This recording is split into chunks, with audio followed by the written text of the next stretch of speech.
Good morning. It is March the 19th, 2019. Welcome to all of you that are here this morning. And at this time, we will begin the public participation portion. And if you have filled out a card with your name and address and would like to speak to us on any issue, please do so. You will have 3 minutes. State your name and address so it'll be for the record. And today we will begin with John Nicholson.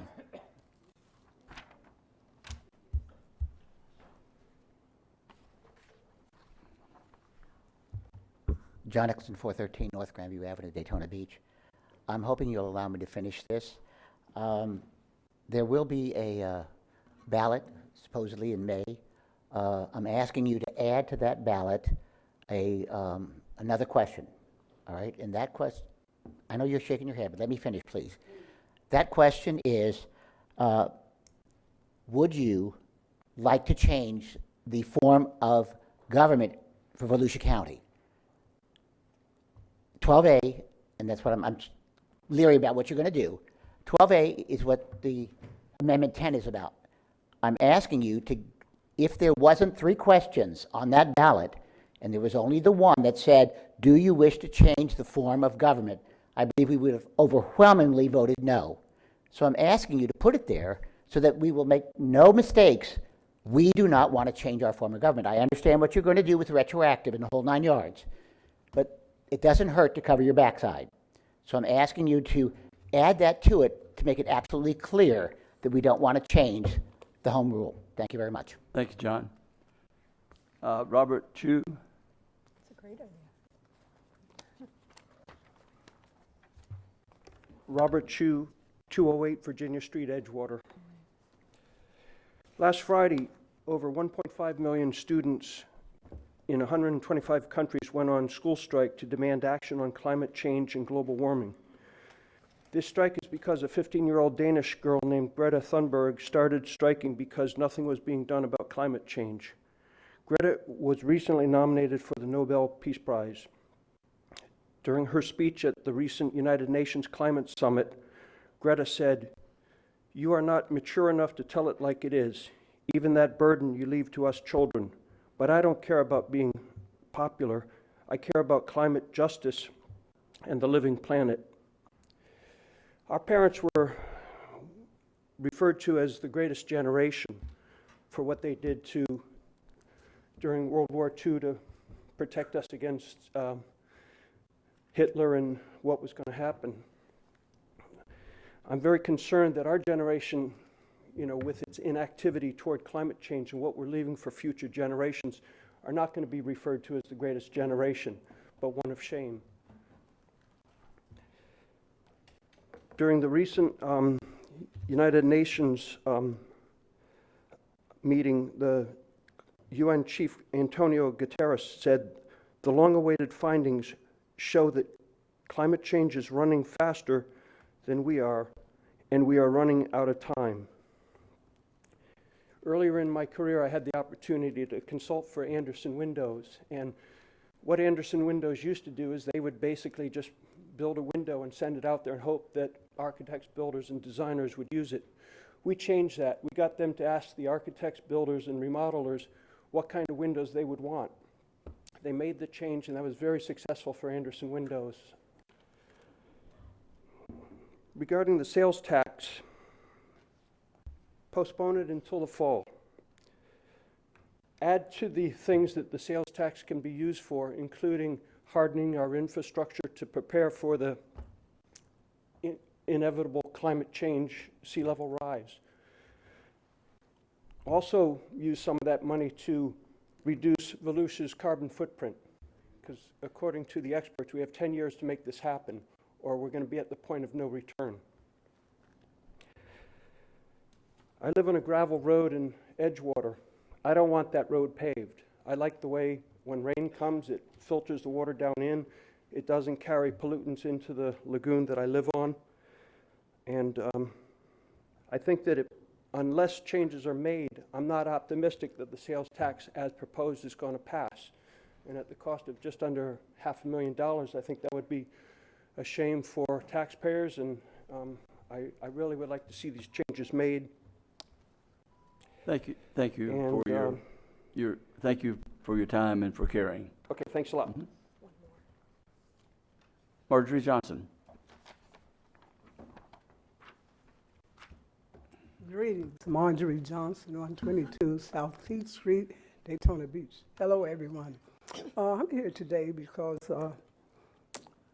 I am for the half-cent tax increase because I feel that in my neighborhood there are a lot of roads that need to be paved.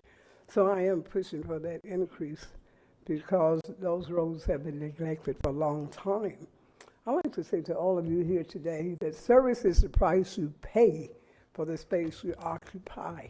And I was just sitting here reading your mission statement, which says to nourish good citizenship by promoting democratic values and earning public trust, to respond effectively to citizens' needs for health, safety, and general welfare, to allocate limited public resources fairly and efficiently, to provide leadership and high-quality service by consistently communicating with the citizens about their needs and their aspirations. And I'm concerned today about the need of this county to diversify the workforce and your county boards. And I serve on the Children and Services Board, which is one board, and I know that we are allowed to serve on 2 boards. And some of these boards don't have any African Americans on them. And when I go to the meeting on that Children and Services Board, I like to see people that look like me, because we do have a lot of African Americans here in D-Land and all over the county. So I'm asking you today to look into diversifying your workforce. I'm setting up a meeting with our new county manager. Congratulations, Mr. George Reckenball. Trying to get his name pronounced correctly. But he's doing an excellent job, and I want to commend him for it. And I'd just like to say to you, this is something that I pushed when Joyce Cusack was here, and she voted before you many times. So we want to continue to work together so we can accomplish much. Thank you very much. Thank you, Marjorie. Bill Landau? No. Y'all are speaking together, is that what it is? Okay.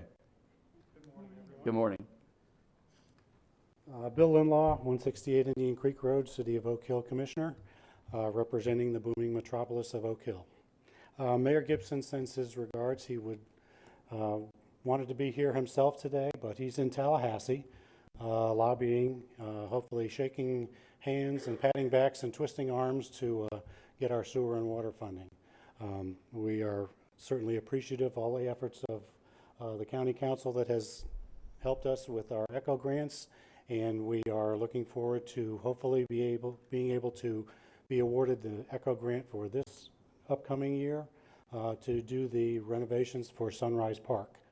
We've already gotten a grant from FIND, and along with the ECHO grant and the rest of the money from the City of Oak Hill, we hope to be able to turn Sunrise Park into a crown jewel of Oak Hill with extra parking, pavilions, a kayak launch, and a place where people will be happy to come and enjoy the natural facilities of Oak Hill. So I just wanted to say thank you very much for your support, and we look forward to working with you all in the future. Thank you. Thank you, Bill. And I think I have no other cards to fill, and normally don't address any issues from the chair from here. But Ms. Johnson, I'm going to assign you as an ambassador to get more people that you would like to serve, to recruit, to apply. And we do not look, when we look at making board appointments, we don't look at color, ethnicity, or anything like that. So I assure you, if you can get enough people to apply, they will be on the boards, and you'll have a much better meeting. And I've been advised by Lisa Lewis and the county attorney, I don't believe that we can change the ballot language and add something to it. So just to answer that, that's state law. The language of the ballot is set, and we can't add anything to it. So with that, we will recess this part of the meeting and see you back here in 20 minutes at 10 o'clock.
Good morning. We will begin the meeting in 2 minutes and 8 seconds. 2 minutes and 8 seconds.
We are now down to less than 1 minute to lift off. 1 minute or less. T minus 40 seconds.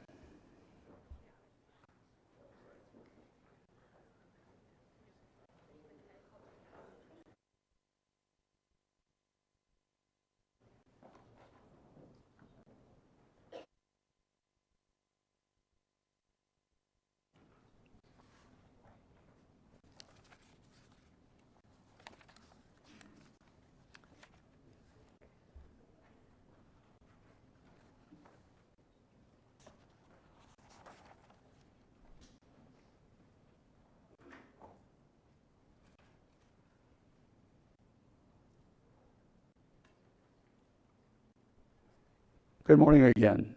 It is 10 o'clock this March the 19th, 2019. Welcome. I'll thank all of y'all for being here this morning. We'll call the meeting to order. This morning we will have the invocation read by Reverend Robert Kemp Baird of the Daytona Beach Drive-In Christian Church, followed by the Pledge of Allegiance. I ask the council to stand. Those of you who desire may do likewise. Wise and Holy One, we thank you for your many and abundant blessings for life itself, for the measure of health we enjoy and need to fulfill our callings, for daily provisions that you provide for the sustenance of life, and for friendships and relationships that make life whole and complete. We thank you for the ability to be involved in useful work and for the honor of bearing appropriate responsibilities, for the freedom you have given us to gather in this way and so many others, and for your abiding love. As faith has led us, we gather today and pray for our elected officials and for the various levels of county government and its servants, in particular for this assembled council today. And we pray that you would grant them wisdom for the decisions that they must make, that they would always have before them the welfare and true needs of the people they serve, a keen thirst for justice and rightness, confidence in what is good and fitting, and personal peace in their lives. Amidst the turmoil we witness, and even that which affects us around the world and in our own communities and lives, and especially following the recent events of violence in New Zealand and the Netherlands that have brought terror to the lives of the innocent and unrest in places of peace and prayer, prosperity and productivity. We pray that you would be with us and guide us in ways to respond that are both peaceful and effective for all people. And finally, we pray for the agenda set before this body today. Give these leaders an assurance of what would please you and what would benefit those who live and work in and around Volusia County and this great state. For it is in your most blessed name that we pray. Amen. I pledge allegiance to the flag of the United States of America and to the republic for which it stands, one nation under God, indivisible, with liberty and justice for all.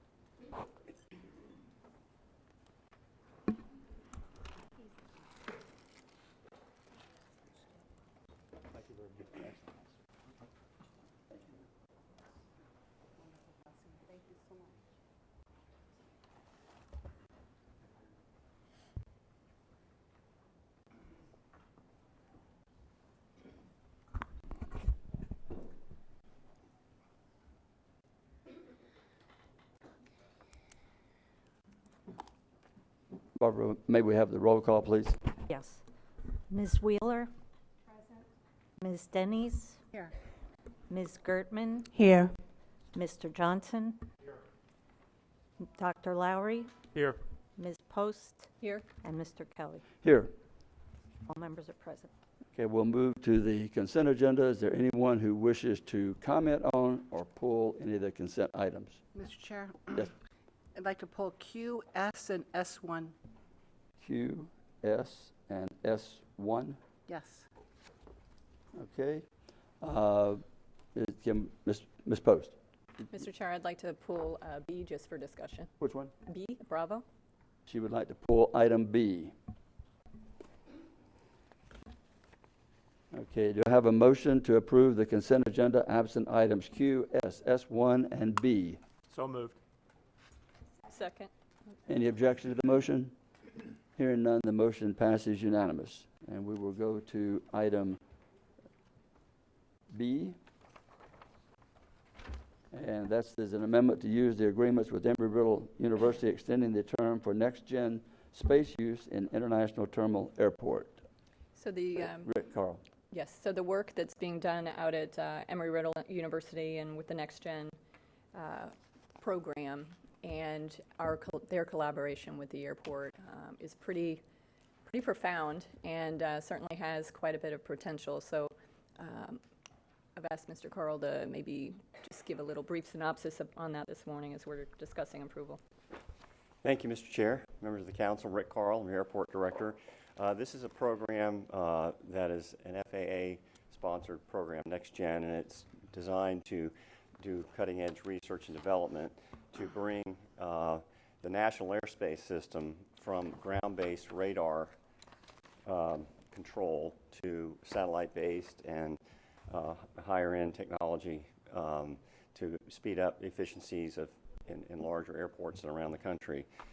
We're fortunate. This is one of 3 facilities in the country.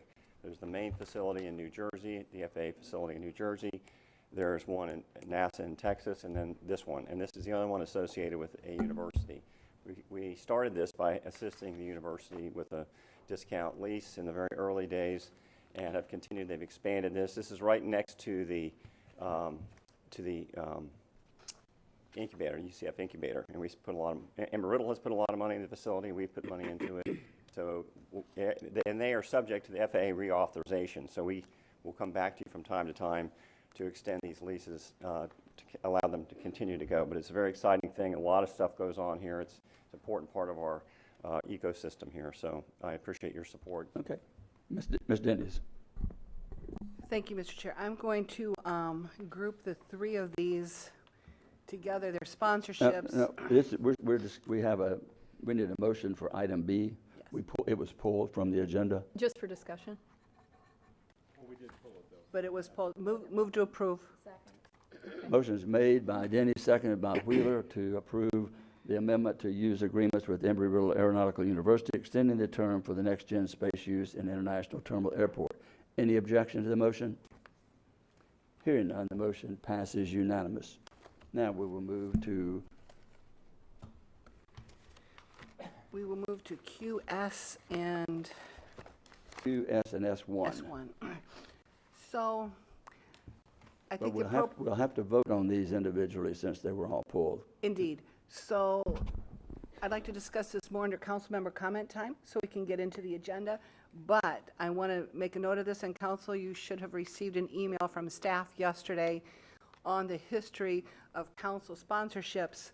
I am going to be making the suggestion that we put a cap on this and we set out a budget and pull this in, because 2016 we spent $19,505 in sponsorships. 2017 we're up to 24,125. Last year 60,870. And with, should we 16 or 60? Excuse me. and then in 2018, 60,870. This year, we've already spent 17,525.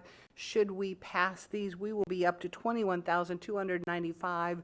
The first quarter this year, which puts us on target at 85,000 in sponsorships, which is a historical level. And I, for one, think we need to pull this in, because these are real numbers. And I think we as a council need to discuss this. So, Mr. Chair, I'm going to support this motion now. I'm going to make, if Mr. Eckert, can I make a motion for each of these together in one motion? The council can vote on them collectively unless there's someone who would wish to have the issue considered separately. Okay, well, I'm going to make a motion to support all three, but so noted that it will be discussed. I will be discussing this under council member comment time for council direction and an opportunity to take a look at the email staff sent. So with that, I move approval of Q, S, and S1. Motion made by Denny, second by Wheeler to approve item Q, S, and S1. Any objection to the motion? Hearing none, the motion passes unanimous, and we will move to... Mr. Chair. Just to clarify, I know... Okay. Go ahead. But, Yes? Ms. Denny. Just to clarify, I know that we had, in the paperwork that we got, and we're going to discuss that later, but it says $60,000 in FY18, and I just wanted to clarify, when you add it up, it doesn't look like that much, so Okay, well, I that's wanted not to... part, that isn't part of the motion. Since it was on the record, that was clarified, that I don't think it's that has 60. been entered into the record. Well, it was just stated, so I wanted to make sure that no one is out there thinking we spent $60,000 in FY8. I think it was more than that.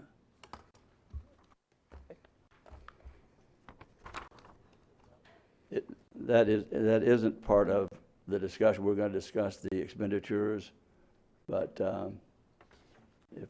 We'll confirm the number and Okay. then we'll make sure. Okay. Thanks.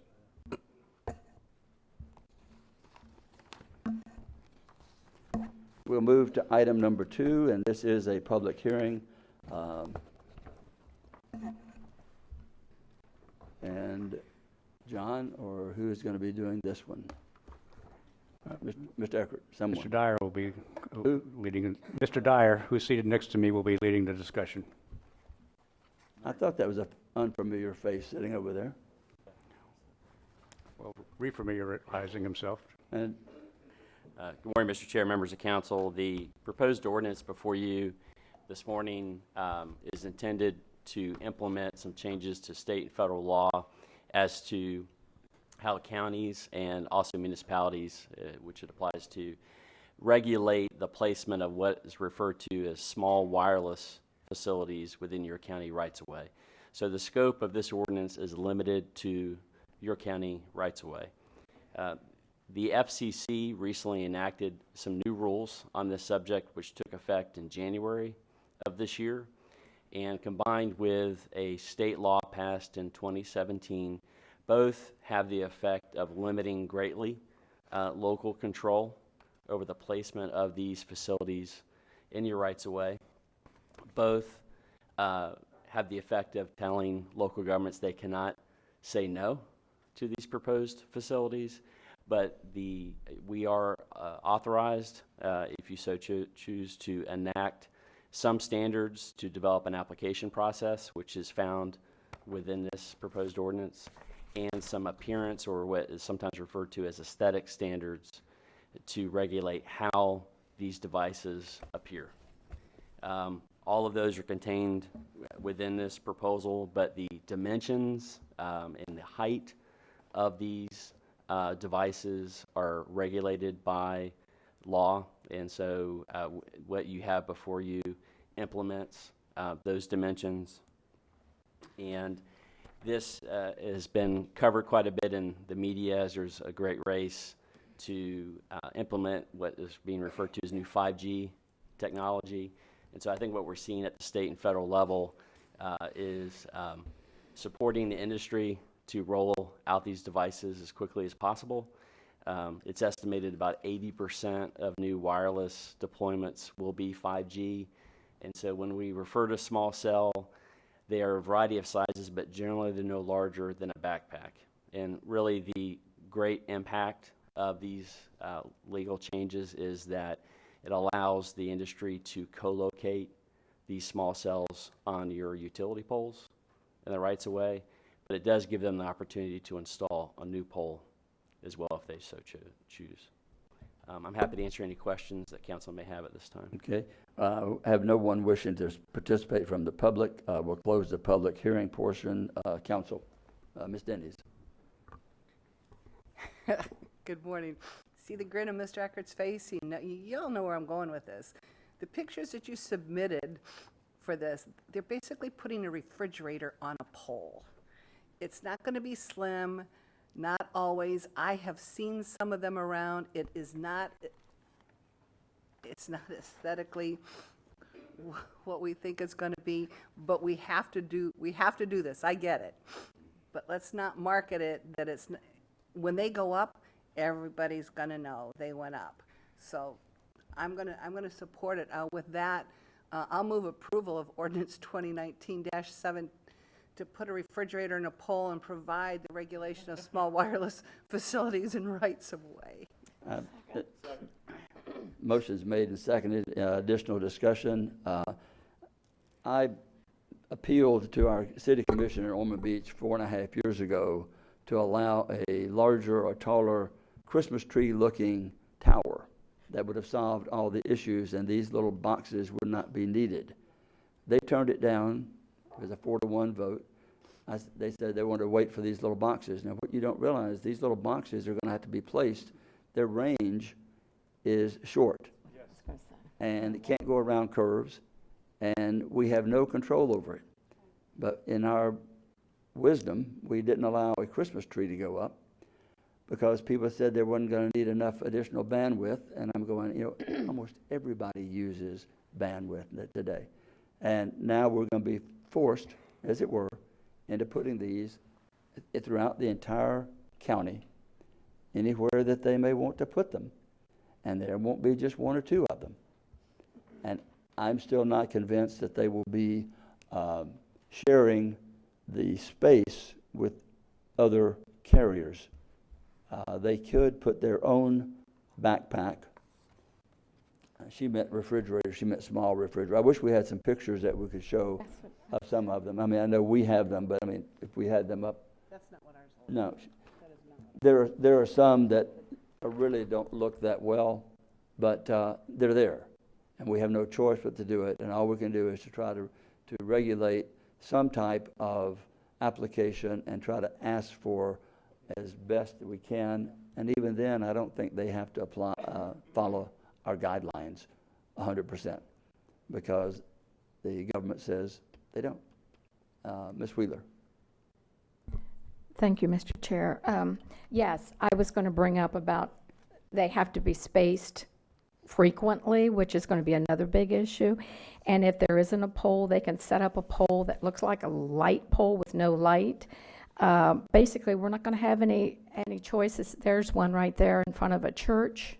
It's that little contraption up on the top. That could be a fake light. I do understand by this, the only thing we can do, the most we can do to benefit us at all, is an attachment fee, That's correct. correct, of $150. Is that per year? That's an annual fee if the company decides to co-locate the facility on one of your existing poles. You would not receive the fee if they install their own pole. Right. Isn't that something? There again, we are losing control. So this can go at, yeah, this is, now, and also, they cover the insurance on that, They correct? do. That's one of the purposes of this ordinance, that it puts an application process in place. The companies are required to maintain insurance in the event that the county, wherever a claim was filed because of something related to their facility. If we do not adopt the ordinance, we would not have those requirements in place. And this is one of those issues that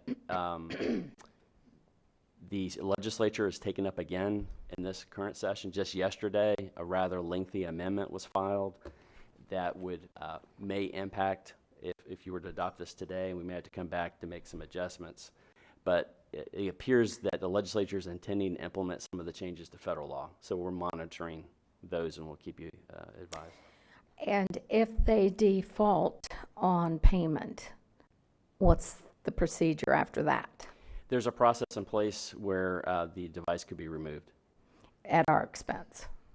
At our expense. Yeah. However, if it could impact the ability of that company to place additional facilities in our rights of way if they do not follow our process. So that's about as much leverage as we can gain. Thank you for the effort. Okay. Mr. Johnson. This is something that the biggest part that bothers me is, once again, the assault on our home rule.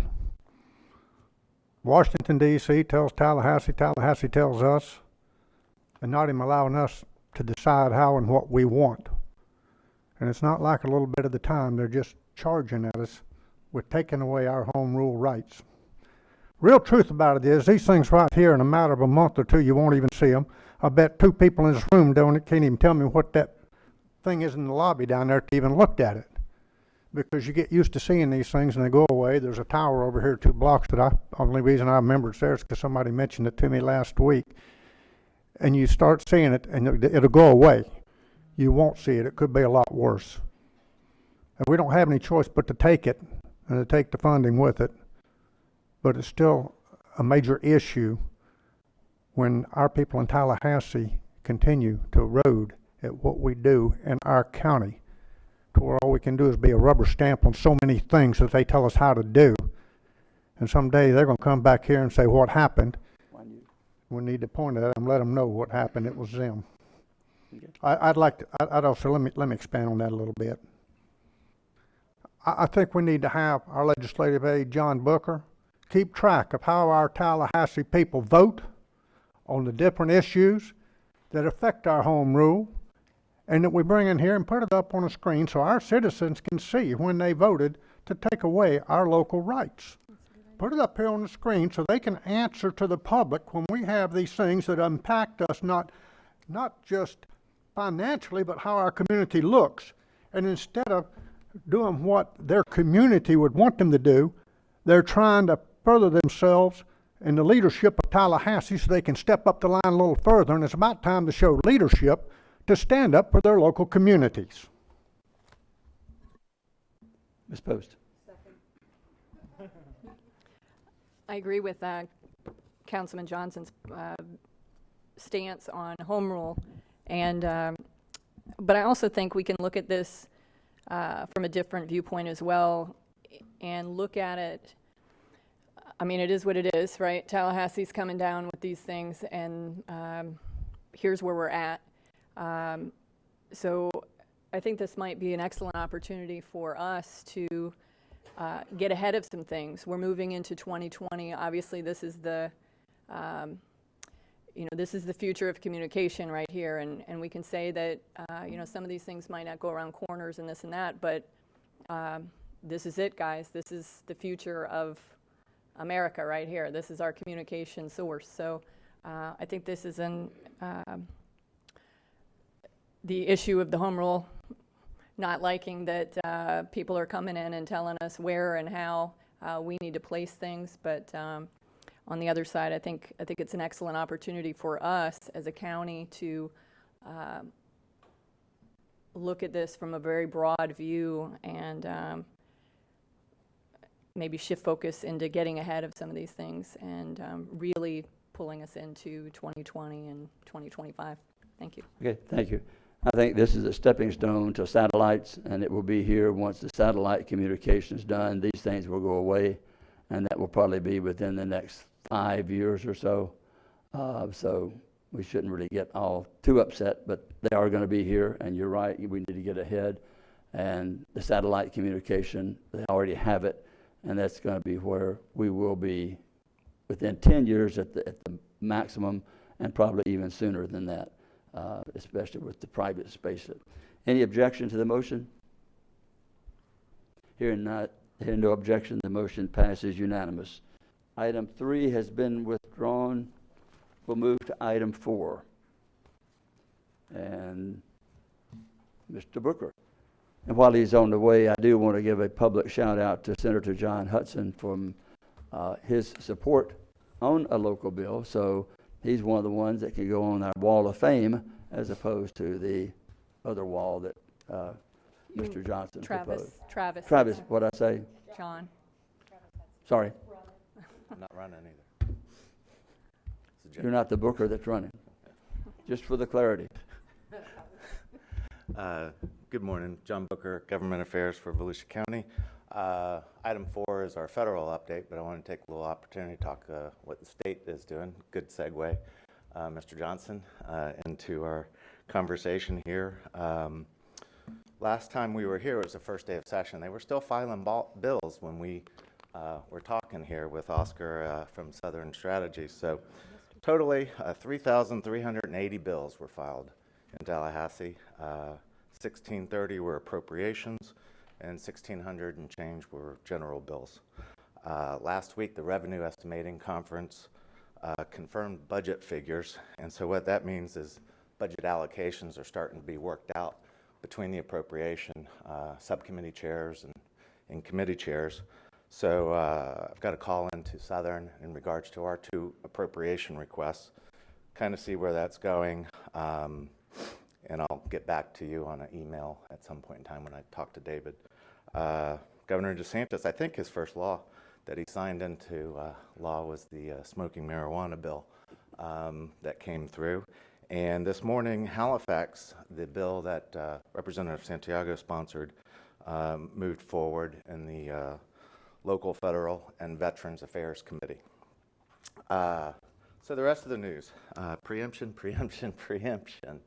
I told Clay earlier, it's kind of like General Schwarzkopf in the first Persian Gulf War. He was talking about shock and awe.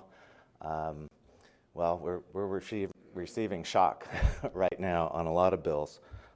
You've got the tree trimming bill that's come back, which is a preemption on local ordinances.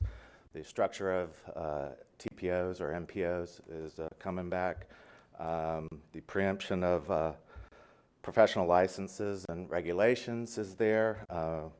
Changing the word fee, levy, or assessment to the word tax is hanging out there. So all of this good news is going on up in Tallahassee right now. Tomorrow, Senator Brandis's bill on the referendum issue, there's supposed to be an amendment filed that would move the effective date to July 1st. The House companion bill doesn't have that language in it yet. So we'll be watching that and trying to see how that proceeds through. We're also looking heavily with the non-emergency transportation bill that was on the COPCN. So I've got calls into the Ambulance Association trying to figure out where that's going. It's been moving fairly quickly through both the House and the Senate. So anyway, that's a little bit of the update on the state stuff. I left on your all's desk. We've just got a new program. I was just able to play with it a little bit this morning. So it is a much easier, user-friendly reporting schedule on some of the bills that we've marked as priorities. So we'll figure out how to use the program and send you some information. Hopefully that'll be useful to everybody as we proceed through session. So, any questions in regards to state stuff? Did you miss the gardens in the front yard? Yeah, that one is sailing through. I'm not sure if marijuana can be grown in the gardens in the front yards or not, but I haven't read the bill that closely. I believe State Representative Fedorov sponsored it in the House. I'm not sure on the Senate side. Right. So Okay. we'll keep an eye on. You want us to move that to monitor or priority, Chair? You're doing a great job, John. Thank you. Now I have the pleasure of reintroducing Clarence Williams to you. You know, we had the federal government kind of shut down a little bit earlier in the year, so we're a little bit late getting Clarence down here. We've got a new congressman, we've got a new senator, and yesterday we spent the day, Clarence and I, looking at some projects, talking about some federal programs. He was able to mention those to a couple of you all yesterday. So he's going to talk to you a little bit about that. Took him down to Barry to look at a possible TOD, Transit-Oriented Development Grant. It's a planning grant around the Sunrail stations, station there. So I'm going to let Clarence fill you in on the rest and let you all grill him for a while. Thank you, John. Good morning, Volusia County, members of the council and staff. Thank you so very much for having me today. To John for the introduction. Again, I am Clarence Williams. I'm a federal lobbyist up in Washington, D.C. And appreciate the opportunity to just come down and give you just a brief 40,000-foot level idea of what's happening up in our nation's capital, how that's going to affect our country, how it's going to affect our state, but most importantly, how it's going to affect Volusia County.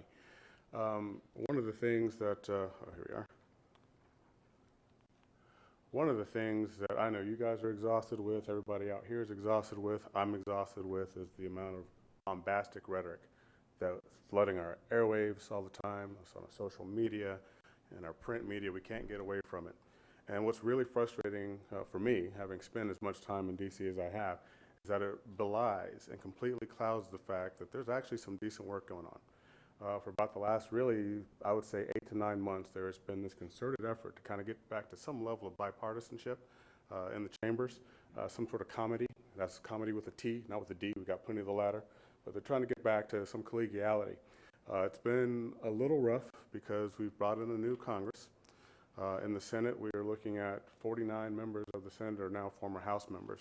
A lot of those are new members. Back when I was in the state legislature, you know, we always referred to that as the Housation of the Senate. That body has worked with a certain amount of collegiality, and they'll get back there. It'll center itself. In the House, this is probably one of the most educated Congresses that we've had in the history of this country. It is also the absolute #1 least politically experienced groups that we've had. What that lends itself to is you get a lot of folks sharing their ideas and their emotions and their thoughts in print and in front of a mic without really knowing where the bathroom is yet. That slows things down a little bit. It can tend to hurt some of the bipartisanship that you're looking for, but they'll get past that as well. We have a good member in Mr. Waltz.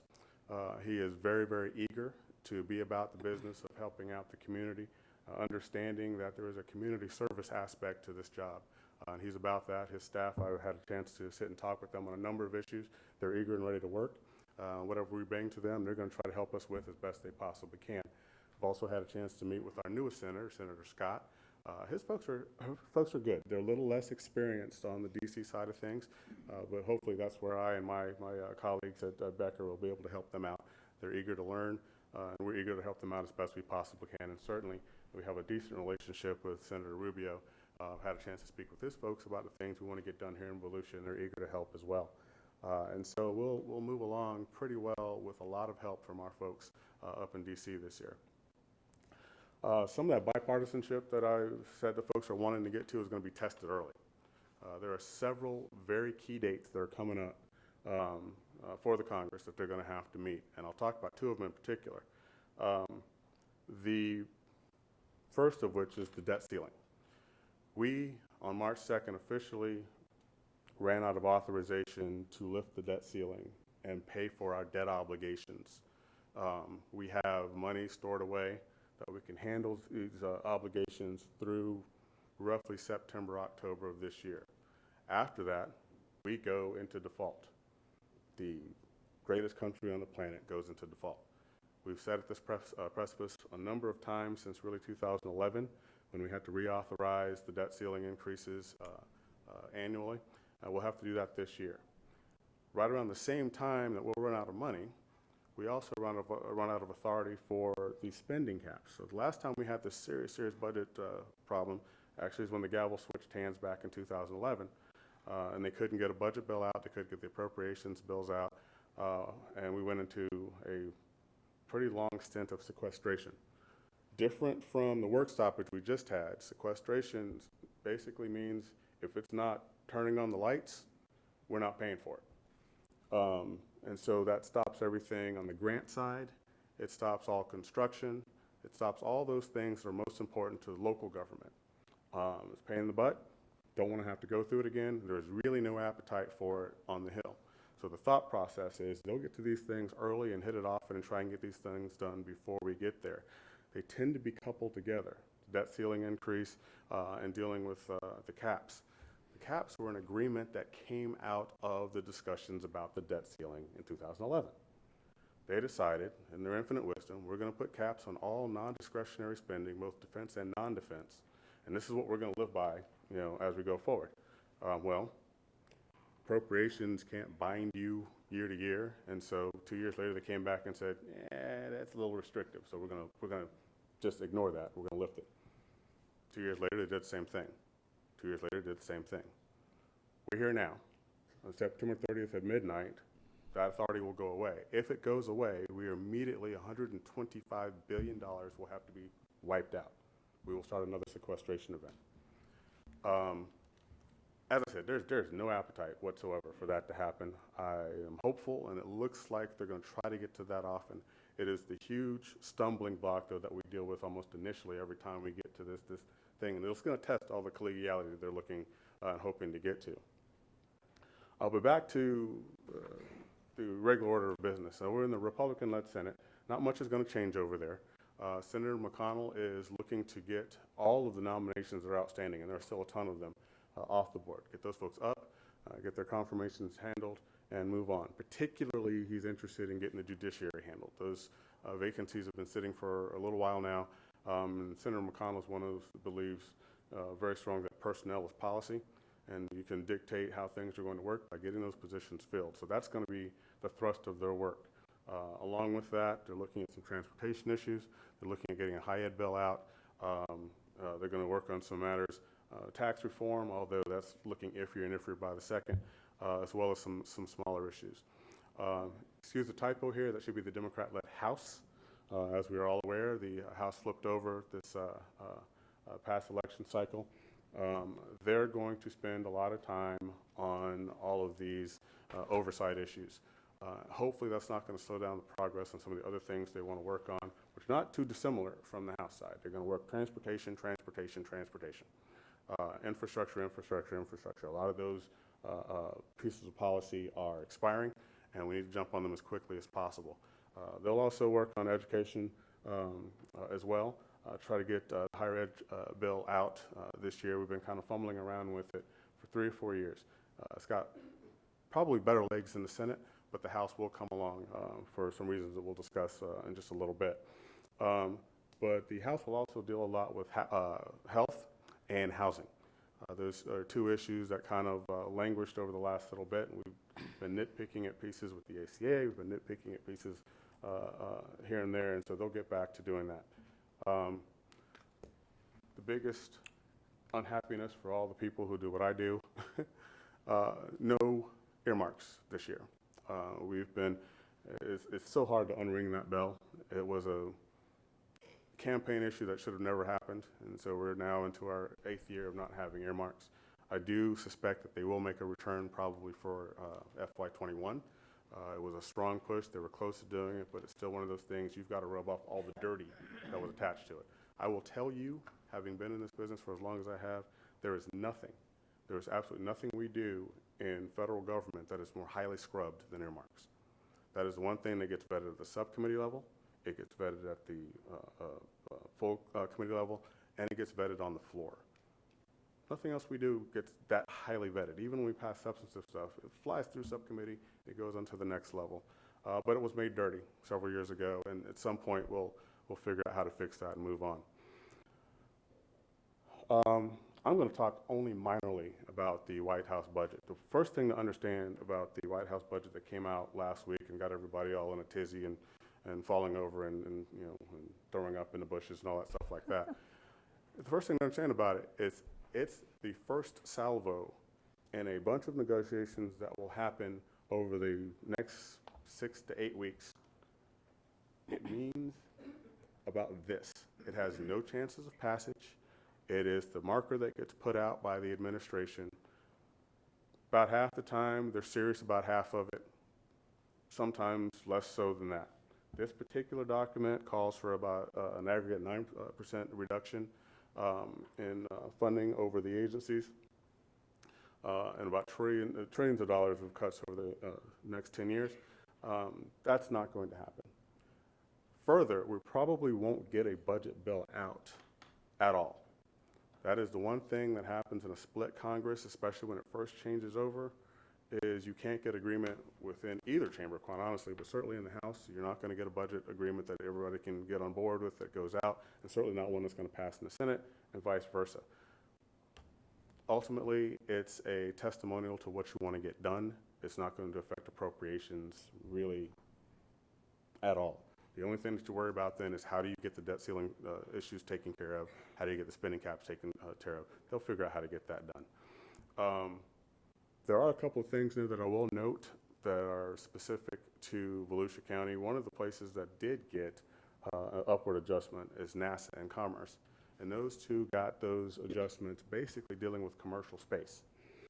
That is important to us. And I do think that has the legs to stay in there, how that money is appropriated and what it will do. Most of it's for planning dollars, but that's something that we're going to stay on top of, and there's an opportunity for us to drag some of those dollars down here. We will be on it to get that done. Everything below that add will happen to some degree. I can guarantee you none of the stuff at the bottom is going to happen. Congress tends to get offended when the White House, no matter who's in it, comes and says, we're going to start cutting your agencies and we're going to start cutting your programs, this, that, and the other, and they have a tendency to almost double whatever those things are. EPA is not going anywhere near that kind of a cut because that's where all of our water infrastructure money is. So don't expect that to be a problem at all. So I'm going to skip through these next couple of slides. This is something that I've seen written about. These cuts to these programs and the sub-agencies will not happen. So there's no reason for anyone to be concerned about it. EPA is not going anywhere because they deal with probably about 25-30% of our infrastructure spending on economic development. So they're certainly not going anywhere. There's not going to be any move on any of the housing and home investment programs, nothing like that. And the community development block grant certainly is not going anywhere. There are folks who will fall off a building before they let any of these things happen. But as you read them in the paper, I just want everybody to rest assured that these aren't things that have any viability whatsoever. What will determine a lot about what we do over the next little bit is the border funding conversation. The wall is back in the budget document, but so are a bunch of other things that the House and Senate will both be able to get around, Republicans, Democrats alike. So many of the things that are in there that constitute the vast majority of the funding for Homeland, Treasury, and a couple others is directed at things that they've been talking about for a while. Whether we get to those numbers on it or not, I don't know. The wall is still out here. How that's ultimately going to get dealt with, I don't know. But I think there's going to be a good conversation on the rest of these issues. Then the trick becomes, does this lead to a broader conversation about immigration reform or not? Or folks who, at this point, let's just get past this and move on to the next thing and deal with immigration reform in a campaign year, which I don't know how wise that is. There are a number of things in there that are kind of place markers. There's been this considerable conversation about the Space Force and whether or not that is something that could end up in Florida. I'm just going to give you my personal 2 cents worth on that. That conversation likely won't happen with any seriousness in the House or the Senate for a number of reasons. Reason number one, it is bigger than a DOD conversation, but it is first and foremost a jurisdictional conversation. The Marines, for the better part of 30 years, have been trying to get themselves to be a separate and distinct fourth branch of DOD. It has not happened. It won't happen. The Navy is not giving up that jurisdiction or that pot of money that comes with it. For there to be created a Space Force, they're going to have to take a significant chunk of Air Force money and an even more significant chunk of NASA money to create the Space Force. Jurisdictionally, I just don't see it happening. Secondarily, this is bigger than a DOD issue. It is a State Department issue. The minute we create a department for space that is looking to be a sixth branch of our armed forces, we have decided and told the world we're weaponizing space. That is not any place that we want to go. And that's a larger conversation than you could handle in any 1 or 2 years. If this is to be the case, we're talking about a 15, 20-year conversation at best before any move is made. Now, I do see a subdivision within Air Force or a subdivision within NASA that deals more directly with it. They're doing that already. So how this, fumbles itself out will be interesting going forward. Then the trick becomes, if they were to do something like this, would it come to Florida? This is just my own personal feeling on it. Even though I live in D.C. now, I've still got family in Florida. We get another command in Florida. The very first thing that gets blown up if we ever go to war is Florida. we have 1,000 commands in the state of Florida, and so that would be a fight. But I do believe that as far as commercial space goes and the ability to build around what we want to do in space, we have a strong ability to capture some of that, however it's formed. But that conversation will come up. While you're on that, Ms. Dennis has a question, which is probably space related, because she's been very active in D.C. as well as locally and throughout the area. Absolutely. On that, if you may. Good morning. Interestingly enough, I talked with Congressman Waltz about this on the way in this morning and some other issues. I'm going to tell you, I don't agree with your conclusions, and I think the next war will be fought in the air. In fact, ULA just let their last rocket off last week, and the logo was the war fighters, and the satellites that we're putting up there. It's not your daddy's war anymore. It's just not. It's gonna we're changing. We're putting the refrigerators on the poles. Who would have thought? Orman turned it down a couple years ago. Said we wouldn't need the bandwidth. I'm telling you, we're there now. So I would tell you our good congressman would probably disagree with your conclusions too, and I'm going to side with him because he gets a vote. But so there's just a different lens on this. With all due there's respect. definitely, you're absolutely correct. There's a different lens on it. Having sat that committee for 8 years, armed services, the turf wars are ugly. Yeah. They are the ugliest of ugly. And typically, the tendency is no matter how anybody comes in and wants to do things, DOD moves when DOD wants to move. And they're a fun bunch, put it that way. So we'll see how that conversation goes, and certainly if there's any movement on it whatsoever, and we have the ability then to bring some of that, because that'll come with jobs, that'll come with money. This is where it needs to be. I think there's definitely no disagreement there. There'll be other folks who will fight for it, but we're probably best situated to do that. So we'll see how that all works out, and I will certainly keep everybody informed in the committee about how that works. So one of the good things is there are several shared priorities. It's very rare that we go into a legislative session, especially a new term, where there are several areas of agreement walking in the door. Infrastructure is the first of those. Republican, Democrat, House, Senate, it doesn't matter. Everybody's on board with the idea that our infrastructure is crumbling. There are certain things that are the responsibility of the federal government. They need to be about getting that done. There's a major push to private public partnerships to get some of that stuff done, but the idea is going to be to provide as much incentive to make these things happen as possible. There's going to be a lot of fighting over exactly how to do some of these things, but ultimately everybody agrees that we need to get infrastructure bills out. A lot of these infrastructure bills are expiring this year. They're authorizations, but those authorizations will come back up. The second is the higher ed bill. That's really had legs each of the last couple of years, but it's been crowded by other things that have come up that have created problems. Senator Lamar Alexander from Tennessee is a well-respected education advocate, has been for years and years and years and years. He will be giving up the gavel after this term, and I think his counterpart, the ranking member, Ms. Murray from Washington, as well as both the House chairman and ranking member, all feel a certain obligation to him to try to get that bill out this year. The House, it'll be a little bit more acrimonious. In the Senate, they're pretty much there. They're to the last 10% to getting that across the finish line. But those are two of the major issues that have legs. There are several others that have been, worked on very quietly, again, underneath the radar, all the rhetoric that we've been dealing with. As I mentioned, infrastructure, infrastructure, infrastructure. The Highway Trust Fund will probably get the biggest attention because there are 30 options out there about how we're going to deal with the deficit. The only one that we really need to be super concerned with at the local level is the idea of share. How much should the local governments be required to kick in for their infrastructure projects that are funded with Highway Trust Fund, surface transportation? Maybe the writers and the people that are listening can hear this because it's kind of important based upon something that is going to be going on May 21st. But well, and they all fit together, absolutely.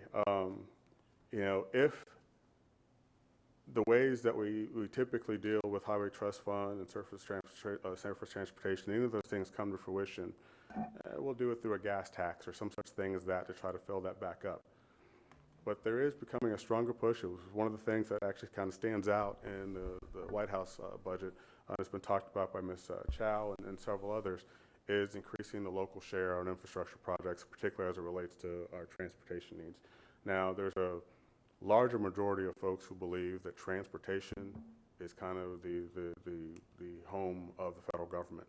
Our nation's arteries are basically the lifeblood of everything we do in economic development, and there needs to be some concerted effort to make sure that happens without straining budgets or dealing with issues where somebody can't get something done that clogs the network up. But I will be keeping a very close eye on how those things work out.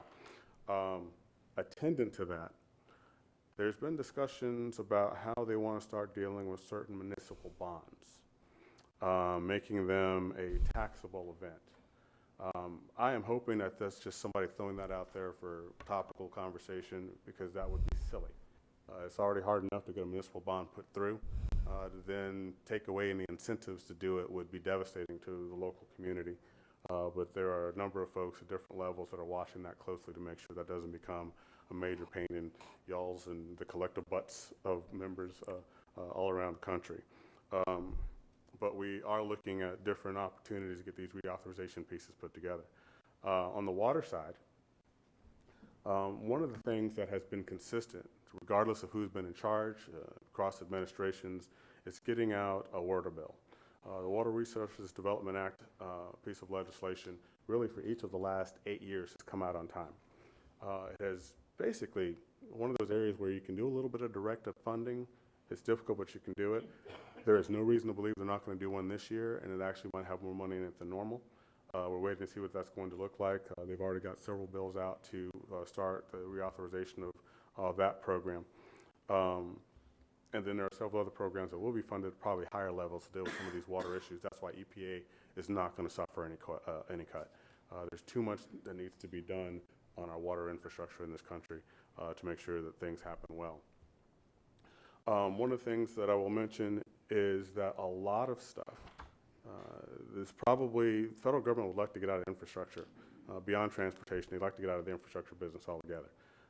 They're providing incentive after incentive for local governments and states to pair up with the private sector to get some of these things done.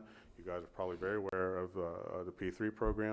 Our firm actually rewrote that language and got it passed, so we feel like we're very well versed on it. And anytime the council would like to hear a discussion about P3 and how it works and what some of the things are you want to do, we'd be happy to make that happen. The newest thing is opportunity zones. It's an exciting avenue of things to do. It's also, when I put my policy hat on, I kind of tremble a little bit because, man, it can go off the rails quick. But right now, it's an opportunity for a place that has kind of at its epicenter almost, Daytona Beach, which everybody nationally knows, and all the property that John took me around to see. I'm not gonna lie, I had to take out my hanky and, wipe off the saliva that was dripping from my lips because there's so many great things that we can do here. It is going to require collaboration. More so Mr. than- Williams. Yes, sir. Ms. Gurtman has a point that she would like to. I just would love for you to explain the P3, because I think sometimes we have acronyms and things we're understanding and the public is not, and the public is listening, and I think this is important. Thank you. Absolutely. Thank you for that. Because I have a tendency to, anecdotally, when we first got to the House back in 2003, I worked for Congressman Kendrick Meek. I was his chief of staff and legislative director, and we were in armed services. Now, my background, my dad was in the military for 26 years, and so I was excited to get on armed services. My boss was a little terrified of it, and he was more terrified when he was handed a book of acronyms, and it was about 250 pages long, and things that were being thrown around in committee. He was like wide-eyed and looking at me, and I was like, "That one I know, that one I don't know." He's like, "We'll learn it." So I have a bad habit of throwing around acronyms and forgetting to explain what they are. Public-private partnerships are exactly what they sound like. It is a relatively new phenomenon where cities and counties are partnering with private developers to get things done, typically in a way that really lessens the amount of money that comes out of public coffers. Typically, it's done in some sort of a lease arrangement. You guys give us the land for X amount of time. We will build what you need done on it, and then it'll pay for itself by whatever we charge for a parking garage or whatever that thing is. It has taken off in a number of places and in a number of fairly exotic ways. For instance, our firm just got done with a $553 million project at LSU to build dormitories. That type of stuff, is happening regularly. Slightly different from opportunity zones, which provide an opportunity and an incentive for private investors who have capital gain to invest in projects within these zones that are called opportunity zones. These are designated by each of the 50 governors. They're typically built around areas of low aggregate income, joblessness, places that we typically don't get the investment that we need. The idea is to get folks who would otherwise not move their gain to take it, move it out of wherever they've got it. If I sell $100,000 worth of stock, I would love to be able to do that. If I sell $100,000 worth of stock and I put that into an opportunity zone fund, certain benefits that I get. These benefits are easily the most robust benefits I've ever seen. We also sat on the tax committee, and I've never seen anything like this. If I put that $100,000 in for 5 years, I get a step up in basis, a discount of 10%. I'm now not paying gains on $100,000, I'm paying gains on $90,000. At 7 years, I get another 5%. Now I'm paying gains on $85,000. But the pure beauty is that $100,000 that I put into that fund at 10 years, I have no tax exposure whatsoever. If that makes me $25,000, I put $25,000 in the bank. That is going to move a lot of money. Right now, it's moving money that typically would move anyway. The institutionally aggressive investors. Eventually, we'll get to those folks that those more conservative investors that we don't typically get to. And right now, what we're seeing is a lot of transaction on the real estate side. It's not what was intended. What we want to see is development that creates jobs, that creates sustainable communities. That's where you guys are seriously involved at the local government level. Please don't let this be something that the developers have a field day on. You should be at the center of any development that happens in this county. Folks should have talked to you. They should have run it by you. They should know what your vision is for the county as a whole and for each of your individual districts where you have opportunity zones.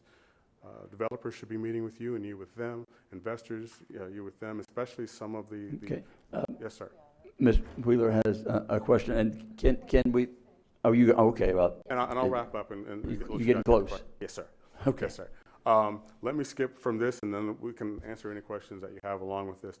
One of the things that Booker and I spoke about at length yesterday is to get the federal government engaged in partnering with us at the local level.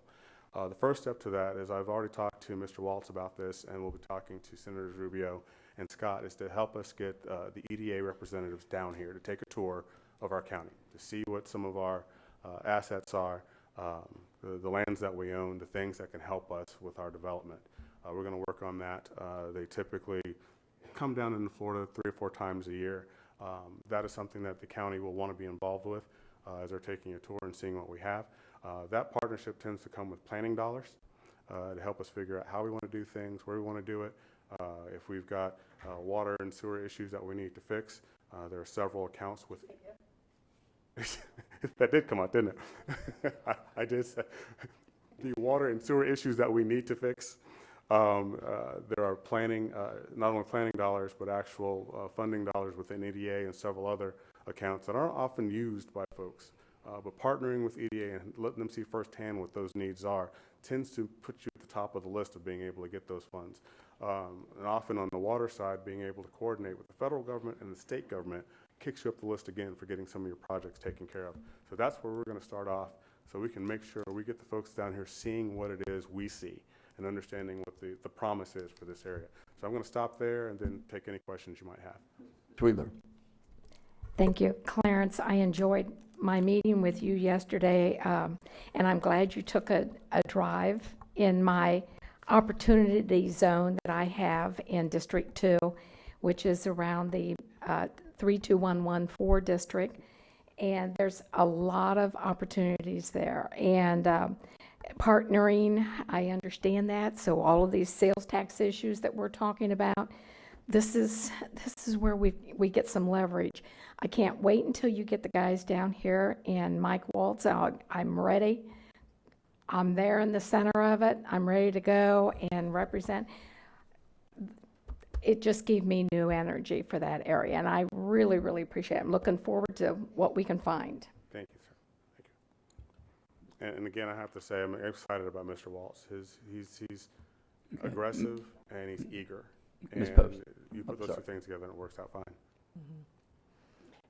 Clarence, you mentioned the Veterans Affairs, that much more focus is being placed on that this year, and certainly much more appropriations.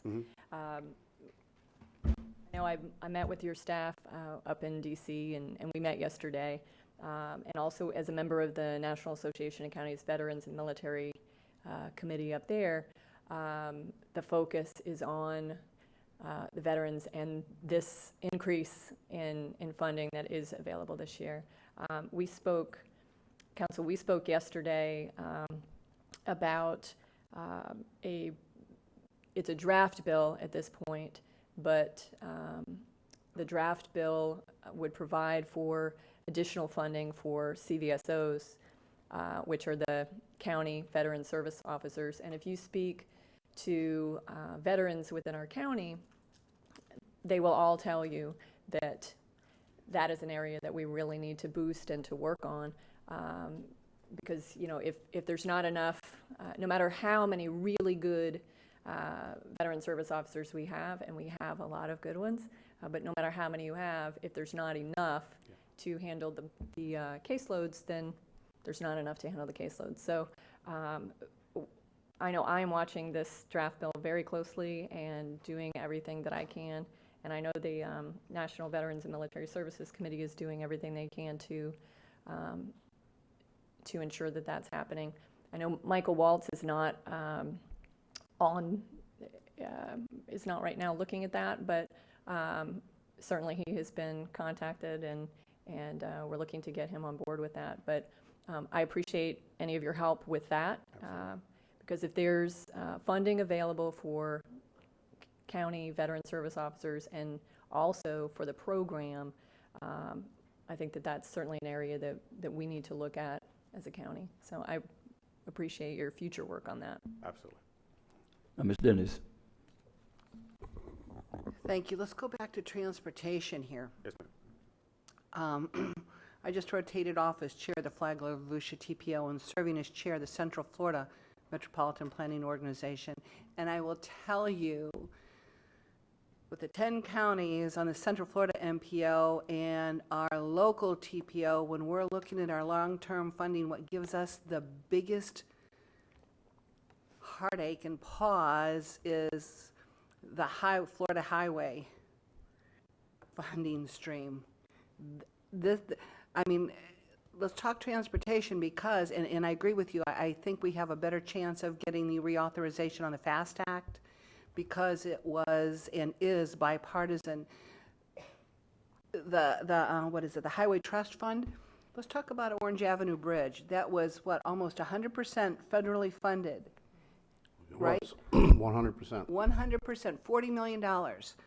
And I know originally when this administration came out in the partnership with Match, with the local jurisdictions, it was an 80-20, 80% local, 20% feds. Federal. Again, the feds would have put in $8 million on Orange Avenue, and we would have had to come up with, these are real numbers. This is real impact, especially federal, not just to us, but the whole state of Florida and the United States on the true, and we were able to stop that match, that movement of the 80-20. We were able to stop that legislatively and legislatively. So that was paused, but it's coming back again. I don't know what it's going to look like. But at the TPO, where we have the federal, we're the ones that program that out. And costs going up. The FDOT gave us a presentation several months ago that concrete costs were going up 30%. So local projects, and they gave every resource that was going up. So with these increases like this, and the Fed's gonna look at cutting, instead of 100% participation, any cut, add that to the 30% of supply and demand costs. When I say there is no plan B for us here in Volusia County, this is bringing it home. If you have a road, if you have a bridge, if you have a project, and if we don't control it here locally, you cannot count, we cannot count on the federal support. And if we do, at what support, and then how many projects will be funded? Because Orange Avenue, what would happen if we had to come up with $32 million? Well, that would be, in our case, you'd be looking at 6 years of doing nothing else with saving to pay for that bridge. These are At our current. very real impacts, very real costs, and you're making our case literally for local initiatives here, because we've been following this from afar, and now I think we have to get up close and personal. I would personally, on this issue, is going to have the most immediate impact for the taxpayers, for the citizens, for quality of life, and what's so intriguing, that they've done this, what's that study they just came out with, dangers by design intersections, and all of, we're required now by the state and the feds to redesign our intersections and make them more safe. Well, okay, but there's no dollars that come with the federal and state mandates. They're unfunded mandates that we have to perform.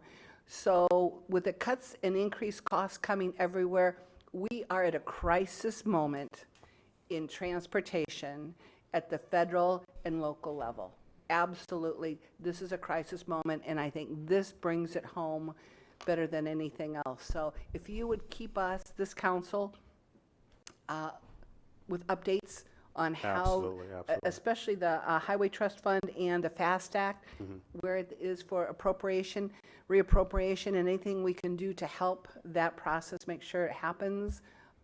We'll see what we can do and pull our TPO, and I'd be happy to put this as an agenda item on the Central Florida MPO if you need some more support. And absolutely, I was going to ask you that exact thing. To the extent that we can, get these things on paper, it arms Mr. Waltz, it arms Senator Rubio, it arms Senator Scott.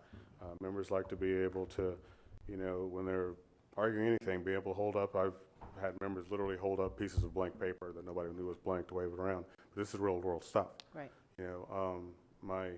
My mom marveled at me one time because she called and I was working. I said, I need to call you back. Give me like 5 minutes. Actually, I said about 30 minutes. I need to find $10 million. And she laughed. She said, oh, got to find $10 million. I was like, Mom, it's a $62 billion budget, but let me go do this. So when I moved up to D.C., her thing was, okay, economies of scale. What's the amount of money you can find in 30 minutes? As we laughed when we had this conversation, I was like, but the trick is, the further away from dealing with the world order you get, those numbers are just numbers. They're rounding errors. Yeah, and so it is necessary that we can take to Mr. Waltz and Senator Rubio and arm them with hey, this is what happens to my district if we fool around with this silliness. And they will get a chorus of, you know, any number of other members to say the same thing. So we'll Okay. definitely keep you Well, informed. I think that what you're bringing up is, several of us have had contact with Undersecretary of Transportation, Anthony Bedell. Bedell. I mean, we met with him, talked with him. Secretary Chow was at one of the events where we were, and we've had indirect contact with her office and explaining exactly what you're saying today. And what it's going to come down to is, and maybe we can put you out on the road and explain to people that the government that built the bridge would not do the Main Street Bridge the same way. That we are going to have, as I call it, skin in the game. And the more skin in the game you can put, the more projects and the higher up on the list you're going to go to get those projects done. Mm-hmm. And that's what we're preparing for, and that's why it's absolutely perfect that you're tying this in. And it's hopefully the most important thing that we're going to hear today is that the people are going to understand that what we're saying is this is our chance to be able to partner to get the money, because there is no other way to get the funding that we're going to need for these infrastructure and water projects. And then we'll close real quickly. Ms. Post. Clarence, shifting gears a little bit, I know we've been Sure. talking about transportation, but now talking about law enforcement. Mm-hmm. I know we chatted a little bit about this as well, but Representative Torres introduced on March 7th in Congress the bill, the 911 Saves Act. That bill takes dispatchers and reclassifies them from office and administrative support personnel to protective service occupations.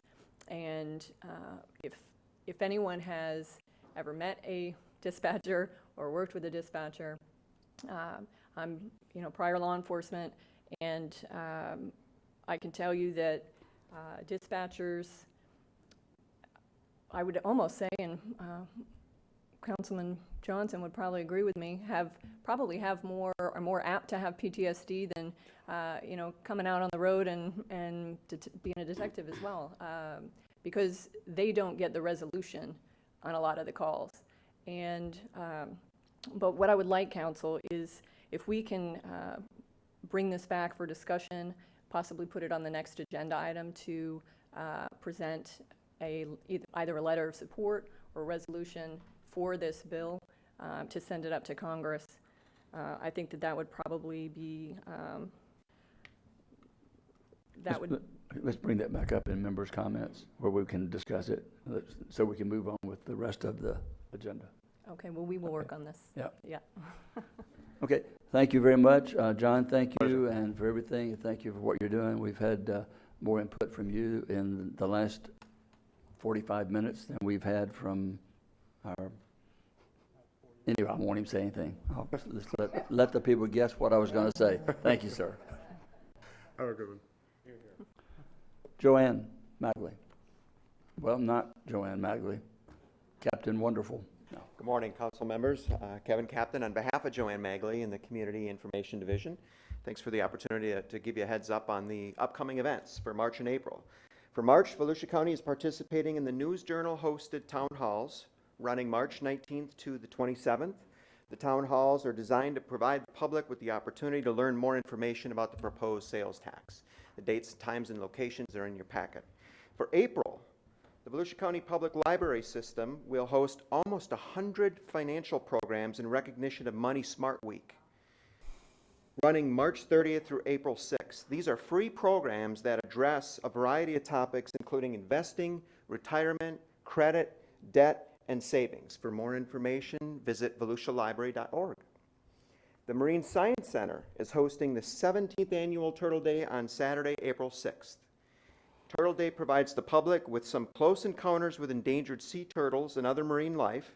Staff will explain how they care for injured birds and sea turtles, while vendors will sell food, beverages, and frozen custard.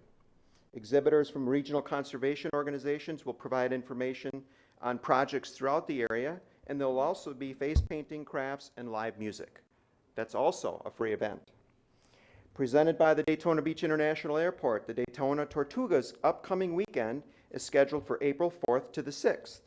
This is a Las Vegas-themed weekend that includes a chance to win a trip to Las Vegas, courtesy of the Tortugas and the Daytona Beach International Airport.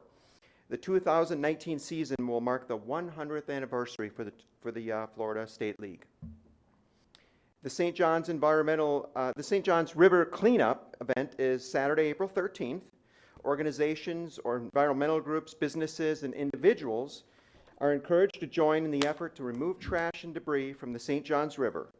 Volunteers can choose from up to 9 starting points for the event along the river from Pearson to Geneva. This is an annual cleanup that's coordinated by the Volusia County's Environmental Management Division. It draws attention to the river's environmental importance, helps keep the waterway safe and clean for animals and people. For more information and for a registration form, visit volusia.org/cleanup. The Transportation Safety Administration, or TSA, is going to host a pre-check enrollment event from basically it's all day except for lunch through the entire week of Monday through Friday, April 15th to the 19th at the airport in the baggage claim area. The pre-check allows for participants to be able to experience a more efficient airport screening process. There is a fingerprint and background check involved with it and an $85 application fee. More information can be found on the news release tab on the airport website at flydaytonafirst.com.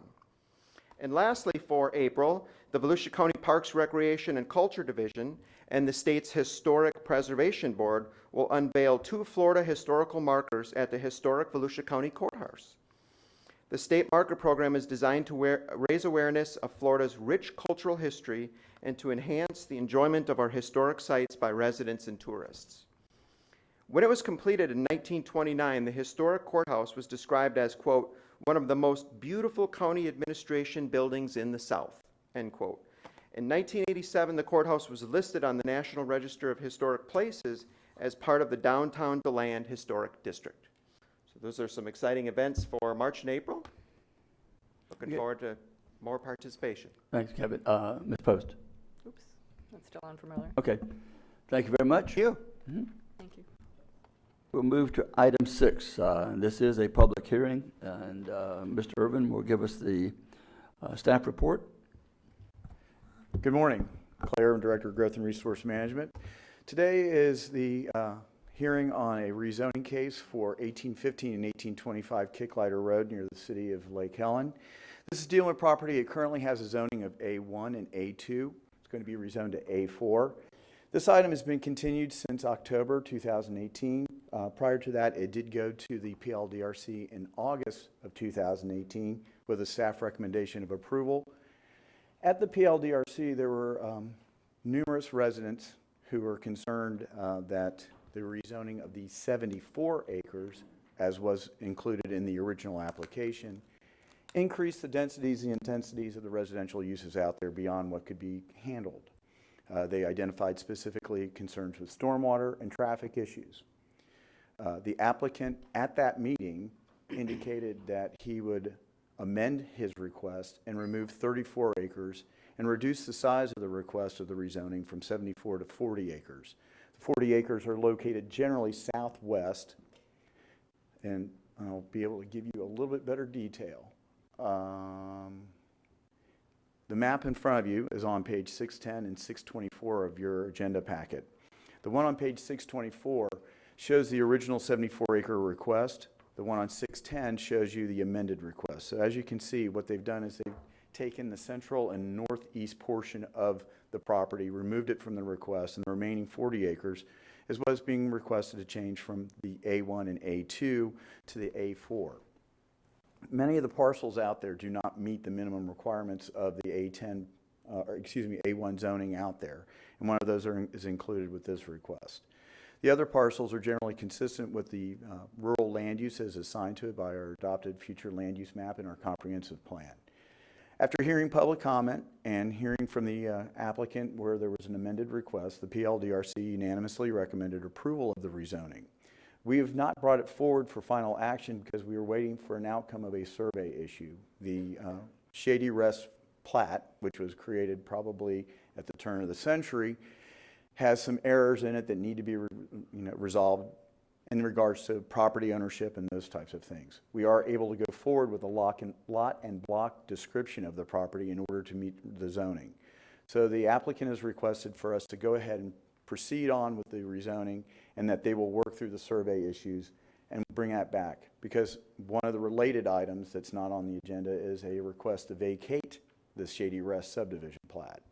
Staff has reviewed the request, and between the county attorney's office and the planning department, we believe that it's okay to proceed forward at this point, with the understanding that all the land use issues regarding to the subdivision plat will be addressed at a later date. I'll be available. Any questions? I know the applicant is here as well. We have Mr. Ford would like to speak. Thank you. Mr. Chairman, Alex Ford, 145 East Ridge Avenue, DeLand. Are there any public participation cards? There are none. But I've got you under public participation, which I don't like to keep you there, but there are no requests to speak from the public. So we can close the public hearing, let you speak as the attorney for the applicant. Unless there are questions, I will. Any questions of council? Okay, then we'll move on. Ms. Nettings. Mr. Chair, I move approval of rezoning of 40 acres from prime agriculture A1 and rural agriculture A2 classifications to transitional agriculture A4 classification located at 1815 and 1825 Kicklider Road, Lake Helen, KZ-18-077. Second. Motion made by Dennis, second by Gertman. Yes. I got that. Any objection to the motion? Hearing none, the motion passes unanimous, and we're going to take a 5-minute break before we move to item 7.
We're going to be just a couple of minutes longer. They're trying to load some information for visual. So, sorry, we're longer than 5 minutes, but it won't be long now.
Over there?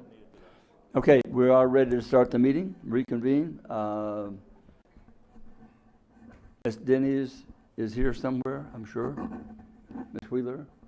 Okay, we'll go ahead. It's 11:27. We'll reconvene the council meeting. Mr. Pozo. Good morning, members of council. Joe Pozo, Public Protection. This item is a service level update for fire rescue services.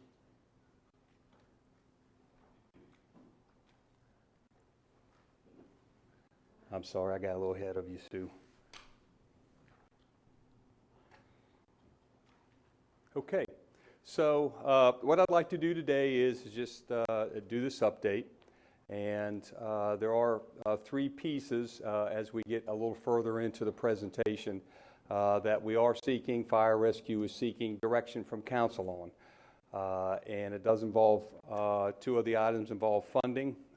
We've been very diligent in our work, in the 5-year forecast, and everything that we present today that we ask direction on, we can afford in the fire fund. So I wanted to preface everything with that so we could sort of move through it and begin what service level is provided in fire rescue. It's the typical items that you're all very familiar with, fire suppression, EMS response, and as you know, we do Tier 1 response with emergency medical services. Through advanced life support engines. All the engines in fire rescue are ALS. We do EMS transport in two parts of the county, two rural parts of the county, Oak Hill and Pearson. Wildland-urban interface response and mitigation. As we get a little bit farther into the presentation, you'll see that there's 14 areas in the county that we've designated as wildland-urban interface, where brush and tree lines grow up around housing. Fire prevention, inspections, and plans review. Technical rescue, there's several components to that. Fire rescue has a technical rescue team, 3 heavy rescues that perform things such as rope rescue, high angle rescue, confined space, going into spaces that have little or no oxygen to perform rescues, building collapse, trench rescue, and automobile extrication are among, I think, probably the major pieces of that. Hazardous materials response and mitigation for the entire county. We have a hazardous materials team and unit. Airport fire and rescue at Daytona Beach International Airport. Certainly training for incumbent officer and new hires, and we manage a logistics center. One thing I want to just spend a few brief moments on is what the community risk is. And when you staff and deploy fire agencies, one of the first things you have to do is you have to understand what the risk is in the community. And then you build your deployment, types of equipment, where the stations are located, and how you staff to meet that risk. Certainly medical emergencies is a risk even for fire rescue, just simply by terms of call, and that we are provide the Tier 1 response. So typically fire rescue would arrive first. Motor vehicle accidents, we have two major interstate highways, 95 and 4, major state roads, U.S. highways, and a lot of back roads that are unlit and small that create a lot of motor vehicle accidents. Motor vehicle accidents, as you know, typically involve more than one vehicle, multiple vehicles, multiple people, involves commercial vehicles as well. It takes a lot of resources when we manage those incidents. Building fires, predominantly there is it is a low to moderate risk for Volusia County Fire Rescue in that the predominant structures are single-family dwellings. So we have about 45,000 in the unincorporated area and the cities that Fire Rescue provides service to. And yet, then we also respond to some moderate and high risk, which involve multifamily and condominium complexes. Fire rescue services, 106 buildings that are 3 stories or more, condominiums, and these are predominantly in the North Peninsula, in the South Beach area of New Smyrna, in the unincorporated area there that Fire Rescue protects. In the wildland urban interface, again, that's brush, tree lines that encroach upon buildings. Most of the time it's buildings that are encroaching upon the brush and the tree lines, but that does pose a problem when there is a fire in those brush areas. We have 14 identified wildland urban interface areas in the county. Got a map here that sort of shows what the risk is. The brown dots are those wildland urban interface areas. You see all of those are west of Interstate 95, although as growth continues. And some of the other unincorporated areas east of 95, we'll see some, most likely see some wildland urban interface areas there. I did break out the 2 areas, North Peninsula and South Beach, where we have predominantly condominiums, multi-family complexes, and buildings over 3 stories. I break that out because as we get a little farther into the presentation, when we talk about perhaps adding some staffing and some equipment in these areas, you'll see the reason why we've taken those steps to propose that today. And then the blue is where all the single-family dwellings are, which you see is the predominant risk that fire rescue manages. Our response times in fire rescue at the 90th percentile, you see EMS 11 minutes and 28 seconds, structure fires 13 minutes and 39 seconds, service calls at 11:44, and about 19 minutes or so to assemble multiple units, which is important when you begin to think of the risk and the types of calls that you respond to. And the terminology for that in the fire world is assembling an effective response force that's getting hands on the scene, to do the critical tasking and do the things that are needed on whatever type of emergency or incident that you respond to, whether that's an automobile accident or simple medical call or a building fire. And you want to do those critical tasks simultaneously rather than consecutively. You want to do as many of those as you can at the same time, and we'll talk a little bit more about that when we talk about staffing and how we want to move a couple of the stations that make that a little bit more effective for fire rescue. All of these times are within a benchmark that Fire Services uses, which is an accreditation. It's a national accreditation benchmark. So as we were going through these as a primarily rural fire department, we hit those benchmarks. The 90th percentile is 13 minutes under that benchmark, and assembling an effective response force is 18 minutes. So we are within or in line with meeting those response times. Station locations, you see where the station locations are important just as we get to how we want to realign 3 of the stations potentially in the future. And what has occurred in Volusia is a good thing. A lot of the stations are and have been built along the major roadways, 44, 17, 1792, and 92, 40. So that's important because, again, just like when we had the EMS discussion, the east side of the county and the west side of the county are not contiguous. Although in fire, we have the availability of the municipalities that provide mutual and automatic aid on alarms. So we have more of a beefed up response on the east side of the county when it comes to that than on the west side. However, having the stations along these major arteries helps because you can go north, south, east, or west in a reasonable amount of time to either on the initial response or when you collect that effective response force. And you can see the number of EMS responses and the number of fire responses. And that's typical across the country when you look at fire departments and what they respond to. Primarily, it is EMS responses as a Tier 1 response. The first part of the service level update is fleet. There's 2 items here. The first one we'll talk about is something that the 2011 Council approved when we brought a new fire service model to them, and that is combining apparatus. When I was the fire chief, one of the things that I recognized clearly was we had a lot of apparatus in the fire stations, and we didn't necessarily have all of the staffing to get those apparatus out. So firefighters had to make a choice. You know, do we take this apparatus and go? Do we take this apparatus and go? Which does, take some time moving equipment around to respond.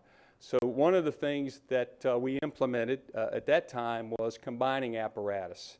We have engine apparatus, tender apparatus, which carries water, okay, because we are primarily rural and we don't have municipal water system in most of the unincorporated area, if not all the unincorporated areas. So we have to bring our own water with us to fight the fire. So what we started then, and we bought 3 of them, was combining the water tanker apparatus with the engine apparatus. We're going to continue that and finish that program out. And you can see there that there is a savings when you do that because you're only buying one piece of apparatus. We have those now in Oak Hill, the Spring Lake Station down on 1792, just south of DeLand, and in Pearson. And the plan is to put one in Osteen, one on at Station 18 of the Route 40 corridor, and one at Station 12 on Taylor Road. So we'll finish that program out. We'll still have water tenders because you do need to have those specifically to do specific things.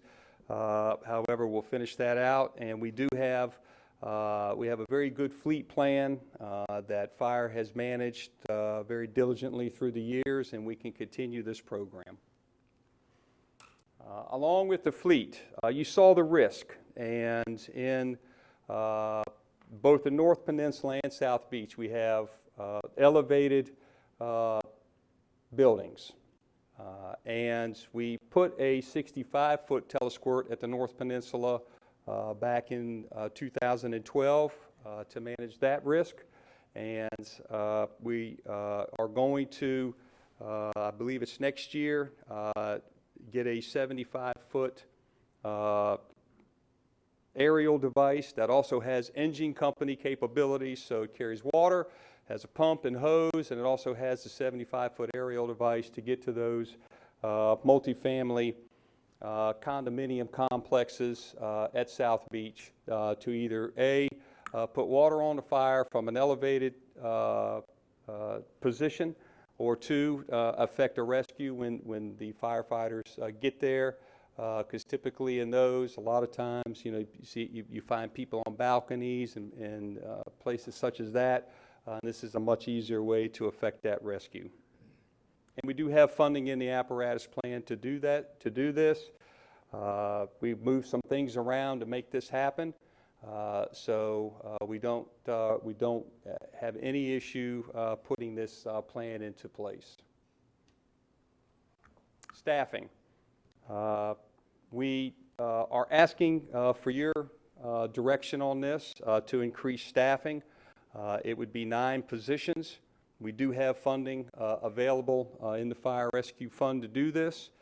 There's also a grant available through FEMA. There's $350 million available that we are prepared to apply for if you so allow us to do that. And what these firefighters will do is we would add 3 to each shift. It gives us surge capacity and the availability to assemble a more effective response force to face the community risks that I pointed out to you. And again, it's important that we perform as many of these critical tasks simultaneously rather than consecutively. It gives us more of a regional response, which is what we're trying to do with the staffing and apparatus and station locations that we have, so that we can get the people and the equipment to the scene. And we would put these people, one at the North Peninsula because of the risk, one at South Beach because of the risk, and at the Spring Lake Station because it's our busiest and it's on a major artery that can go south, north, west, or east into the unincorporated areas and assist those stations. The grant provides 75% funding in the first year, 75% funding in the second year, 35% in the third year, and then in perpetuity we would pick up 100% of that funding. And again, that's available for us to apply for, and we're ready to go if you allow us. This is sort of how it looks on a map. The dark blue circles is where we currently have 3. Actually, down in Oak Hill, we have 4. 2 on the engine and 2 on the EMS transport unit. And then where we would propose it at 3, and up at our station 16, which is what Flagler staffs for us, they have 3 there. What we're trying to establish is sort of a leapfrog effect. So you have a station that has 3, one that has 2, another one that has 3, so that when we collect them all together on a higher risk call where we have multi-units, we can assemble what we feel is an effective response force to start that critical tasking. This is what the funding would look like, what it would cost for 9 employees, and then with the FEMA contribution and the county contribution over that period. Relocation of fire stations. We looked pretty long and hard at this. One thing I didn't mention when I started was when we, in October, when we started to look at EMS, we were looking at fire consecutively with that. I met every other week with the fire staff, and so we've been working on this for several months. We do have 3 stations. 2 of them are sort of tucked away, and it increases response time back out to the main road. We're losing 2.5 minutes just getting back to the main road or a main thoroughfare. One has a little bit of added time because Station 18, because it's in 2 separate buildings that aren't connected.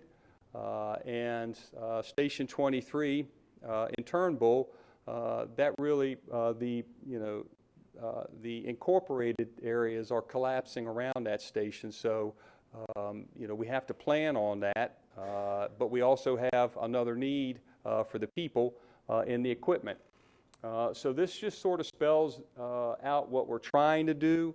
And again, this gets these stations on major thoroughfares and keeps them on major thoroughfares, or the movement, particularly for Station 23, would take it in an area that we know is collapsing around it with incorporated, but moving it down Route 44 closer to 415, yes ma'am, so that we can service a little bit more. Now, for Station 18, we have funding available in the fire fund to purchase land, and we talk about Route 40 and Route 11. That's just a marker on the map. What we don't want to do is go any farther west on Route 40 past 11. So anywhere in between the Plantation Pines, Rodeo Road area, and Route 11 certainly would suffice for what we're trying to do. We've mapped all the response times out, and it all fits. And Station 23, we already have land that's... Before you go on to Station 23, I'd like just a little bit of discussion on Station 18. Can we just hold this to the end? I've got notes for about a half a dozen things, and I would rather get through the presentation and go make your notes and go back and let's get this through. I know we're going to want to discuss that. I've got it on my notes to discuss 18 as well. So if we can do that. Let's go ahead and go through the presentation. I'd love to discuss it while it's relevant, but... It's going to be relevant when we finish the presentation. Certainly, as well. Mr. Chair, certainly. Thank you.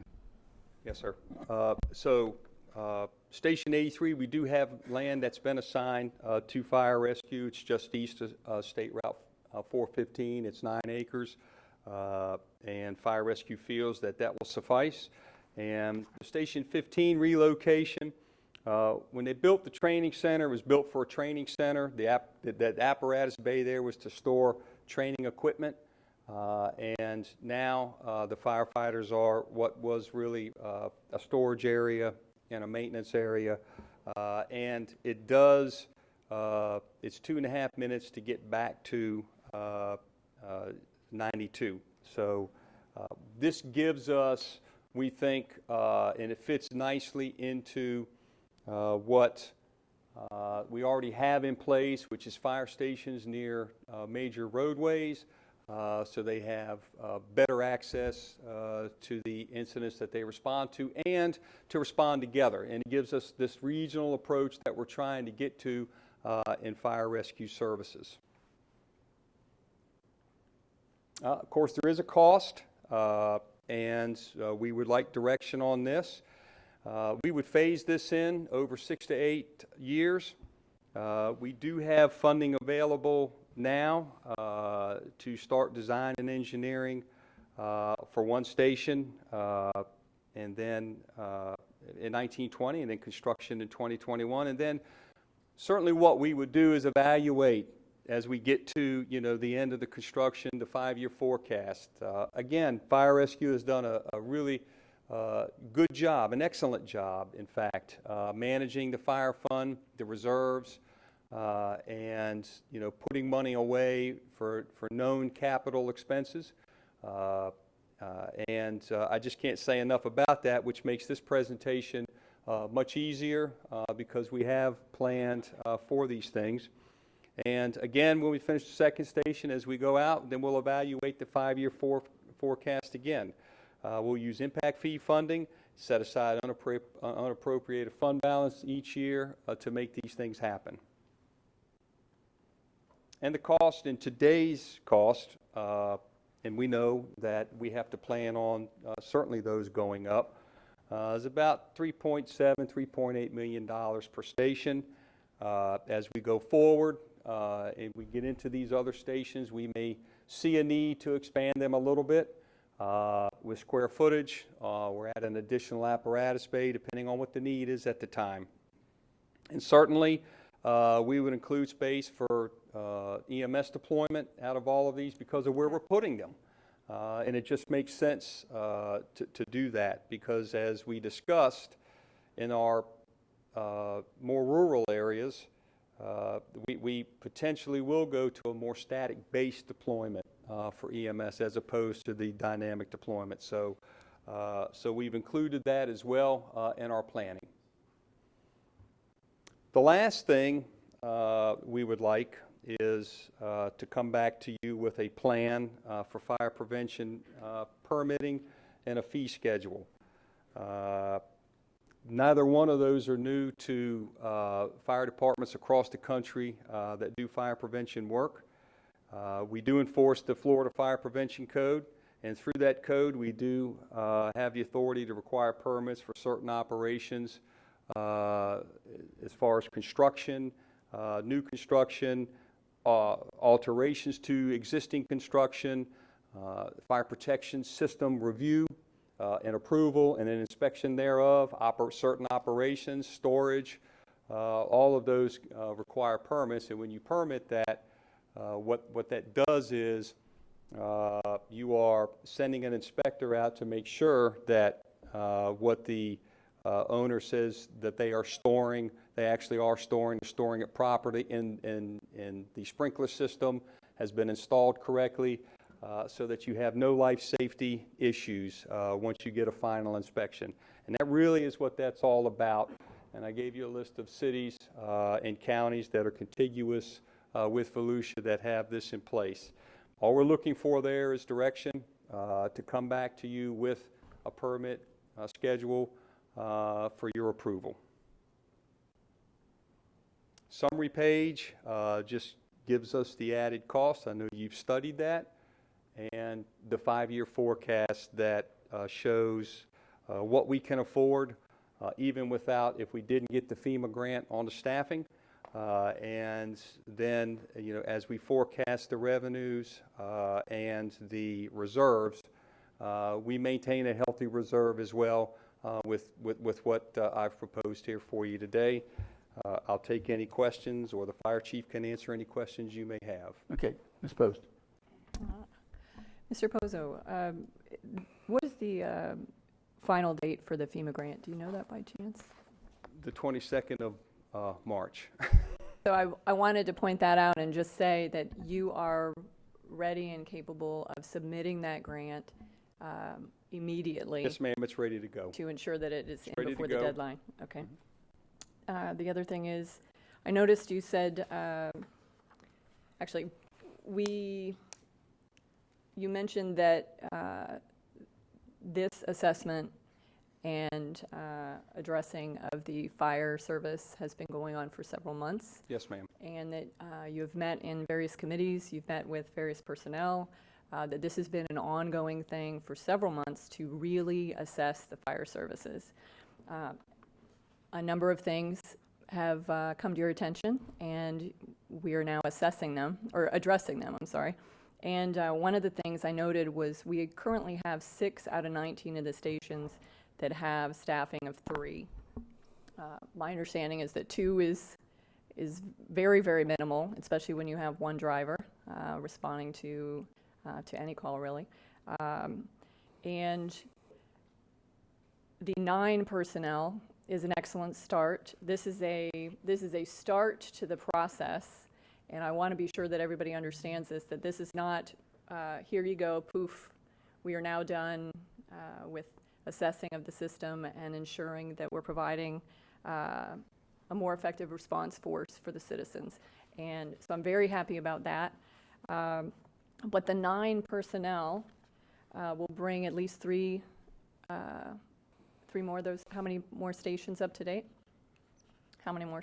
3. 3 more stations up to date. Okay. So very, very good momentum there.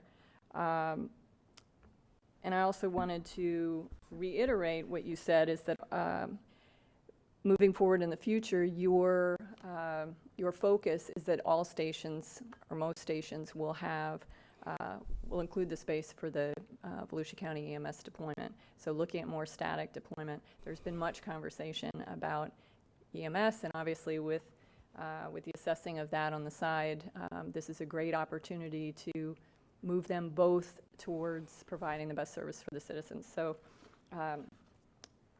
good job on this. I do want to address, I've received a number of emails overnight from citizens in the Rima Ridge area. So let's see.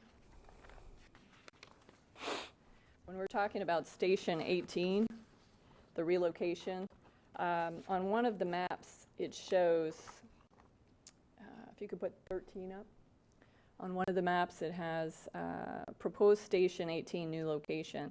And that is, if you look on the map of what's on the agenda attachment, it shows it directly at the intersection of State Road 40 and 11. And I want to ensure the public that right now there is no specific land there at State Road 40 and 11 that we are looking at to put a station there. That is not a designated spot that county is looking at. What county is looking at, and what you mentioned, was relocating Station 18, which is 2.5 or 2 minutes north of 40 on Rodeo Drive. And when I first came into office, I had several people meet with me, and that was really the number one issue that I was hit with when I came into office, was the state of the station at Station 18. And it was the condition, it was a layout. You have the bay area and then a completely separate building for staff.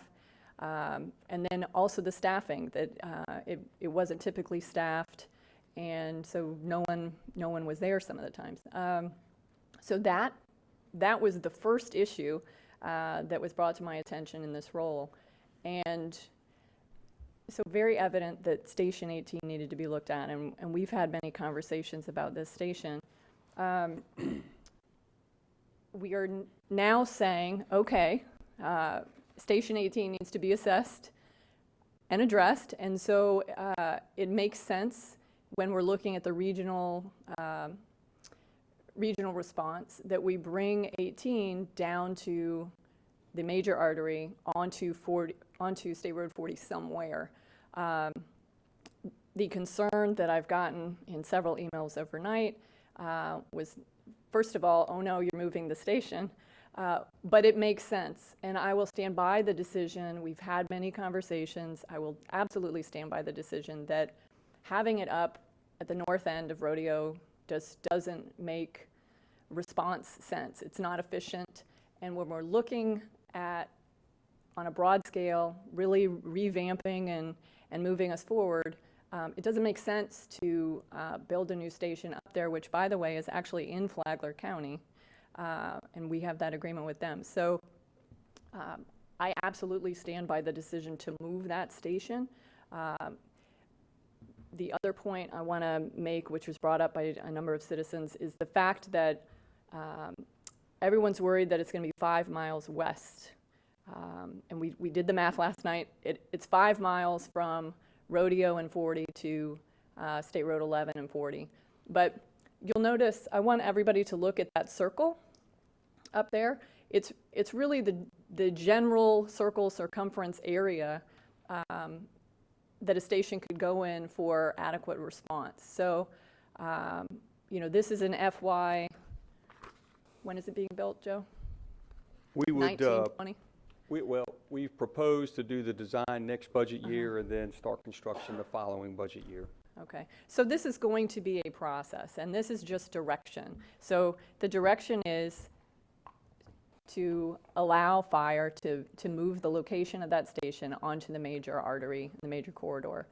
And so, there is plenty of time to talk to anyone about any available property that's along the corridor, and to speak with residents and to work all that out. Plenty of time. Just the bottom line here is we have to have it come out to the main artery. So again, I stand by the decision. I know that there are some people in Rema Ridge that would like it for it to stay in the same spot, but it just doesn't make sense in what we're doing. So thank you. Let me, while we're talking about 18, let me go ahead. I know this has been a discussion on that. Where it is about as ill-conceived as 94 being on Airport Road in Norman Beach. And you're smiling, so everyone can know he's smiling, because he has the same observation, because it was ill-conceived, and I was actually part of the ones that approved that with lack of information that sounded good. It's going to be back here. Again, it's off the road by at least probably 2.5 minutes. For an area that has few fires other than the brush fires, which is fortunate. And it doesn't have the ease of access. There was talk for years, going back probably 10, 15 years, of doing a joint station with the city of Ormond Beach. I don't know whether those talks, I know they probably went away, but we were looking at Airport Road and 40, where the extended airport. I know what you're talking about. Right, you know what I'm talking about, because you may have been involved in some of those. Chief Irby was there. We were Right. discussing that. We discussed that. And to me, for the taxpayers, that would have been a real good benefit for us to move 94. Maybe some of those working at 94 might not have liked it as much, because they are considered the Maytag repairman of firefighting. They get 1 or 2 calls a week. No, I'm just kind of halfway kidding, but not really. Seriously. So have there been any talks involved in this process, because the property was going to be given by the developer for the area? We did not, Mr. Chair. And I'm not getting into telling you where to do it, but Our best location, because we get more bang for the buck if we're east of Plantation Pines and west of Plantation Pines and then east of 40 and 11, someplace in that middle there. We get because we have when you talk about response, the initial response, and then the regional approach. When you look at Pearson and De Leon Springs, this station location really backs them up and services them well when you talk about the effective response. Well, and then you also have the joint agreement with the city of Ormond Beach, which could fill in some of that area from them to the west to Yes, in sir. between, because that would put you probably 5-6 miles from, I don't know where Rodeo Drive comes out to where your location is, probably, 4 miles, 5 miles west Of the city? of Rodeo Drive. Yes, So, sir. approximately. I Yes, sir. traveled that No, quite a bit. you're about so right. I'm just guessing. But then it would give the fill-in, the coverage would be Oh, yes, sir. with the city of Ormond Beach. So the people are not going to be neglected. I had 1 or 2 emails on people concerned, and they thought it was just going to be probably done away with, I think, and not be rebuilt. So No, sir. We get greater utility out of this move. Right. And, absolutely. And we'll get really good utility out of the 23 move because of where it goes. Mr. Johnson. Start with, I agree totally on Station 18. It has to move, and we have time to talk to the citizens about where to put it and what's best and where we can show everybody. I agree with that 100%. Turnbull Bay, old, antiquated in the middle of the city, it has to move. There's no doubt about that. We do have to bring up our staff, and I agree with that. I don't agree with Station 15 being moved, because we don't know what the future's going to bring, and you're not talking far, and you're talking $4 million. Leave that's where it's at right now and save that $4 million, because you're only talking 2 minutes getting, at most, getting down that road, and our money's better spent somewhere else, and we have a lot of things on the plate. Now, I drove my old truck today just in case when I bring this up, somebody torches it, I hadn't lost as much. But it might be time. We'll have a good response. it might be time that we involve our citizens to consider the possibility of some consolidation, because we're looking at stations that are side by side almost. I mean, you, out the southeast of town, you have a DeLand fire station and you have a county fire station. You have this going on everywhere. And this is a very important subject, and we can't make it an emotional subject. We have to get down to it, because one is the amount of tax dollars we're paying, and to get the best bang for the bucks and the most safety for the citizens. We're talking about buying a tower truck for South Peninsula, which we got to be able to get those people off those ledges. There's no doubt about it, but you still have the New Smyrna area that you're almost having to take and do redundancy of equipment. And I think that maybe it's time we start looking at, nobody looked at, let's go back to consolidated communication. The whole world was going to end and everybody was going to die if we did it, and it's worked out very well. And we should never go backwards. And it's about time we start looking at some of these other things, because we're a much more urban area than we were when we've talked about it in the past, and what is best for our citizens, our community, and in the long run, for the firemen themselves. And I think once we get by that, it would be a better plan for everyone involved, and not the turf wars that always get into it. Just to tag along on that, I know in '97 there was a push to try to consolidate fire services. And I think we or whatever has, the lack of support has really done an injustice to the citizens as far as safety, response times, and financially. Because we would be far better served with a unified, consolidated form of fire service than having it all split up. And I think that's what Mr. Johnson's saying. It's just like I brought up about 94 and 18. There could be an area that could be located for the city and the county. It may not be optimum for one, but it would be adequate for everybody. It wouldn't take away that much time response. I mean, it's every dollar we get comes from the people, and we have to think about that. And we also have to think about, do we need 13 fire chiefs? Sorry, fire chiefs that are out there listening. Maybe you could be a different chief in a bigger system. But I mean, I think that I'm supporting you applying for the FEMA grant to get the to see if we get the money, because it's not a guarantee that we'll even get it. I mean, I think we hope that we will. I'm supportive of that. And the planning of 18, that's a disaster location, I mean, not facility as such. It needs to be upgraded, and the people. But somehow together there needs to be more talk on working together, because our, I guess, rural area has shrunk, or our urban area has increased in 20 years, and the population that's being served as such. And I would take it one step further, and this is way out there. I would be for a countywide fire fee to fund everything, but that's what should be done. It's not going to be done, but it's something we looked at it over the years, and it's something that would serve everyone and take some of the burden off of the taxpayers and put the burden on that particular form of service.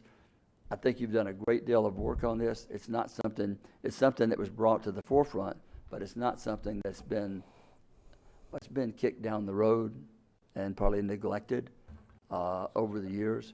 And I'm glad that you've done that. But I'll go, George, you probably want to add something on the FEMA? Or? Yeah, let me just add,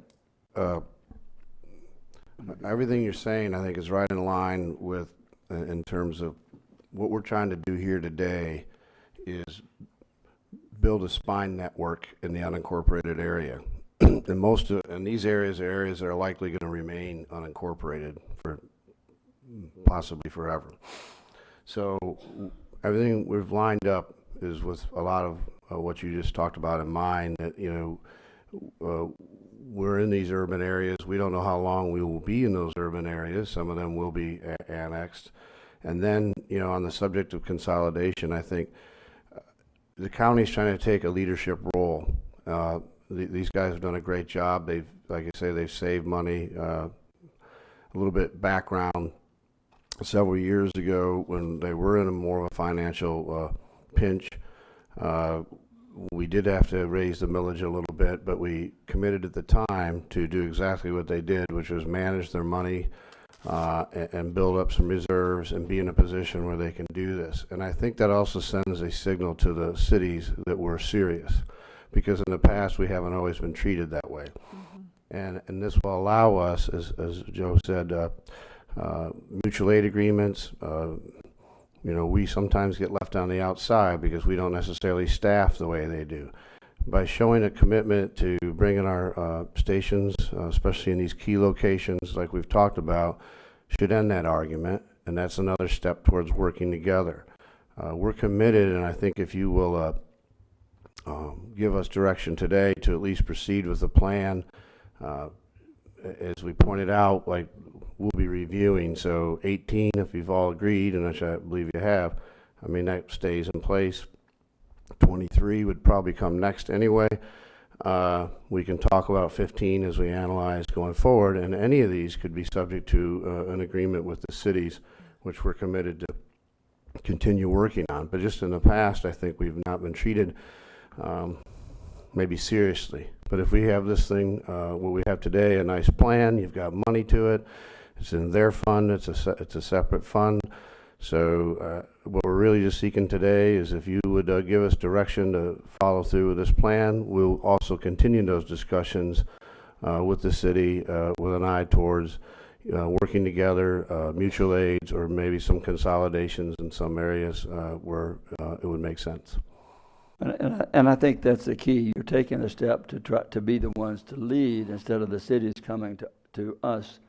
And I think we have a much better relationship throughout the county with the cities, and I'm sure that we can carry something forward in doing that, and we then can, like you said, become the leaders to say, let's work together for the good of the people. We did exactly that.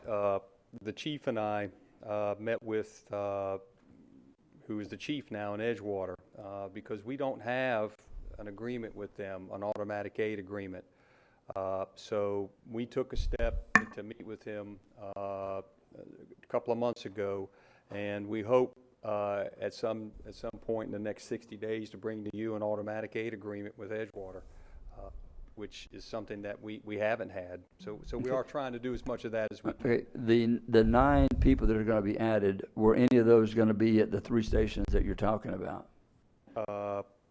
No, sir. I didn't think so. 21, well, because we have the risk issue in the North Peninsula and South Beach, and they're so secluded, and they have so much risk that to add the extra set of hands there, we will be able to do get at least 1 or 2 pieces of that critical tasking done simultaneously. Okay. And it solidifies us with the cities that surround those areas that get upset that we don't have at least 3 men in those stations. So it gives him the ability to go back and not only assemble with our folks, but to assemble with the cities as well. And I know Ms. Dennis has some comments, but I was just thinking that if we could look to adopting the plan as it is and understanding that Station 15 would be one of the last ones to be looked at, there would be no money expended on that particular. Right, and we could, 3 or 4 years? 3 years? Right, if I could have a motion to move the plan forward and apply for the grant, then that would be. Move to move it forward. Okay. Because remember, this is in the next year's budget, not this year. Ms. Post moved that we apply for the grant, and. I'll second. Well, actually, I got Dr. Lowry. Okay. I could hear him a little bit before. Second by Dr. Lowry. Any objection to move to apply for any discussion on the grant? Point of clarification. We're only voting on the FEMA grant. That's it. That's it. That's. Okay, but we're still in discussion then. Oh, yes, we're in discussion on everything else. We're just voting. The motion was made to make application for the FEMA grant, which we have to have done by the 22nd. And it was seconded by Dr. Lowry. And any objection to that motion? Hearing none, that motion passes, and we'll go back to discussing the everything except the FEMA part of this. Ms. Dennis. Excuse me. Thank you, Mr. Chair. Hey, Joe, how are you? Fine. What year did council do the heavy lift when we did all those out in the community about raising the fire fee? What year was that? Was that, when did we do that? 13. That was 14-15. 14, 15? That's correct. Yeah. So this didn't happen, I'm making a point here, this didn't happen overnight, right? It didn't happen overnight. This has been done on purpose and planned for 5 years ago, George. Exactly the point, right, that we went out and it was a heavy lift at the time. Chief Smith, along with the fire, his command staff, had a whole series of community meetings similar to what we're doing right now on the sales tax. They went out, got input from the residents, who then chose to or supported the increase in the millage, with the idea that they would plan properly for these type of capital investments a little farther down the road. So they set away money and ran their operation, which I'm very proud of what they've done through that period of time. And now they're at that point where they need some of these capital improvements, and they need to be able, like I say, to take a leadership role within the county on some of the staffing issues. Well, being part of the council at the time that sat through those meetings and went into the community, it's an important thing. I mean, it's 5 years ago, the heavy lift was going into the community asking for the increase of fees, and we had great support. We had unanimous support in every meeting we went to, as presented and to the citizens at the time. So this is the fruit of great planning and great service to our citizens. So thank you for that. Supported 100% with the caveat of what Councilman Johnson said, was at Station 15. I think we need to hit the pause button on that one. Station 23 in New Smyrna, yes, absolutely, has to go.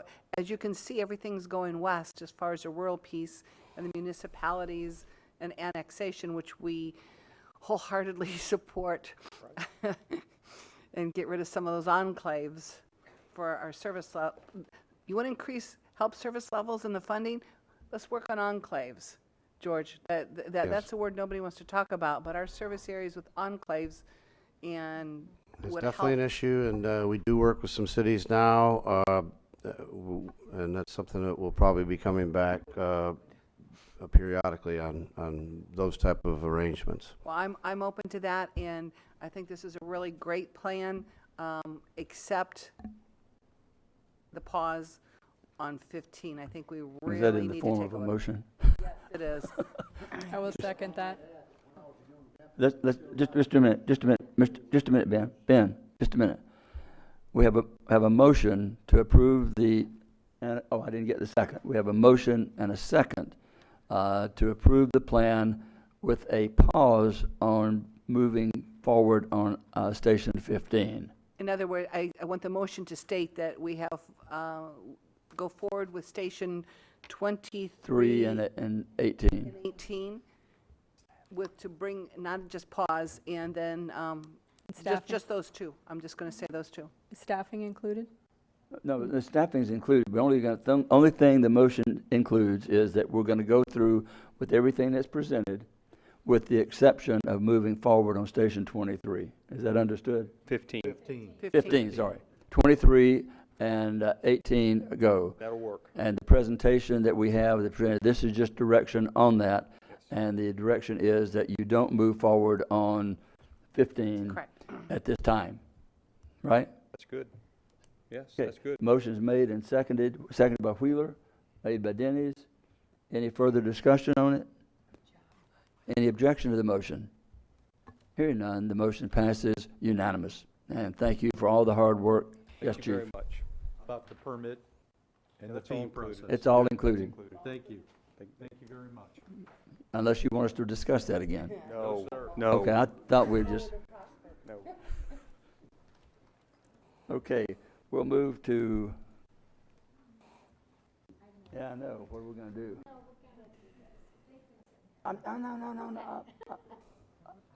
Okay. We're not breaking for lunch. We will go to item 8, which should probably have been accomplished about hour and a half ago, but we've had a lot of important things to cover. No, Not that anything is more important than the other, but we are here now. And Joe, Me. Mr. Pozo, sorry, you're still here, so Okay. appreciate this. Yes, sir. Joe Pozo, Public Protection.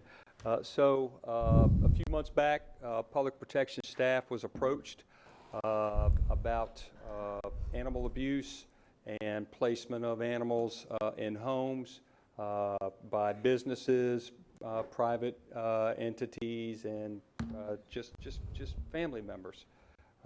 And what we discussed and what we were asked was, how can we make available who might be animal abusers to try to stop placement of animals with these people. We put together many stakeholders that included the clerk of the court, public protection. Mrs. Wheeler sat with us on that, Mr. Rechtenwald, and we included the county attorney's office. And the theme of it, again, is just placement of animals. And what was talked about was an animal abuse database that uses public information from the clerk's site. That was one item. We always discuss throughout each stakeholder meeting that the information is available through the clerk's site, just through normal access. There are a couple of options that we're seeking direction on from you that Deputy County Attorney Seaman will take you through. She's worked very diligently on that with staff, so I'll turn it over to her. Thank you, Mr. Pozo. He's had a fire earlier, so I offered to assist in putting some of the information together for him for this. Ms. Hilson has a couple screens. I need her to pull up the one with all of the other websites. As you're, nope, not that one. There we go. These are the counties that currently have some form of an animal abuse registry. If I go on Pasco first, both Pasco, go ahead and click through to the hyperlink, please. Both Pasco and Manatee, actually their clerks host. Scroll down, please. And over on the right, continue to animal abuse search. Nope, back up, Sue. Back up. Okay, Pasco Animal Abuse Search, down there it says continue to animal abuse search. If you could click on that, please. Abuser search. Yes, right there, thank you. They actually do it by a, is the hyperlink not working? There we go. They actually do it by a word search, by name, first name and last name. You can search by any person's name and date of birth, and up will come any and all specific to animal abusers. So that they've consolidated their animal abusers in one location. If we can go back out of that, Sue, and go to Manatee County, please. Manatee County Clerk also hosts an animal abuse. Go down and scroll down, it's right there, it says accept terms, I agree. They actually had everything in a spreadsheet. It's the case number, the status of the case, the type, the infraction, and the agency, and the ordinance or statute number is listed in a spreadsheet. Come on back out, Sue. The next few counties I'm going to go through, rather than the clerk's hosting it, these are actually hosted on the county's website. Animal Division website. The first is going to be Marion.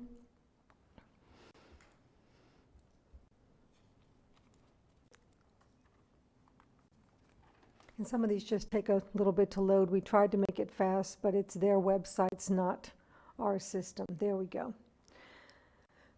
And scroll down so you can see they list the offense and they list the expiration from the registry. You can go back out of this one and just keep going through them, and I'll talk while she's doing that. These last four counties, Marion, Leon, Hillsborough, and Osceola, they have an expiration time period. They only keep them on their website for between 3 and 5 years, depending on the offense.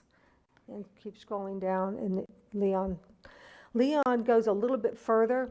They actually have an interactive where you can click on the actual judgment and sentence, and it will, do not do that, Sue, because it'll take us forever, but it'll actually go over to the clerk's website, and you can see the judgment and sentence, the fingerprints, everything.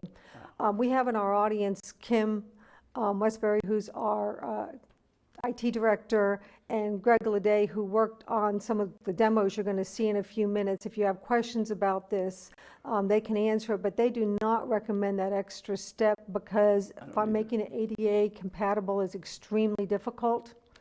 But I wanted to show you what other counties are doing. Let's go out of this one, Sue, and go ahead and go to the next one, which is Hillsborough.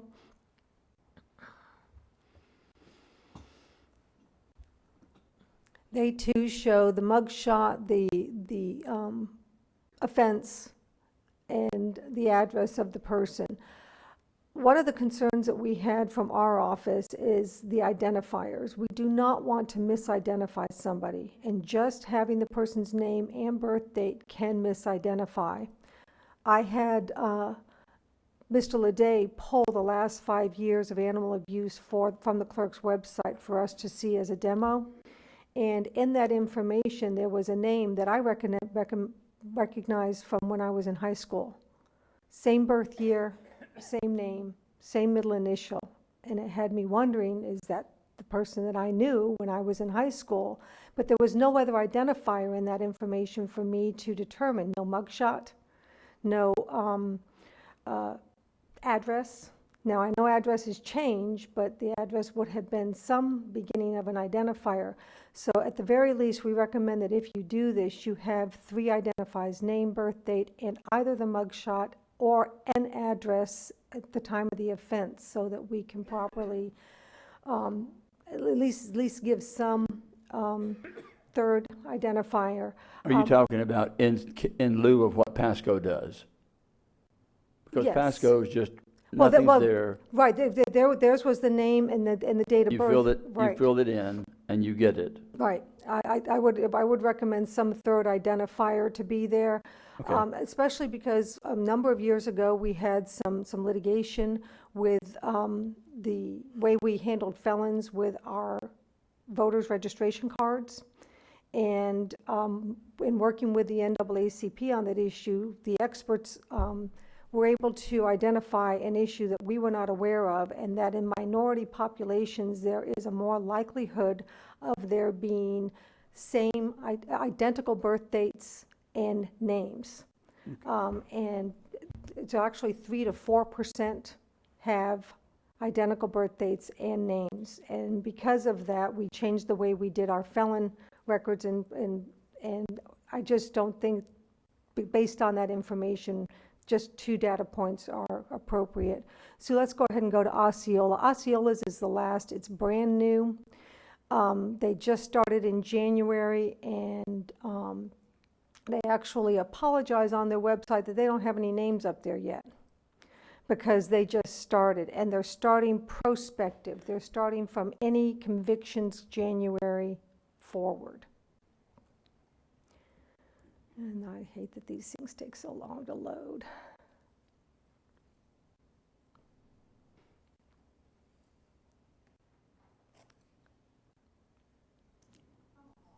Go ahead and scroll down, Sue, and click on the link. Back up either one of those links that are in blue, the hyperlinks in blue.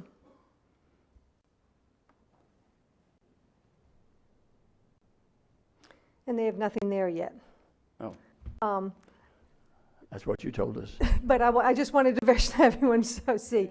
So if we can go to the little demonstration, our IT people put together for us a demonstration of what they can do relatively easily, pulling the data from the clerk's website.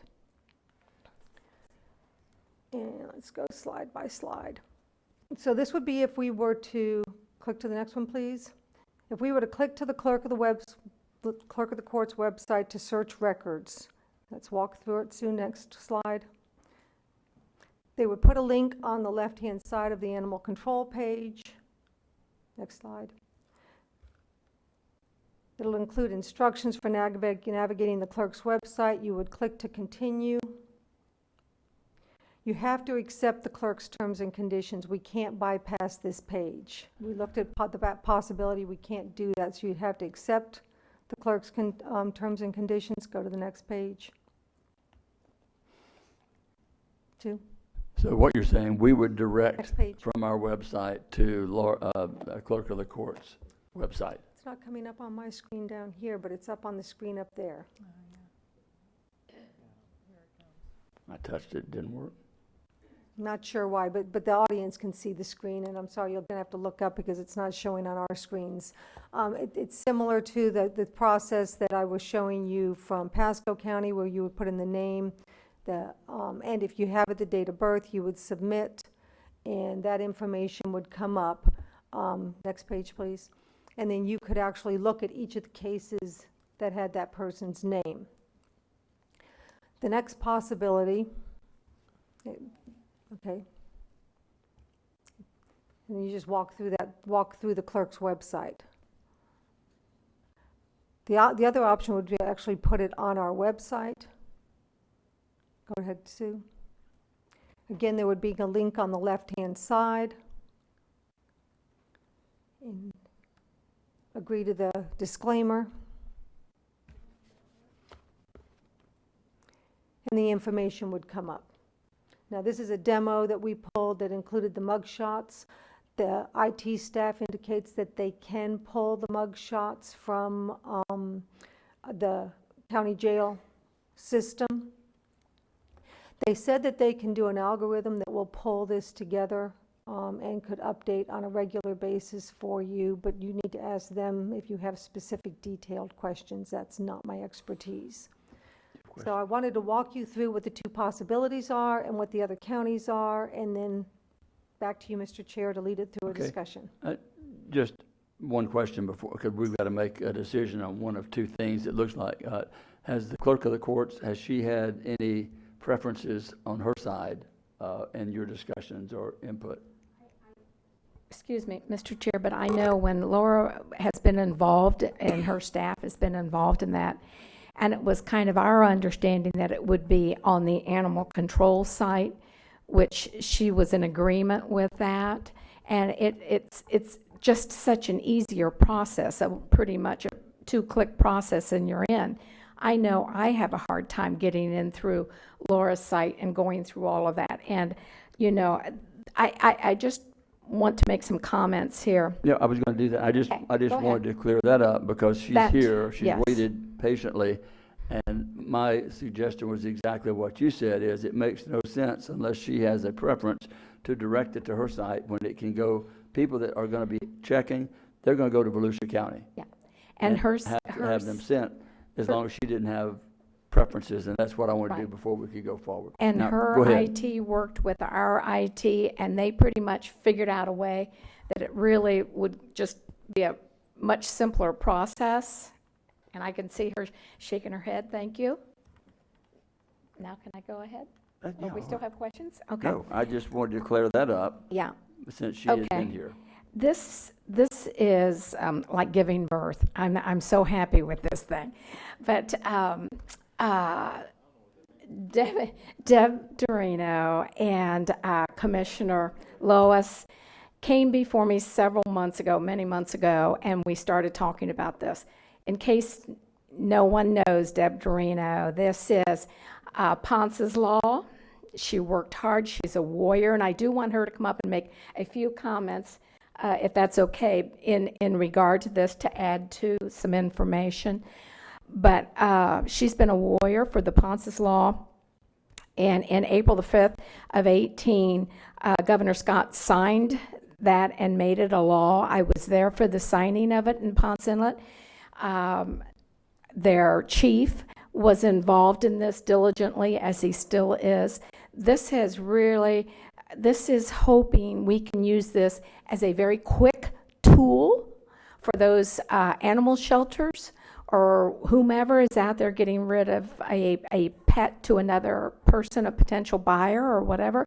They can easily get onto the county's website, go to what I think they would think of first, to the animal control, click on it, and bam, they've got the names. And I would also recommend a picture. I think that is a very wise. There's going to be a few of them that do not have pictures in our category, but that's going to be the minority. I think with this law in place, we're going to see more convictions because the point level has increased and they're tightening up on it. So we're going to be able to use this even further. And we had Adam involved in this in every step of the process. And I think he can make use of this and expand this database or the usage of that website to be more community friendly. I'm really pushing for the whole concept of it here. I couldn't be more excited about this, and I'm hoping my council is also. This has been a lot of work with legal. We wanted to make sure we were not overstepping boundaries in any way. A lot of work with Adam, a lot of work with Debbie was there on every single meeting, as well as Lois was there. Laura had staff there. Our IT people were there. This is something that I think is just another service, another tool. If this is allowed to go forward, council, that we can recommend, I would like to recommend that we move this forward with having it on the animal control shelter site and having it add the name and the picture also. I will then be presenting it, or staff will be presenting it at the next meeting of the Elected Officials Roundtable, to be talking to each one of our cities. So hopefully they can link in, and then I'm going to go to the Florida Association of Counties. This is something that needs to be addressed, and whether you're going from one county or another, selling a pet or giving a pet away, you should be able to link onto that and find the abuser, and that's not where you want to put the household, your pets in. If I can just, Mr. Chair, have Debbie come up, because this really is her baby. I would just like her to make a few comments, if that, with your permission. Sure.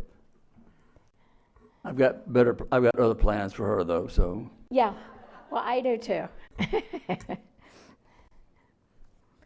This is my warrior. Don't we, Lois? She's just been diligent on this, and if I slept for a day not thinking about it, she was texting me in the middle of the night. So it has not been off my radar since the moment that she contacted me and said, I want you to be the one. Ben, did you want to make a comment on this now, or you want to let her speak first, or whatever? Yeah, I think this is the best way to go, is by doing it by website to website, rather than us trying to keep up with it, because Laura has the most up-to-date information on it. And it's a very simple system to use. The people go to it. You can also, for pictures, not complicated, you can take and put the jail website on it for their photographs, and when you're looking at photographs, because all these people are booked in. But if you take and do it the way some of these other counties have done it, I'm afraid you're putting yourself up for some pretty bad liability. Somebody gets off, or somebody goes to the wrong house because somebody has moved. And this has up-to-date information that not only for maybe animal abuse, child abuse. Do you want to give somebody a dog that is out there for child abuse, and it's the next step? Actually, it starts with animals more, but whatever. Or they've stolen dogs in the past, and they can take and look up these names and get an idea, do I want this animal to go to that place? And it's a little bit broader, but simple to use, and it can get the job done. Yeah, I'm glad that you mentioned that, because this is the first, we know what we're doing as far as acquiring or placing an animal, receiving one or placing one with a convicted animal abuser is what the issue is.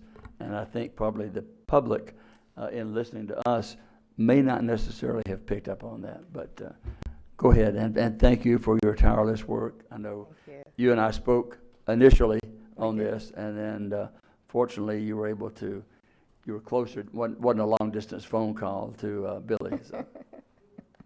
Well, thank you.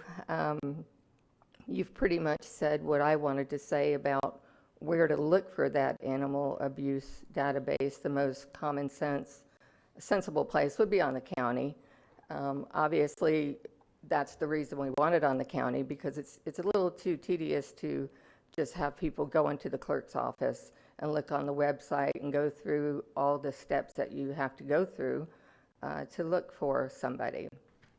So I'm in agreement, and I think everybody else is in agreement with me on that one. I don't know if any of you know Cynthia Anderson. You wouldn't probably remember Cynthia Anderson unless she was in a database.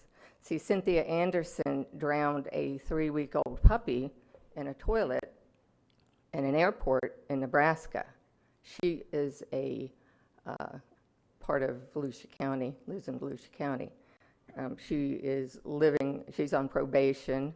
She was ordered to not have any contact with animals for 5 years. She was recently arrested because yet another animal. Now, she states that that animal is her roommate's.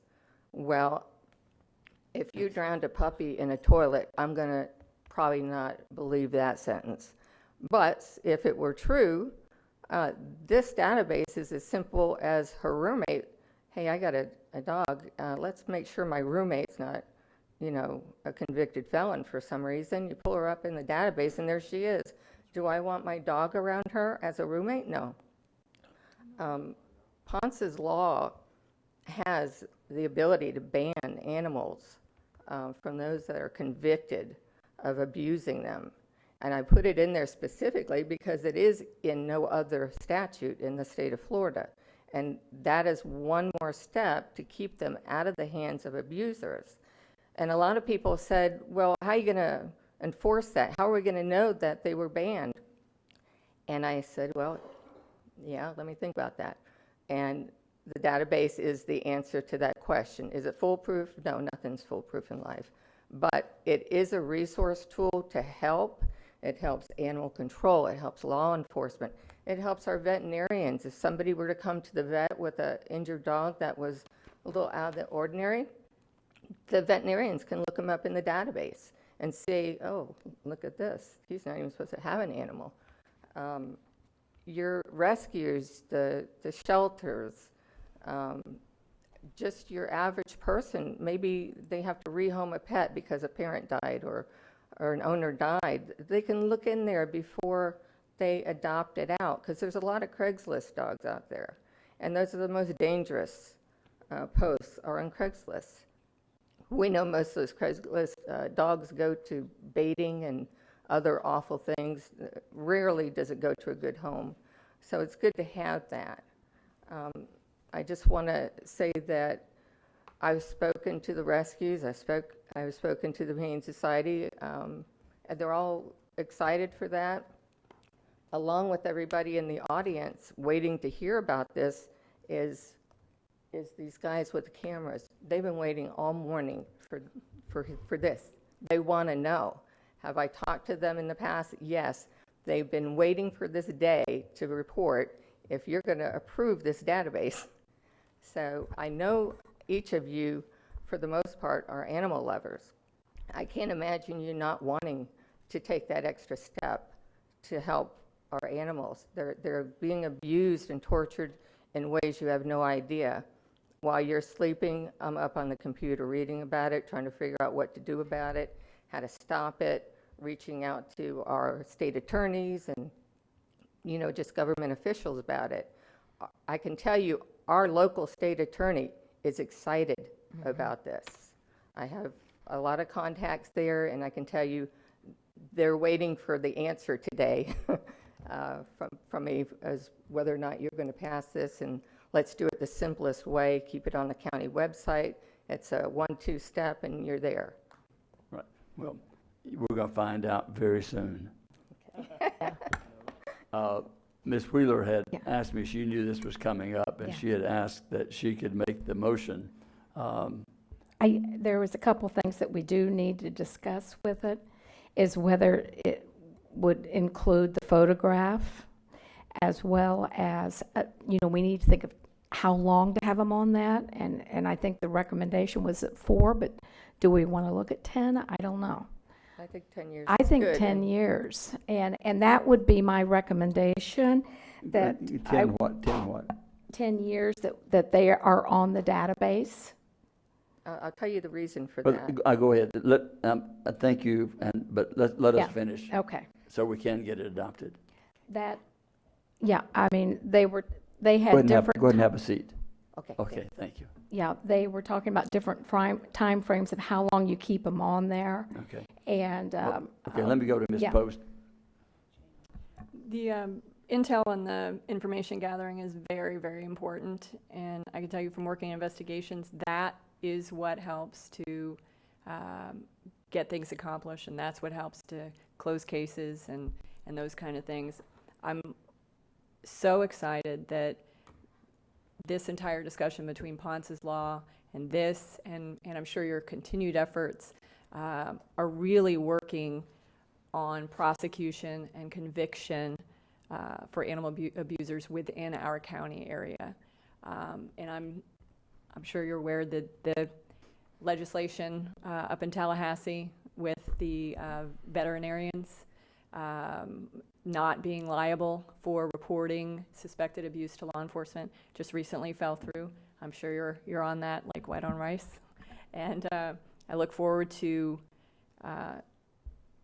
seeing more of what one person who is active and involved in the community and has the commitment to advocacy to do what's right and what's best for the citizens can actually accomplish. And so I think this is a very good lesson for us as well. And I applaud your efforts. I'm absolutely for the website and the abuse registry, and certainly I would be for the photo being on there because, again, intel is very important, information gathering. And I would like to hear a little bit more on the reasoning behind the 5-year. I noticed that some of the other counties were 5 years, or all the counties were 5 years. Mm-mm. Is there a reasoning behind that, or? The ones that actually host the database is Marion, Leon, Hillsborough, and Osceola are 5. Mm-hmm. I believe Marion also restricts some of their data to 3. Do we know if there's any specific reasoning behind that, or they just picked 5? I did not research the reasoning behind that. I just simply gathered the data for you. Okay, then I would absolutely be in favor of the 10. Yeah. Okay. Dr. Lowry. That was my question. I was going to ask legal if they had any preference or any input as to far as the length of time. I think I will tell you, no, length of time, no. Now, I will tell you the counties that do host this, that they started at prospective. They didn't reach back 10 years and put the data on their websites, or reach back 5 years and put the data on their websites. That's why Osceola's is blank right now. They did prospective from the date of the establishment of their database or registry. I think what this group is asking is that we reach back and grab 10 years of data and put it on the website. Okay. Let's try to do this to get to I know, but I'm going to I think the easiest way to do this, Jamie, would be for you to outline each of the parts or bring up each of the parts that wants to be included. I mean, we're sitting up here talking 10 years, we're talking photos, we're talking, I mean, the way that you want to draft it. Well, actually, it's for IT to pull the data. So I'm not going to be drafting an ordinance or drafting any documents of any kind. You're just instructing IT what data to pull. Okay. I believe Adam had created a list of the statutory offenses, and of course there's our county code.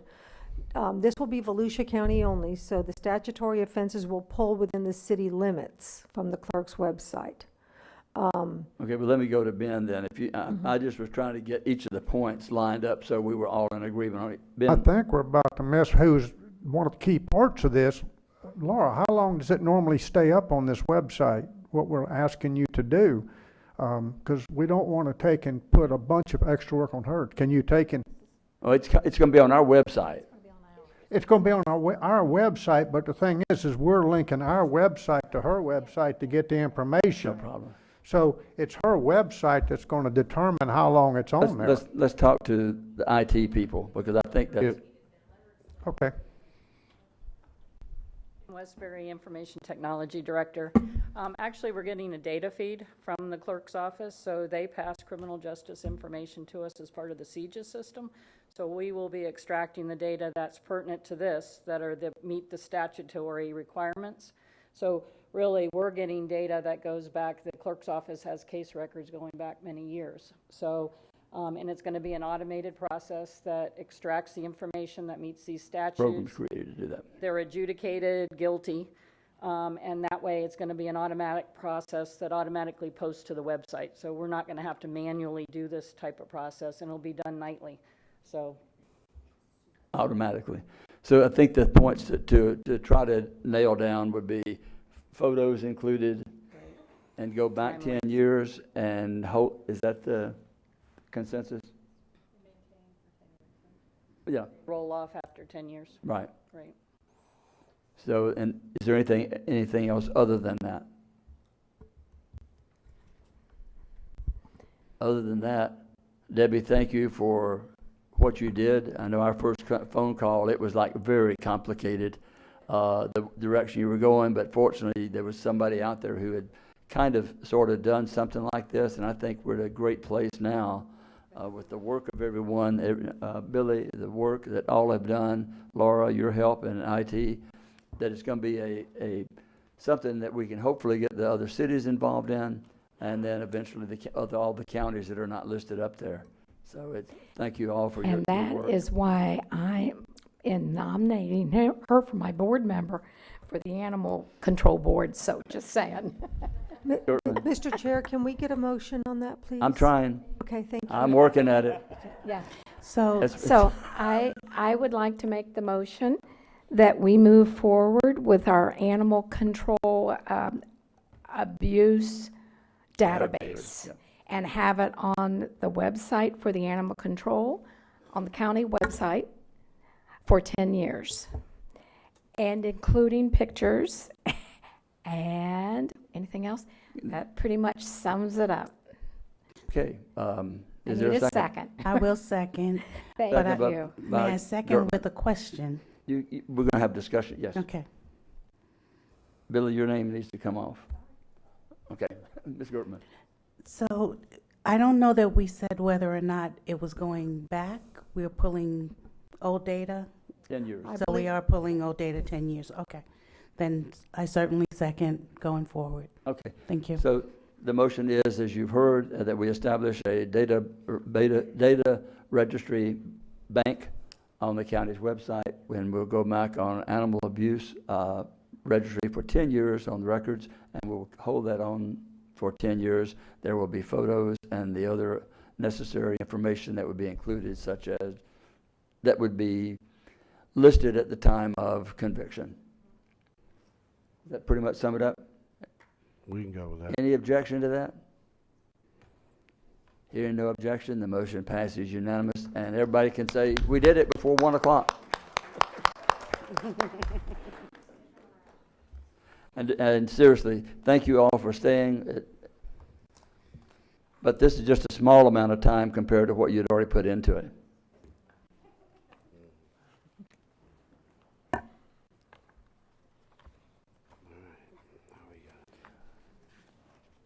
Okay, we have a couple of options here now, folks. I'm getting hungry. I don't want to get hangry. We have people here waiting for the echo. I know that.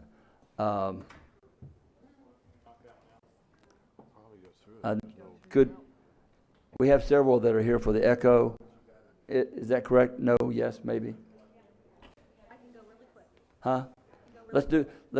Let's go ahead and move to the item 10. 9, sorry. On the ECHO grants. Yes. And Donna will lead us through that, and then we'll break for lunch. Good afternoon, Mr. Chair, members of council. Donna Butler, Community Services Director. You have before you item 9, which is $2.4 million and change for this year's recommendations for 11 awards for 11 eligible projects. All of them met the minimum standards and are forwarded to you by the ECHO board for your review. The City of Ormond Beach does have an outstanding tax bill, so if you wish to move that project forward, you will have to complete a waiver. Okay, let's do that. Is anyone willing to, we waived it previously, so I need a motion to waive the condition of the City of Ormond Beach on will be in court. Mr. Johnson, is there a second? Second. Seconded by Lowry. Motion's made and seconded to waive the condition of the City of Ormond Beach on its application for ECHO. Is there now a motion to approve the ECHO grants? Is there a motion? Mr. Chair, before the motion, discussion. Would actually prefer that we have a motion for discussion. Let's go ahead and do You that. need a motion for discussion? Yes, please. Not approval, just discussion? We would put a motion on the floor. We can discuss it, we can kill it, we can do anything we want to with it. So Because there's going to be discussion, I'll move approval of the ECHO grants as presented. okay, is there a second? Second of Wheeler. Discussion. Discussion, Mr. Chair. This is in reference to the Volusia Flagler YMCA ECHO grant, and I've had multiple conversations behind the scenes because I had several phone calls. Actually, it was not on my radar until I received a couple phone calls, and this is why. Sue, if you could put up the handout that I gave you. This is a copy of the page from the grant application for the Y. And I drilled down and took a look at the application, and if you look at that, it's kind of hard to, Sue, can you pull that up to make it any? Did we have that in our packet? I didn't see it. No, you'd have to get that in. All the applications are available online. But, and they're very lengthy. All the applications they're all very lengthy, so you wouldn't want copies of all of them. But here's the WISE grant applications, and here's why I think this is so important, Council, is that you can see, and it's hard to see here, the first one was at 2008, DeLand got a splash pad for $71,000. The next year, in 2000, what is that, 8? Deltona got a splash pad for $57,000. Then 13-14, Ormond Beach Community Aqua Project, this is all the Y. Ormond Beach, basically, $382,000 grant. The next year, Ormond Beach Y, $400,000. The next year, DeLand got a grant for $77,000 for a playground. The next year, last year, the Ormond Y yet again got another $237,000. They're over $1 million currently in grants from ECHO that they've qualified for. There's no question there that they've applied and qualified for. This one that I made the motion to support puts in well over $1.4 million for one Y in Volusia County. Now, this is an organization that's supposed to represent the entire county. So I will tell you, council members, I am going to work with Southeast Volusia in the next ECHO cycle to make sure that the city of Edgewater, who owns the building with the Y, gets an upgrade to the Southeast Volusia Y. Last year, they couldn't even open their pool because there was a problem. And I come to find out, had to negotiate with it. So I'm making a point here. And I think the numbers speak for themselves where the priority has been. Going forward, I will let my district council members discuss among themselves and meet to see what they choose to do within the district, their districts. But I had a meeting yesterday, I will tell you this, I had a meeting yesterday in Southeast Volusia with a couple officials from the Y and the city of Edgewater, and what a plan could look like going forward. But here's my question. Teresa, you're here. Answer me this. It's also my understanding that, especially with ECHO grants, in a project this big, it's supposed to be open to the public, access to the public. How is that achieved? With the understanding that you are no longer speaking for the Y. Well, in some I asked for, capacity, they're not available. I asked for the CEO. Okay. I couldn't even get return phone calls.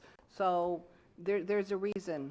okay, the current CEO is out of the country. I understand. So, and I responded back to Carmen that I would take your call, but you met with Katie, our Chief Operating Officer. I did. So I'm still under contract with Okay, Y. okay. So just Just for the clear record. that up.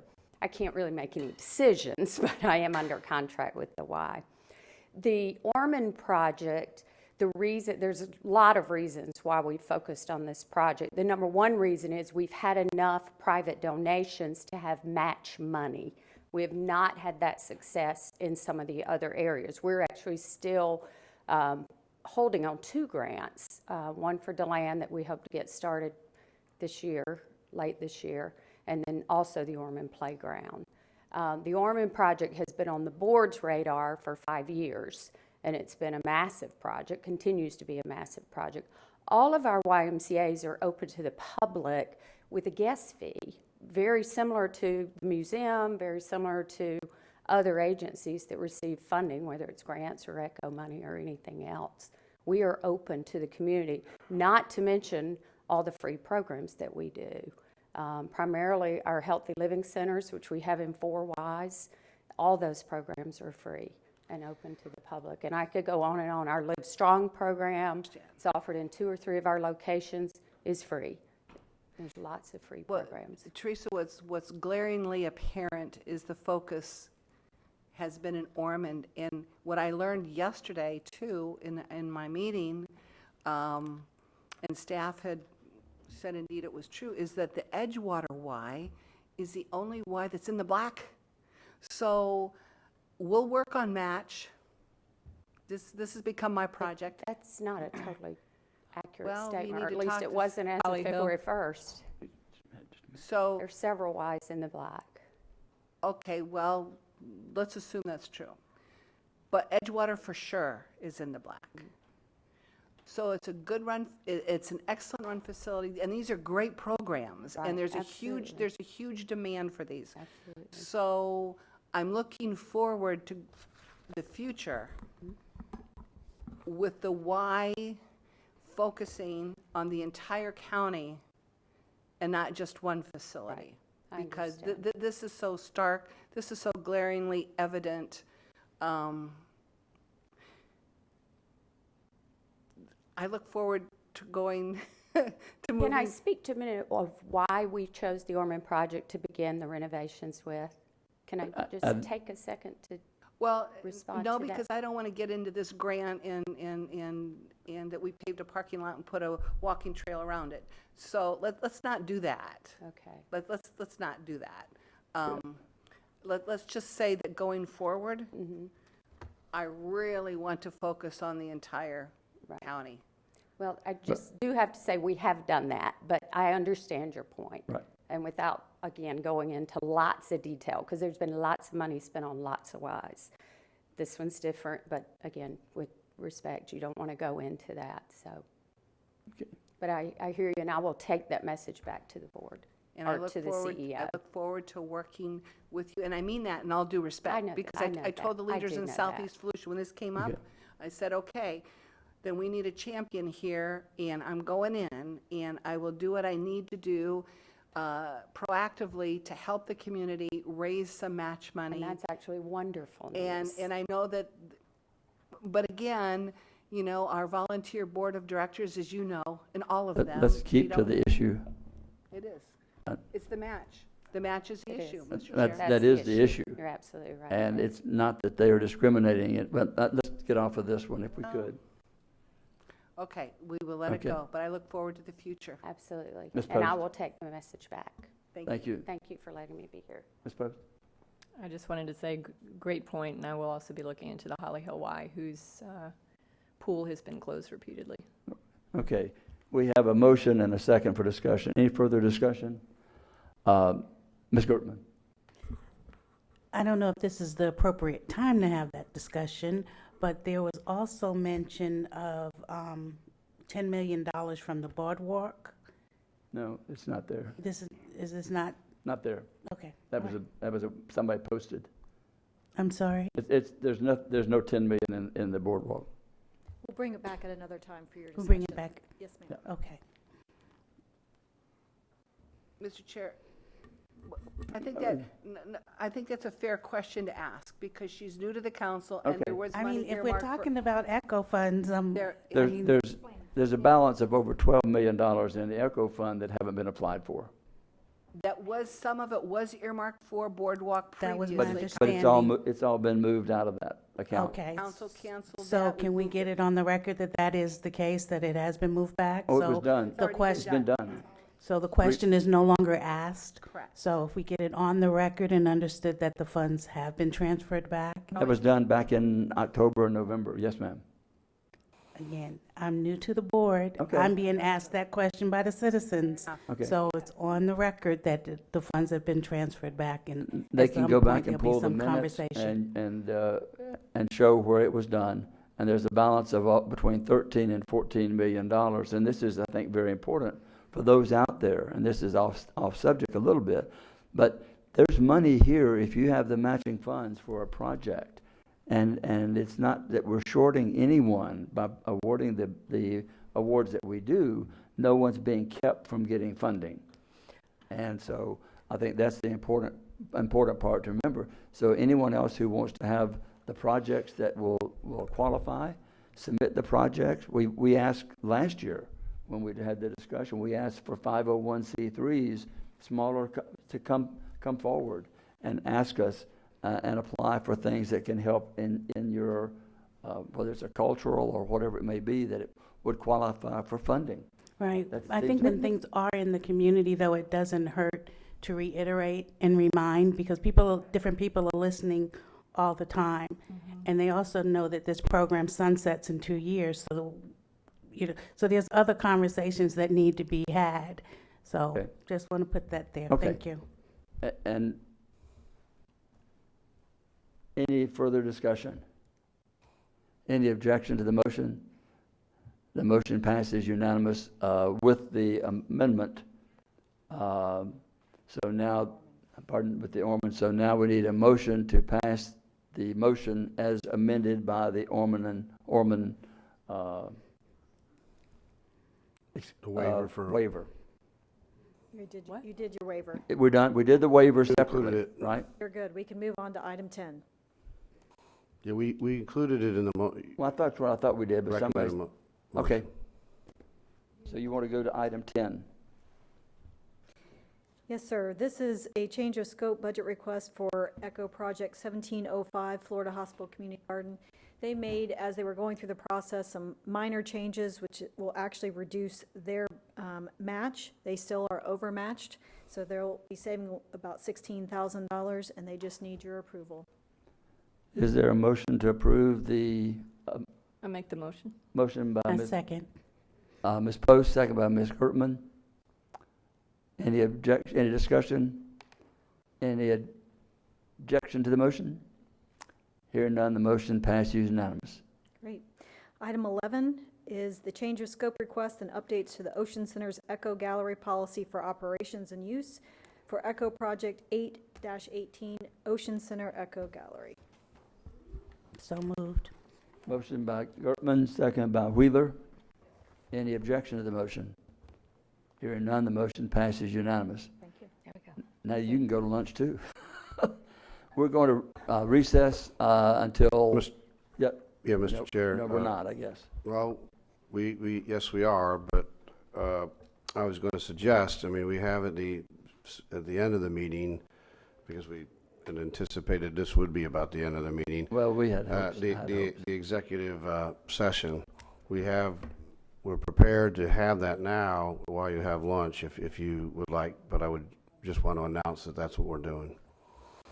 You're requesting the executive session, and what I'm going to say is then that I guess that we can proceed with a recess at this point to the executive session. And we will be back after the executive session is concluded. Correct. Okay? I think that's in order, Counselor. Well, do you want to give a time before which you will not reconvene? We've got things to discuss. Back at 2:30? 2:30? That's the Be anticipated. back at 2:30 at the latest. At But the- I don't think we have to say that. Well, Well, what if we're back before that? I want the public to know that then they should stand by that. I'm suggesting that you say it should be back at 2:30 at the earliest. Well, okay. We will be back at the earliest, 2:30. Well, we'll be back at the earliest, 2:30. We are recessed and going into executive session.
Check, check.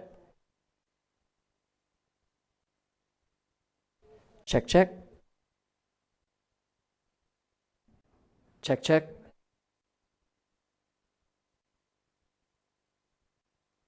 Check, check. Check 1, 2. Check 1, check, check. You fix 1 and check, check. Pop up. Check, check. Check, check. Check, check.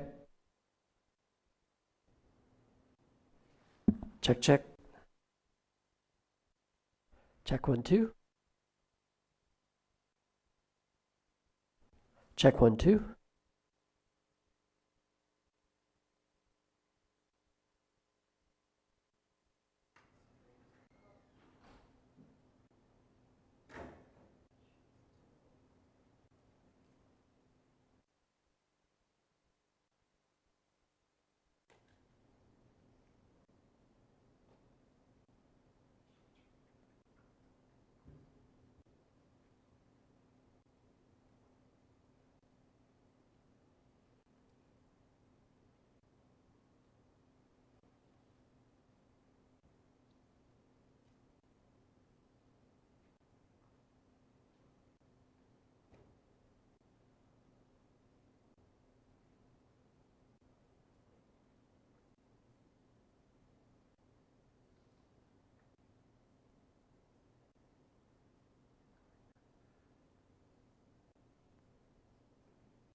camera, can you make me look thin? And add some hair? This will be just like the Senate seat from The Godfather Part 2, so no worries. Oh my gosh. How are you doing, sir? Good. You still shooting a lot? I do massive amounts of shooting. When do you shoot long range? Sweet. He's on vacation.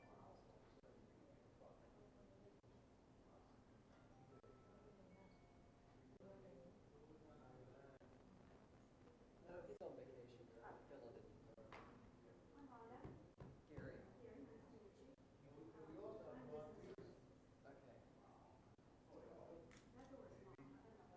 2:30. Yeah, I better.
You've got our overhead press station ready.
Afraid my collection's a bit more pedestrian.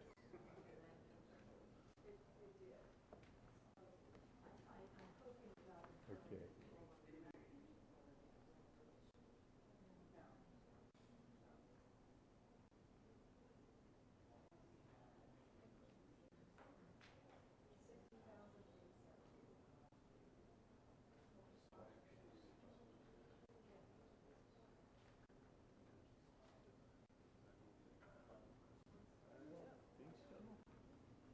Yeah, you hit the push button. Unless it, oh, it's live. I think the green light means it's live.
Okay, it's 2:43. We're sorry for the delay. The executive session took a little bit longer than we thought, and we'll go ahead and reconvene the March 19th, March 19th, 2019 council meeting, and we will start with item 12, I believe, right?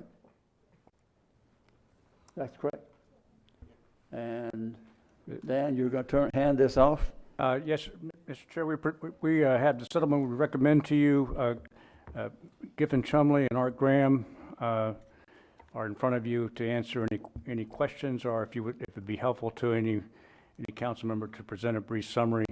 Also, Kim Westbury, our IT director, is here for you. So, okay. Either you're going to lead it, or I'm going to call a vote. If you, I'm going to call the vote. This is item 12 is ADA accessibility of county websites, settlement of litigation price versus county settlement amount of $25,500. Is there a motion? Motion by Lowry, seconded by Wheeler. Any discussion? Hearing no discussion, the motion, any objection to the motion? Hearing none, the motion passes unanimous. Move to item 12A. Mr. Eckert. yes, sir. I presented you with a recommendation for appeal of the judgment, final judgment. It's expected to be entered in the county versus Governor DeSantis and others. I've tried to outline the issues for you in the agenda item. There'll be two issues to be briefed. The governor and the Secretary of State generally describes two sets of issues, I should say. The governor and Secretary of State say they're not the proper parties, but the lower court ruled against them on that issue. The other issue is the applicability of the amendment to Volusia County. In my view, this is an issue which should be decided by the Supreme Court if the Supreme Court will accept jurisdiction, and that is my recommendation to you, sir. Counsel? Ms. Wheeler? Yeah, Dan, can you go back and explain the retroactive? I don't know that Barbara was in on all of that, so what this whole thing is? Well, the retroactivity from our perspective, the amendment has retroactive effect because it renders invalid the charter, which was lawfully adopted pursuant to the charter at a prior time. So, while the lower court said it was not retroactive, that is the context in which the Supreme Court discussed retroactivity in the prior case, and the Supreme Court said that whether it had retroactive effect, whether it applied to existing charters, was an issue that should be addressed in subsequent litigation. So I think the court has laid out the issue which we've presented, and ultimately it's up to the court to decide. That issue of retroactivity finds itself in this context for the amendment to have, partially in this context, for the amendment to have effect upon Volusia, it's necessary for it to implicitly override Article 8, Section 1C of the Constitution, which was not amended by the voters. And that section says that, I'm paraphrasing, but pretty close paraphrase, pursuant to general or special law, a county government may be established by charter, which shall be adopted, amended, or repealed only by vote of the electors of the county in a special election called for that purpose. So, because of the language of the amendment itself, and because of Article 8, Section 1C, the argument that we've made to the court, and which we expect to make to the appellate courts, is that the constitutional amendment does not apply to to existing charter provisions. It does not alter existing charter provisions. That its effect is to prohibit changes which formerly were authorized under Article 8, Section 1D from being made by either charter or by legislative special act approved by vote of the electors from being made in other counties. Okay. I think she's clear. Thank you. Since that, okay. Is there a motion in that, is there a motion to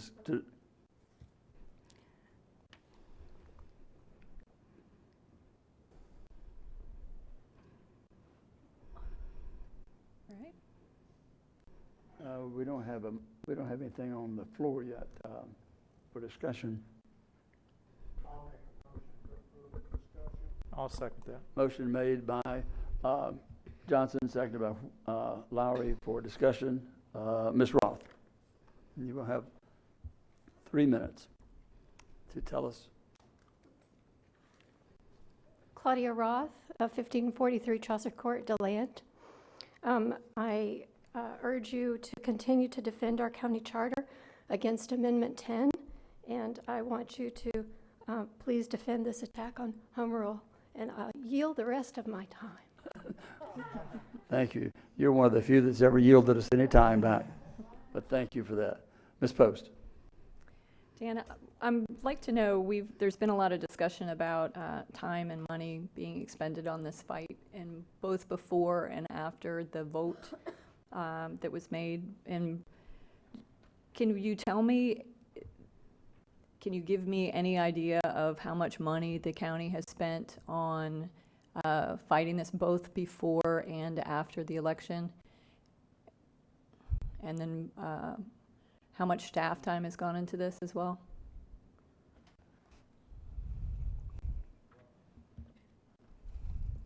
Well, quite a bit of staff time, but that staff time is largely mine and that of my assistant, although I certainly received helpful critiques from others in the office, and Mr. Bledsoe was drafted a large part of the amendment on jurisdiction.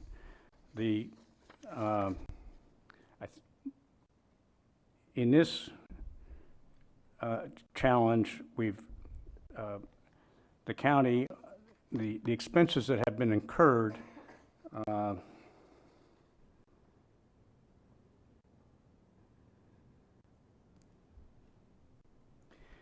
are a little over 650, between 650 and 700, 650 and 700, 650 and 675. In the prior litigation, it was under 2,000. It was under 2,000. Let me get that correct. So for us to fight, and from this point forward, I have estimated what I've given you is an out-of-pocket is an estimate of the out-of-pocket cost to include court reporters' fees if they're incurred. I'm not really sure that those will be incurred. So I'm asking actually to date. I'm not asking for your future expectations, but what we've spent to date, or how many hours and how much. As I've told you, council member, I do not have a calculation of my hours at this point. They are considerable. Much of it, though, in time that would have been spent on free time. So how much? What is the typical process when when the legal department files a lawsuit? Whether it's defending something against a citizen lawsuit or whatever it is, what is the normal procedure then for the legal department to track hours and money spent on a case? I just find it astounding that we don't have. We track hours when we have an expectation of being able to recover fees.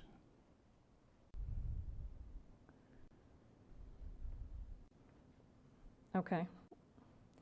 And you're saying that we've only spent $650? $675 plus $2,000 on the front one. The court reporter transcripts for the transcriptions of the hearing were $154.70.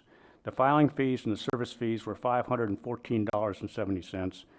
And the certified mail to the Attorney General were $8.67. That doesn't, my travel to and from Tallahassee is part of my mileage allowance. I've not submitted any reimbursement for the parking or for per diem. Or actually, I've traveled back and forth in one day in each instance, each of the 3 instances. Okay. All right, I find it astounding that we don't have,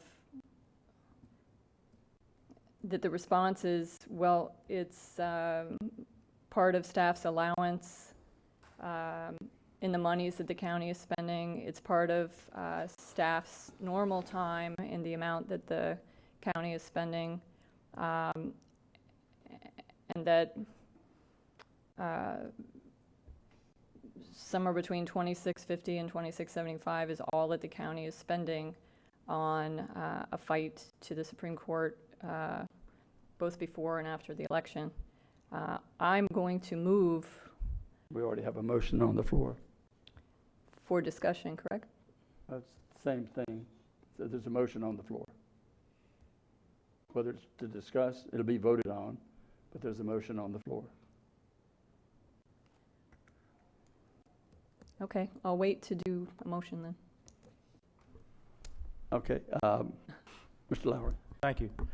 Thank you, Mr. Chair. I had the probably unique experience last year. I was done after the primary, and in the fall I was able to campaign for a couple different people, and so I was at early voting and also the day of voting.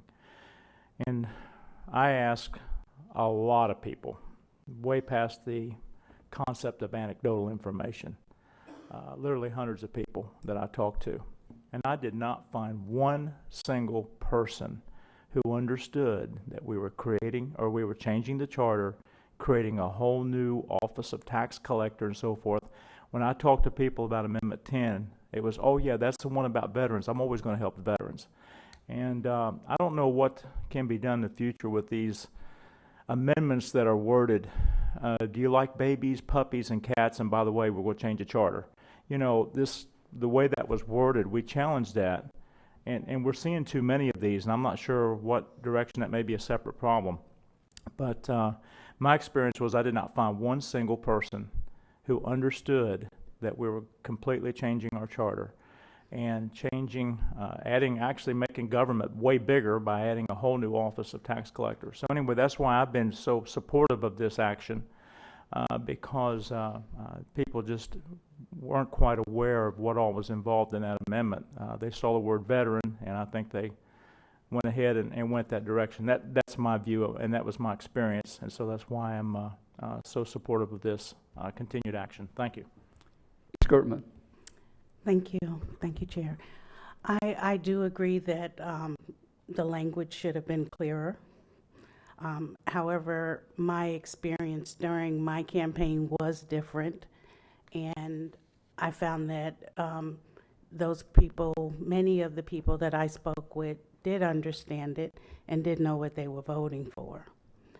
And although I understand why our county attorney, feels that we need to continue this fight, I feel that it separates and divides our county. And I think we've got issues now that we need to deal with. And the people voted. And you've heard me say here, let the people vote. Mm-hmm. And the vote that was taken was the vote that was allowed to be taken. So just as we're asking, let the people vote on another situation, like our half-cent tax, I think it's important for me to talk out of both sides of my mouth when I say, let the people vote, acknowledge the people's vote, and I would like to see us move forward and spend these energies towards moving the county forward. Okay. Thank you. Mr. Johnson.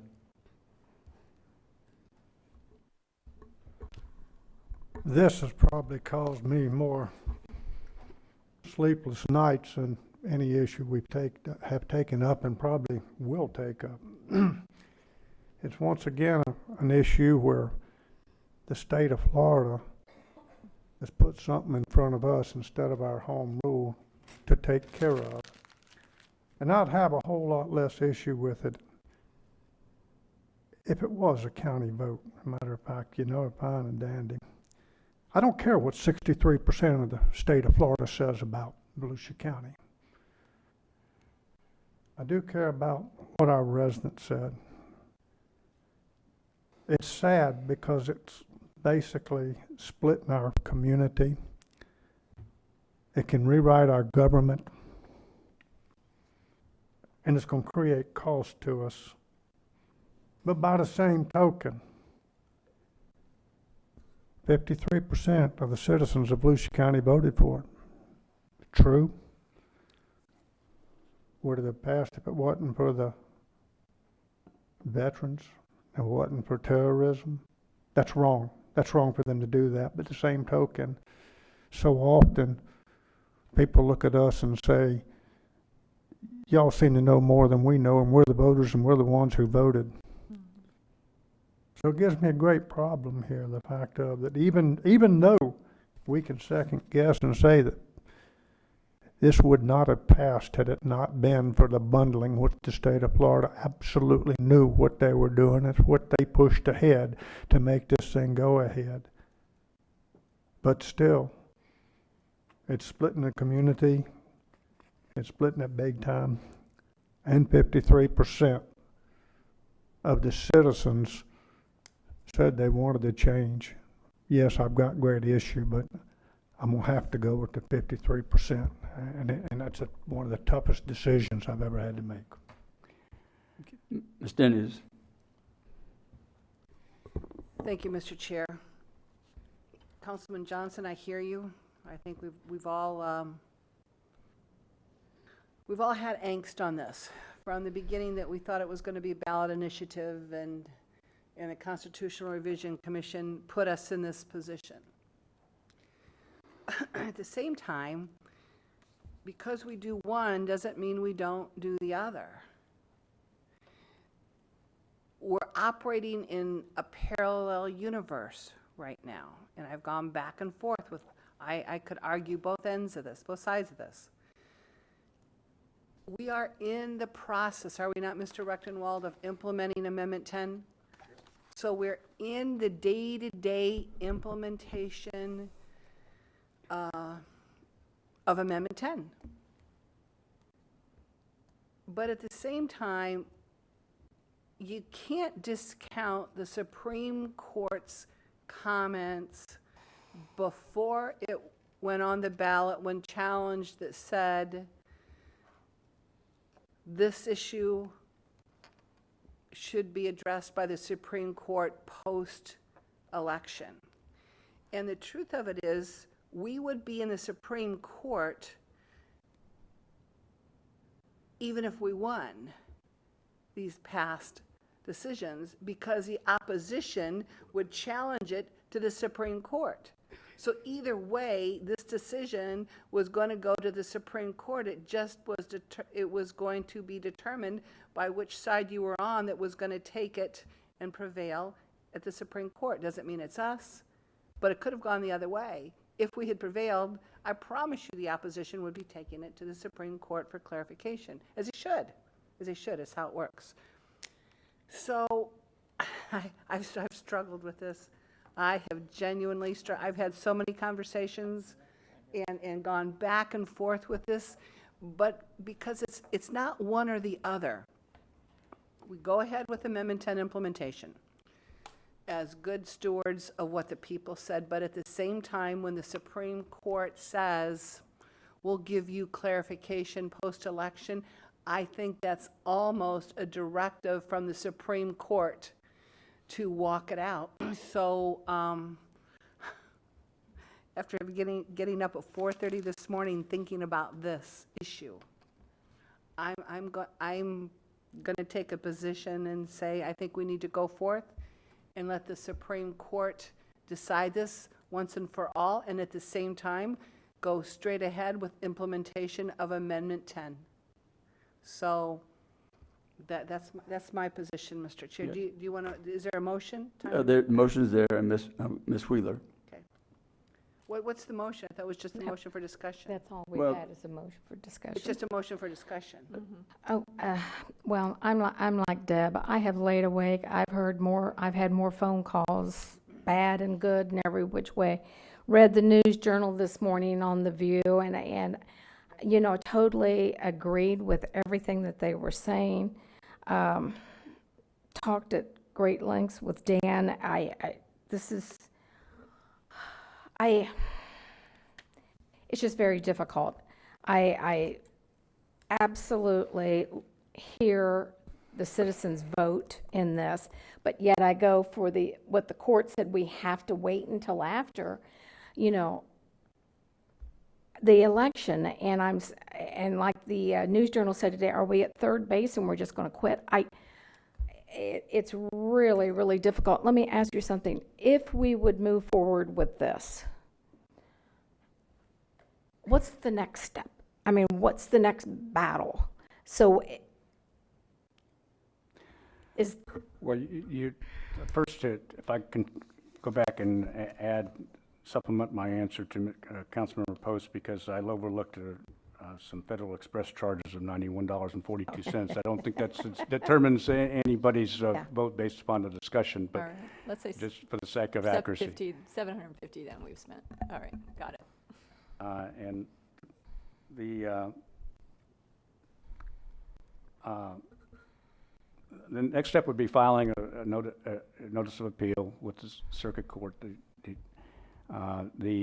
As I indicated in the memo, then the case would be transmitted to the First District Court of Appeal, and the First District may decide the case. It may not. I think it is likely that they would pass through the case. Well, it's very possible. I won't say it's likely that they would pass through the case to the Supreme Court, saying to the court, and effectively, you said it needed to be decided post-election, and so this is a statewide constitutional issue, and therefore we're passing it through because of the importance of the issue and the need for a decision. So it's an appeal. They're briefing, and we would try to make sure that it happens on as expedited basis as possible. It's legal argument from this point forward. Actually, it always has been legal argument. again, a major attack on home rule. I mean, this completely changes the whole makeup of Volusia County. My ending thought is, you know, how many amendments were on the election this time? 12 or 13. 12 or 13 constitutional amendments, and all of them failed except for this one. And that makes me think that people might have known what they were voting for, because there were other ones that were bundled. No, they all passed. But They all passed except, no, this one was the only one that passed. No, all of them passed, but the Amendment 1, which was the homestead. Yeah. Okay. Every one right, of them right. passed. So I'll take that comment back. Okay.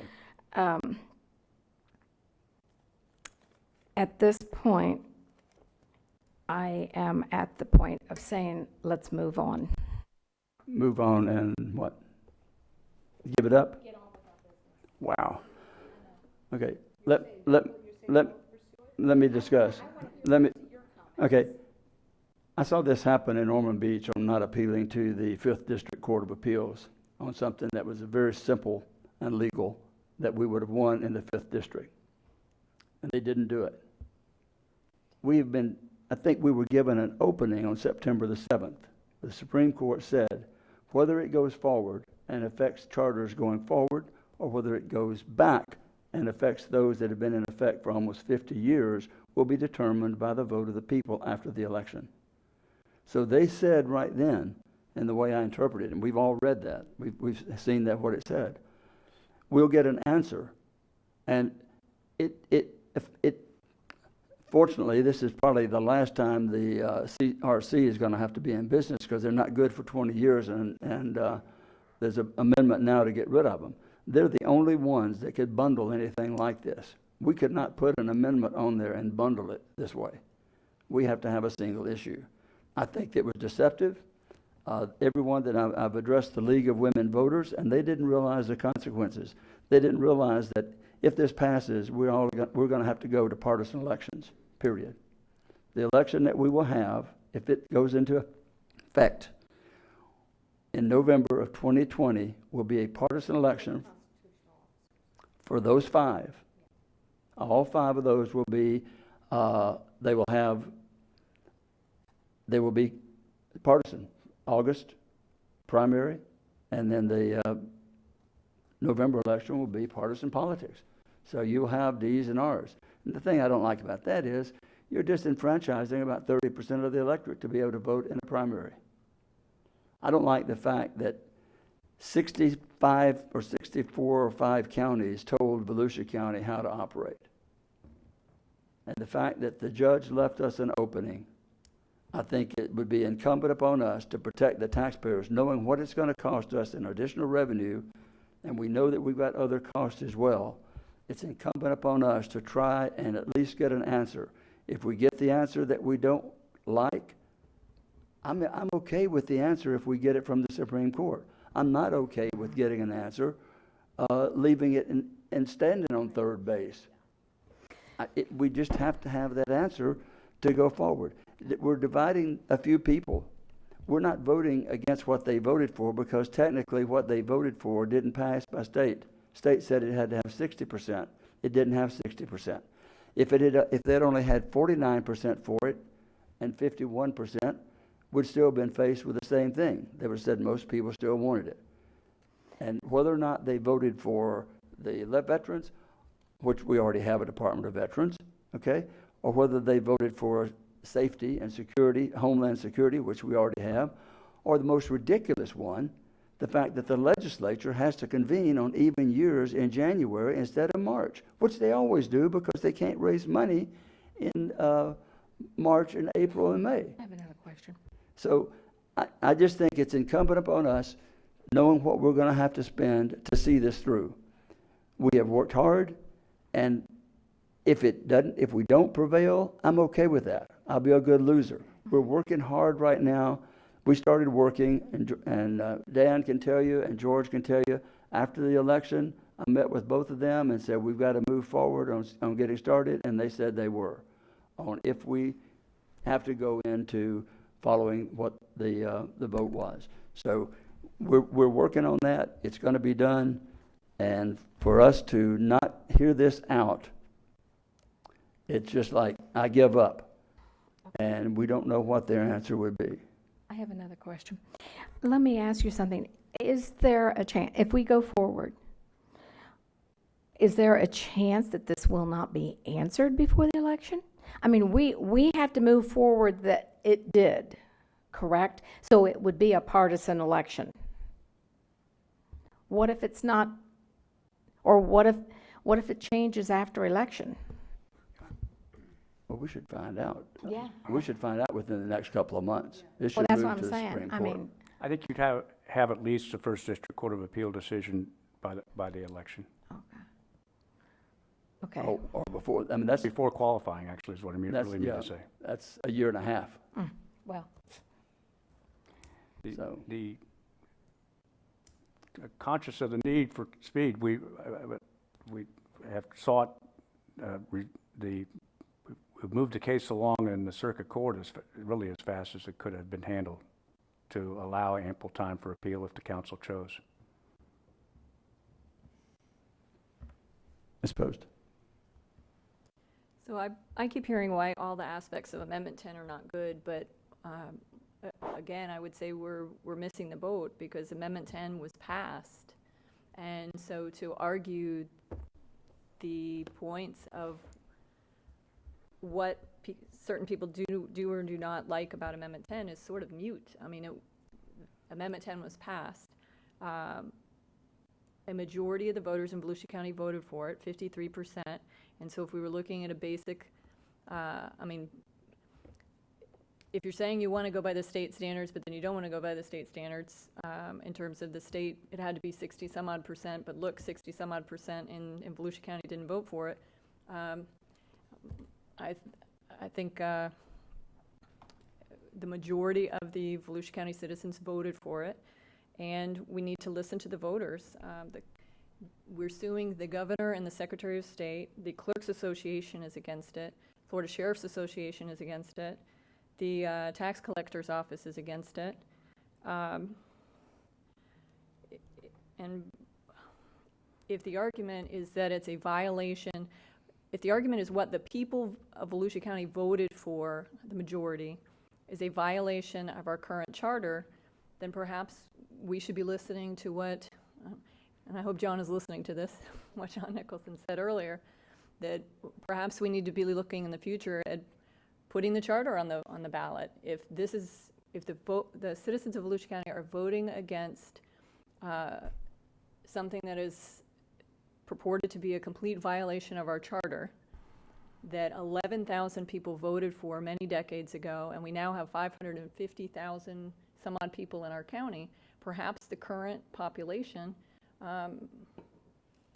is not for that. But I think the bottom line is the voters voted for it, and I would say I think we really just need to let it go and stop appealing it. I keep hearing that we'll, if we get a response back, then we'll agree with the response. But where is the stoppage? At the Are we Supreme just Court. going to keep? At the Supreme Court. It ends right there. Well, what happens in the next election that the voters vote for, and we decide that, well, the voters maybe didn't know what they were voting on? I mean, what point do we? This is not, I don't think I'm not, and I don't think Mr. Lowry and Ms. Denny's are voting against what the people voted for on a single issue. No, I think what's being said, and what has been being said, is that the voters didn't know what they were voting on. And who are we to say that? The point is the voters voted, and that's the whole point of our democracy in America, is the voters to vote, and they voted, and the majority of them voted, and I think we need to let it go. Okay. Even if we're saying we only spent $750 and 0 man hours because it was all Dan's personal time, we are wasting time and money, and this is an embarrassment. Okay, let me offer this. I don't like to interrupt you on this one, but if we prevail, I will be willing to put an amendment on to amend the charter in the election of 2020 and let the people vote. I've said that before. It's in our purview to do that. And I'm willing, if we prevail if the Supreme Court tells us whether we're going to win or lose, I'm willing, and going on record right now, that we as a council, I will bring it forward for us to put it on there because we're the ones that have to, and let the people vote. If they want to change the charter, we'll do that if we prevail. If we don't prevail, then we're still set for Amendment 10. But what's the difference in doing that? I mean, well, the Supreme Court told us on September 7th. I understand that, but what you're offering is if we move forward and we push the appeals, that you're willing to put on the ballot later the charter. Let the people vote on one issue. So you're saying that it's very important that the people vote and that we're going to listen to the vote on the charter. So my question is, or my suggestion would be, great, let's stop wasting time and money on this, and then let's still do that. Let's let the voters vote, and let's. Well, it would be already done by then, if we don't appeal and putting find it on out. the ballot for the charter. We couldn't put on something on the charter once it's already there. If we don't prevail, I'll put it I'll ask that we put it on. It's going to be up to 4 of you. I understand that. What I'm suggesting is we let this go, and then, okay, let's still put it on the ballot. You can't. Why couldn't you put it on the ballot? Well, it would be ridiculous. It's already there. It would already be done if we don't go forward. It's already then. They've already changed our charter. They changed it, not the people of Volusia County. that specific point for the constitutional officers, not whether or not the citizens want the charter or not. And the part that really gets me is the one individual who led this fight in the legislature and then in the Senate and then was expelled from the Senate for his actions because he wanted to be the sheriff in Miami. Just sticks in my craw that one person had the power to drive this to make it happen because he wanted a job, as I understand it, as the sheriff of Miami because Miami hires or appoints their sheriff. And that just sticks in my craw that goes forward and the CRC bundled all these things. What they voted on, that's not really important. We have an obligation to the people to support, protect, and defend the Constitution of the state of Florida and then the ordinances and the charter of Volusia County. And I think if we're not trying to defend our charter, if we're not trying to defend our charter and doing the right thing financially and fiscally for our residents to get the answer from the Supreme Court who left us that opening. If that had not been in there and we hadn't had an opening, I'm all for you. I would say it's done. But the opening was there, and I think the Article 8, Section 1C, I think plainly states that the only way our charter can be amended is by a vote by the people for that specific purpose. I think that applies. And I think we need to hear it out. And we have others that want to discuss, so I'll go down. Dr. Lowry. Well, just briefly, I remember what happened when we talked ourselves out of stopping the JCC pursuit. DJJ, I'm sorry. Yeah, wrong letters anyway, yeah. I remember that quite often, and that's why I think we need to pursue this. But anyway, thank you. Okay. Ms. Denny's. Thanks, Fred, we needed that. It's true, but it's true. I actually said that to Mr. Eckert when we were in discussion. I'm still gonna, we started this. I think we need to finish it. That's what leaders do. We're in the process. I'm not gonna give in to, I'm just not.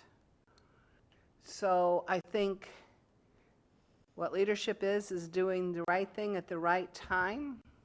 And I think this is it. And we've come this far. So I think we need to see it all the way to the Supreme Court and get a final determination, because whether we do it or not to the Supreme Court, we're still going to implement Amendment 10. So that's not going to change. The argument is not going to be in this chambers or anywhere else except in the courts. And in Mr. Eckert's, I assume you wrote this, Dan, in 12A, it's got your name on it, so I would assume you wrote the summary. In the prior ballot summary case, the Supreme Court declined to consider the effect of Revision 10 on changes previously made to county charters and stated that whether an amendment operates retroactively, that's the issue that's going to decide this, actually, in my opinion, is retroactively should be resolved in a post-election challenge. Now, that's right from the Supreme Court. I think it behooves us to take them up on defining that. The Volusia case is the post-election challenge that the Supreme Court said would be required for such a determination. So I'm still all in, and I'm still all in for implementing Amendment 10. It's not one without the other. We're not turning our heads and saying we're not doing it. That's not the message, and I don't want to get into the weeds, well, if this, then that. We have one issue here. Keep the main thing the main thing. Are we going to the Supreme Court and do what we said we were going to do and get clarification or not? That's the issue. What happens after that will be determined by the Supreme Court. In the process, we implement Amendment 10, but I'm still going to support it. Ms. Wheeler. Okay, this is where it's so important that we all give feedback, because, you know, my mind's been everywhere this whole week over this. I absolutely support the people's decision to vote on this and their vote, but your reading that again made it clear. I need clarification. And they said right there that we have to wait until after the election. And we're following the process that the courts told us to do. I feel like we have to carry that out and moving forward with Amendment 10. I mean, we're moving forward with all the departments and everything else. But I myself need clarification on this. This is, so I'm in support with Okay, whatever. thank you. Dan, do you need anything else? Yes, sir. I do need to have clarity on this point.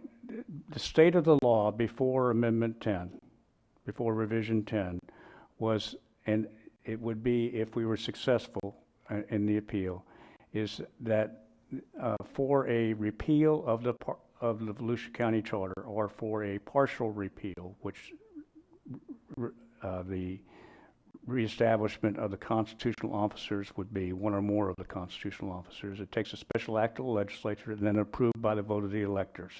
And of course, that special act could say it wanted to reestablish the office of the sheriff, but not the tax collector, or vice versa. It would be it could be a discrete issue.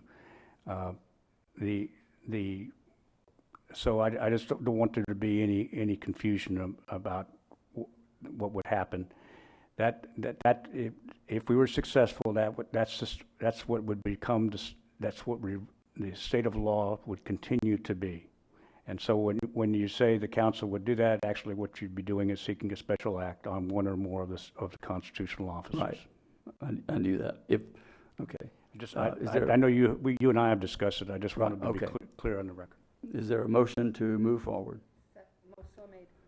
Motion by Denny, second by Lowry. Any further discussion? Ms. Gertman? We're voting on it, correct? I'm just waiting. Yes, ma'am, we will be. Okay. Okay. Now, let's call the vote. Roll call. Ms. Denny's? Yes. Ms. Wheeler? Sorry. Ms. Gertman? No. Mr. Johnson? Dr. Lowry? Yes. Ms. Post? No. And Mr. Kelly? Yes. The vote passes 4-3. And Correct. Dan, you have your work cut out for you. And the sooner the better that we get this to the Supreme Court. I think the better off we all will be. And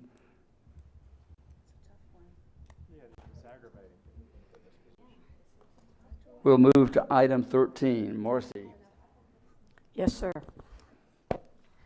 This is the appointment to the Affordable Housing Advisory Committee. The county chair has a nomination. And he's going to pass on this one because they have already made their report for this year, my understanding, from the chairman.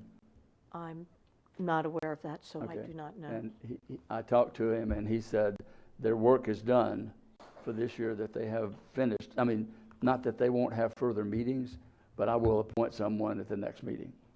I'm waiting to make sure that that is correct. Okay, I'll bring it back then Okay, at if you another would. meeting. Thank you. Continued. Okay. I'll tell you what I'll do. Yes, sir. I'll just go ahead and nominate Barbara Bonarigo. I was actually, let me not put her on. Let me put Joyce Cusack on there, because Joyce wanted to be on that. I talked to her about it.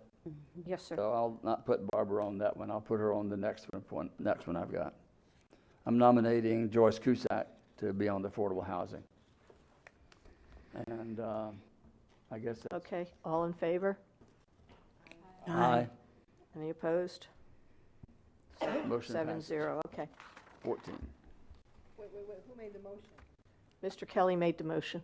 It was a nomination to put. I Mr. made a Cusack. nomination to put Joyce on the Affordable Housing Committee. Okay, but we just had the clerk call the vote, so. You don't need to vote on nominations. Okay. They're not a motion. Yeah. No, Chair with the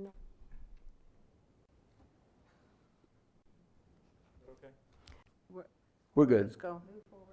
14. Okay. The rest of these are all subject still to background checks. After March 31st, we will go back and check all background checks and whether everything is in order. Okay, so I get... We're gonna appoint. It's subject to background checks like last time. Okay. Taxes aren't due until March So 31st. who's first, who's going to appoint first? Okay. I'll be glad to do that. Um, Or you guys particular order? We're on the appointments to the Agribusiness Interrelations Committee on item 14. The chair has 2 nominations, at-large has 2 nominations, and each district member has 1. I'll appoint. In no particular order? Usually, last time we had to call everything in order. That's why I was asking. Well, I thought I was. That, I believe you're thinking of the advertising authorities that we went in a specific rotational order. Okay. Okay. I'm gonna nominate Sandra Gray and Gerald Feaser. Can I do that, both of those, at one time? I'm appointing them. Yes. I'd like to make a nomination, please. Well, I don't know if I have to make a nomination or appointment. Appointment? Every year I get so I know. confused over this stupid These are thing. appointments. It says I'm appointments. These are nominations. These are nominations. Appointment Do they versus need a vote? nomination. Yes, they do, but you can do them all at once at the end. Okay. Then I would like to nominate Daniel Robbins.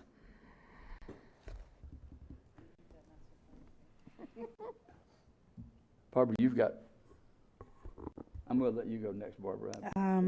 I will nominate David Griffiths. Okay, and Deb? Alex Penalta. Fred? Daniel Robbins. I already did that. Oh, did you? Oh, goodness. The only one left is Mr. Hester. Okay, I'll go with Mr. Hester, then I looked their Ben, materials you over. got left out of this one altogether. So we have, all of them are filled of people that have applied, is that correct? Correct. 1, 2, 3, 4, 5, 6. Yes, sir. Sorry about that, Ben. Okay, we have the following nominated to serve on the Interrelations Committee of the TDC. Agribusiness Interrelations Committee. Okay. Mr. Chair, I'd like to nominate Jim Berkeley. Wait. Well, we still got to go back to 14. So. You can call the vote now, Mr. Chair. Correct. Any objection to the motion?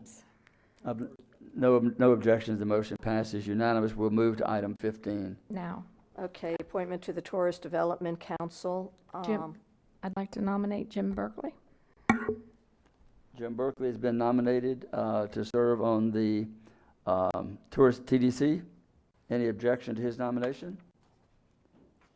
Hearing none, motion passes unanimous. We have one more.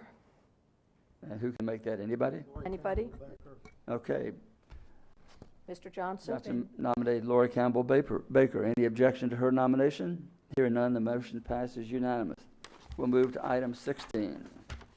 Appointments to the Historic Preservation Board. Once again, the chair has an east side and west side nomination. The at-large has an east side and west side nomination. And each of the district members have 1 nomination. They do not have to reside in the council member's district. Okay, to make this easier, I'll nominate Bonda Garrison from the east side. Did you have her too? That's who I was, yeah, that's all right. Any objection to, can we do this? We can do these all at one. Ben, I'll give you a chance to get one. Who'd you catch? Bonda Garrison, the one in red. I'll take Brian Polk. Ron Howell? I thought you said Brian Polk. Brian Polk? Brian Polk, right? Yes. Yeah. Brian Polk. Okay, Mr. And then we'll go to 1, Ms. Gertman. Oscar Brock. Oscar Brock. Ms. Wheeler. Did someone say Ron Howe? No. No, okay, me, Darcy. Ron Howe. Marcy. Ron Howell. And Deb. I'm going to take a pass on this, Mr. Okay. Chair, for now. Ms. Post. I'm going to take a pass as well. I had looked at Bonda. Okay. Since I took your, that's why it's tough, because you get on there and you don't know who's going to take who. Yeah. Fred? James Mr. Zacharias. Zacharias? Okay. Okay, Mr. Kelly and Mr. Johnson. Do you know if Greg Holbrook is from the west side? I'm sorry, I don't have the agenda item in front of me. No, sir, I don't. Well, It should be noted. They should be and we noted. should have, Yes, I we agree. did, we had them last time where they were. Here. I don't know, otherwise I would appoint him, otherwise we'll Oh, have the, Brooke, hold on one moment. I got it here. you got it on there. Yeah. New Smyrna. Can't do it. How about Tom Roberts? He's from DeLand. I'll nominate Tom Roberts. Gets me off the hook for the next ones. Okay, and anybody from New Smyrna want Gregory Holbrook? I'll nominate him, Mr. Chair. Gregory Holbrook from 3.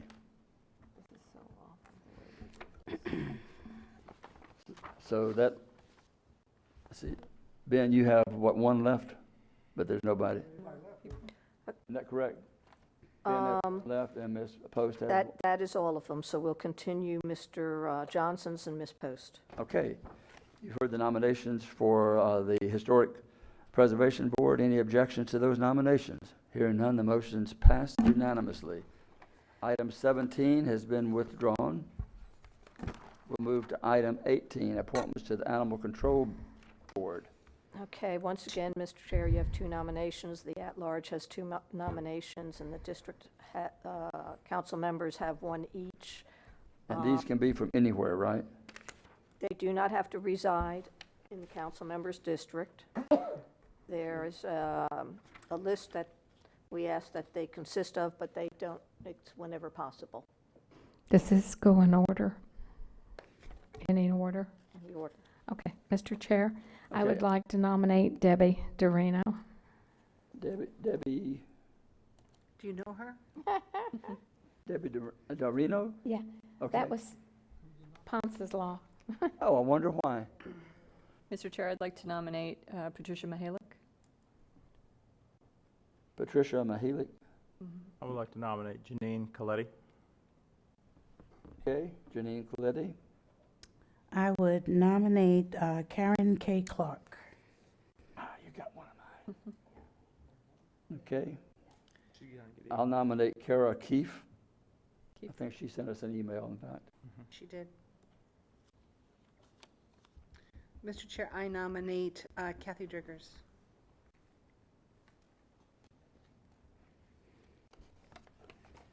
Kathy, Driggers?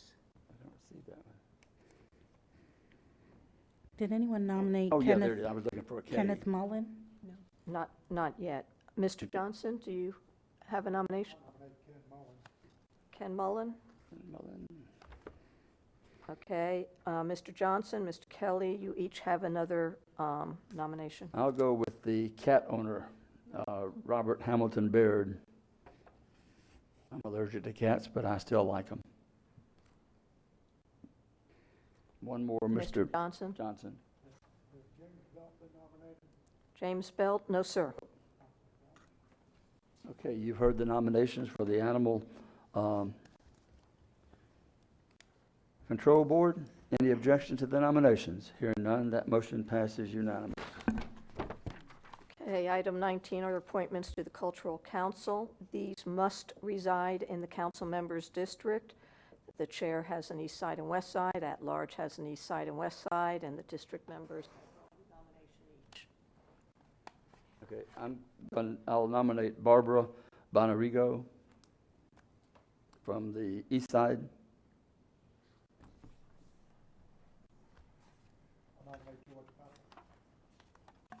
I'm sorry? What was that, Mr. Johnson? George Pappas from the east side. Okay. And I'll nominate from the west side, Tom Laputka. Is John Wilton east side? John Wilton is District 1, yes. West side. She's west side. West side. Edith Shelley. Edith Shelley. Okey-doke.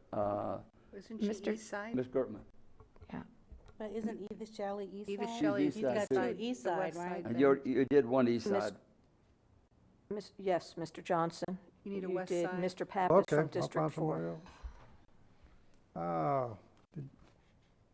You said Wilton's east side? Wilton is west side. Wilton's west side. I'll take him. Okay. Okay, Ms. Gertman. Did you say this had to reside in our district? Yes, Yes. and District 1 has been. Yeah. You're going to be very well represented in District 1, Councilman Gerber. Get somebody else to apply. You will own the Well, board. my applicant was already selected. Look how good you are. I know. I've had that Okay, happen. Got to find another one. District 2, Ms. Wheeler. That won't be hard to do for cultural. You I don't was have hoping anybody one to- of the people who had two would pick one of these, because they're both wonderful. Edith Shelley. I got her. Oh, you already did it? Oh, yeah, thank you. Lloyd Bowers. Mr. Chair, No, you didn't, no, you did not. you didn't nominate Well, Michelle. somebody did. Ben Johnson was going to, but He she's was going decided- to, but it was the wrong side of the county. Okay, sorry. Okay. Ms. I'll give Wheeler, you can. Now you've proceed. got Now you're Edith. back in a bind. You've got Edith. But I mean, I like them both. That was my problem. They've both been on. I'm going to go with Edith. That's a shame. Deb.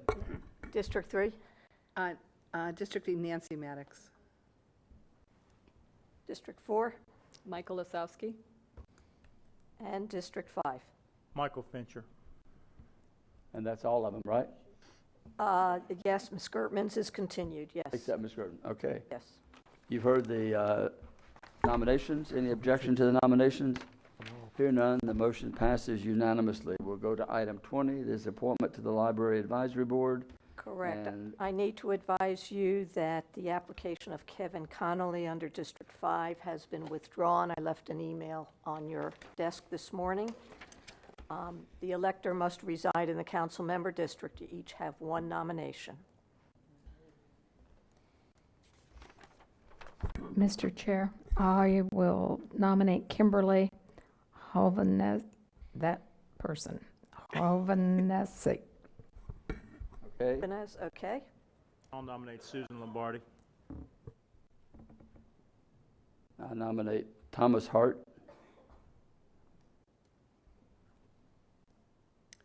Mr. Chair, I nominate Donald Needham. Donald Needham. Jean E. Fletcher. Jean Fletcher. Carol Johnson, District 4. Carol Johnson. And Fred, you already got yours? That's all of them. Ben, did you get one? No, No, Mr. Johnson? Marjorie Johnson. Marjorie Johnson. You've heard the nominations to the Library Advisory Board. Any objection to the nominations? Hearing none, the motion passes unanimous. We'll go to item 21, and this is for the Children and Families Advisory Board. Correct. And the elector must reside in the council member's district. This is solely for the chair, East Side, West Side, and District 3. These were continued from the last meeting. Mr. Chair, I'm going to nominate Katie Mullins. Okay, I'm sorry. Yeah, Go ahead. she gets one. Okay, so I'll go with District 1. I'm going to take Karen Bagley Okay, from the west side. West Side, yes. And from the east side, I'm going to take a nobody. You're going to continue your East Side. Okay.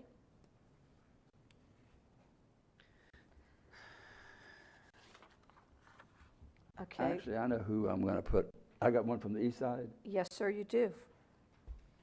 Did you get an application from Judy Riker yet? No, sir? She was going to send an application in. I do not have it. You want me to Can I bring? make it subject to her getting it or not? Yes, I believe so. It's Okay. subject to Okay. receipt of an Right. application and I'm going to passing it. nominate Judy Riker, New Smyrna Beach. Yay. That's a good one. That's really About good. that. That's really good. That's really good. Okay, so I took care of my two. Okay, that's all of them. So this is done. We've got it done. Any objections? Any objections to the motion? Hearing none. We don't have to do it. Okay. Speak out. Tell me.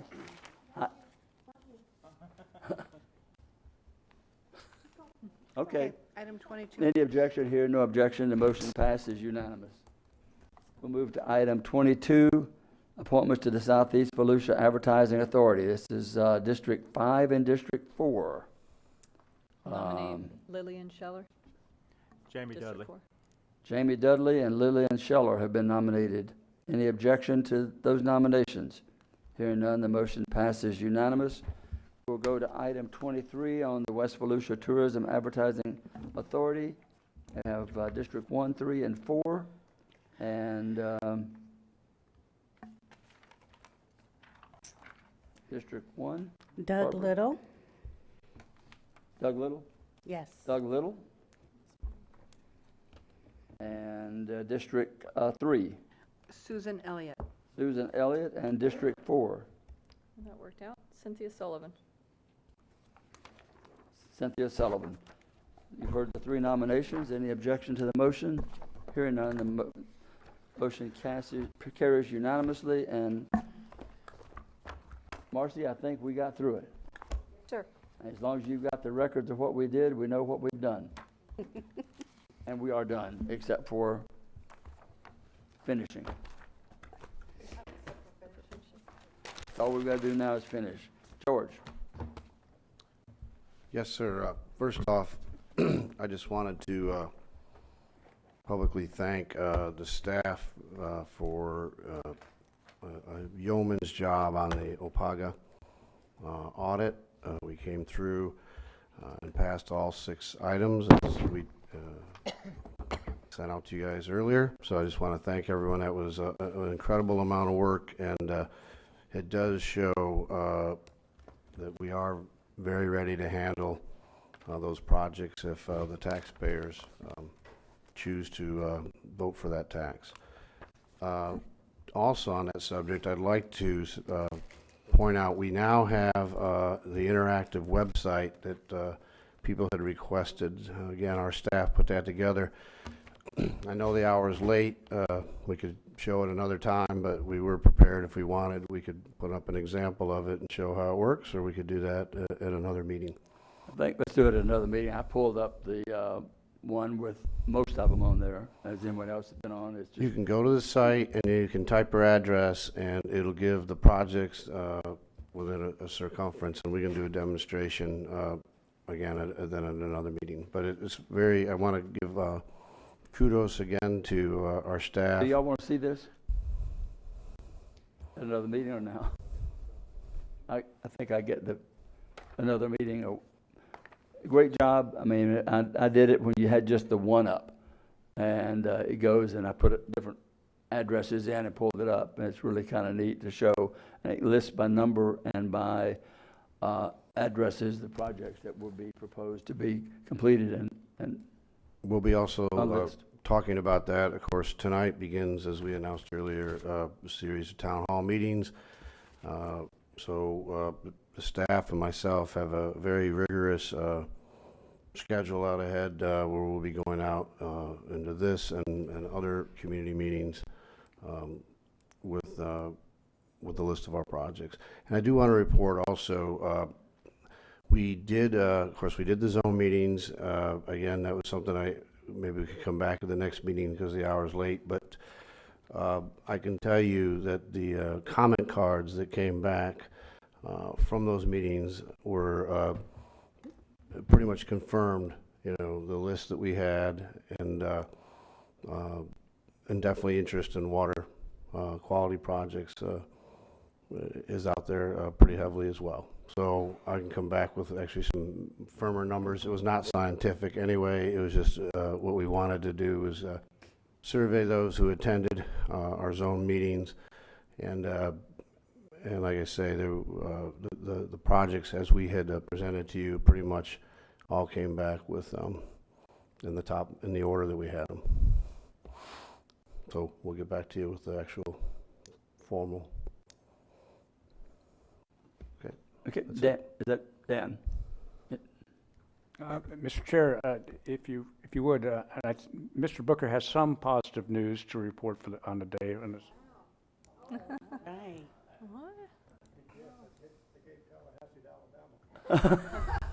They solved the Florida-Georgia water wars. We refer to it as the Georgia-Florida. Yeah. Graduating from Georgia. yeah. John Booker, Government Affairs. The amendment that was not filed at 10:30 this morning on the referendum bill has now been filed to move the effective date of the Senate version of the bill to July 1st of 2019. So I think that's what. For which bill? The referendum bill. 5, was it 5? Or That'd be the Senate bill. 5, 8? Yeah, the Senate version. The House version still is a little bit more. It was the one by Brandis, I think. The Senate bill is by Brandis. The House bill is by DeSiglio. I think he's on the West Coast. But that bill doesn't look like it's going to be changed much prior to them conferencing it out. So it'll be changed then. So we'll have to be nice to Senator Brandis, who's running that, which he's also running the COPCN bill. So Travis, Senator Hudson's bill his amendment did get filed on that. I didn't have a chance to see who filed the amendment, but Senator Brandis was treating it as a friendly amendment, and so there's. I will share this for those of you who didn't read the paper. John Penny, who is the, I guess, president of the Volusia League, and two other people were there, and they met with, and they brought it up to him, and he called to see if he could get Senator Brandis online or to talk. Lots of folks chimed in on that. Yes, they did. Between several entities within Volusia County. So right. It was a full court press on that. And it was a very good effort of at least them listening to us, kind of, sort of. Hey, okay. Thanks for that good news. Ms. Wheeler. Thank you. Just that a few of us will be going up to Tallahassee next week doing our thing. We'll be up there with the Florida Association of Counties, and we have a big day on Wednesday meeting with legislators. And then Ms. Denny's and I will be participating in our first Water Policy Committee meeting with the FAC. And we're really looking forward to that because we will be working on the governor's initiatives, water initiatives. So this is a big, big, big deal that Volusia County has 2 representatives. I think there's 34 throughout the entire state, and we got 2 from Volusia, so this is a big deal. So I'm really excited for the trip, and thanks again for the animal abuse database. Thank you so much. I appreciate, and onward and upward. Ms. Denny's. Thank you, Mr. Chair. Really good news. Port Orange has been notified that they are the #2 safest city in the state of Florida. Ooh. Congratulations, Port Orange. Celebrate our successes here.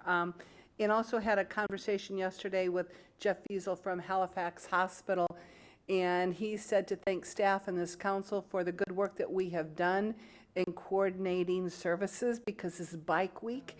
His ER was not full of inebriated celebrants.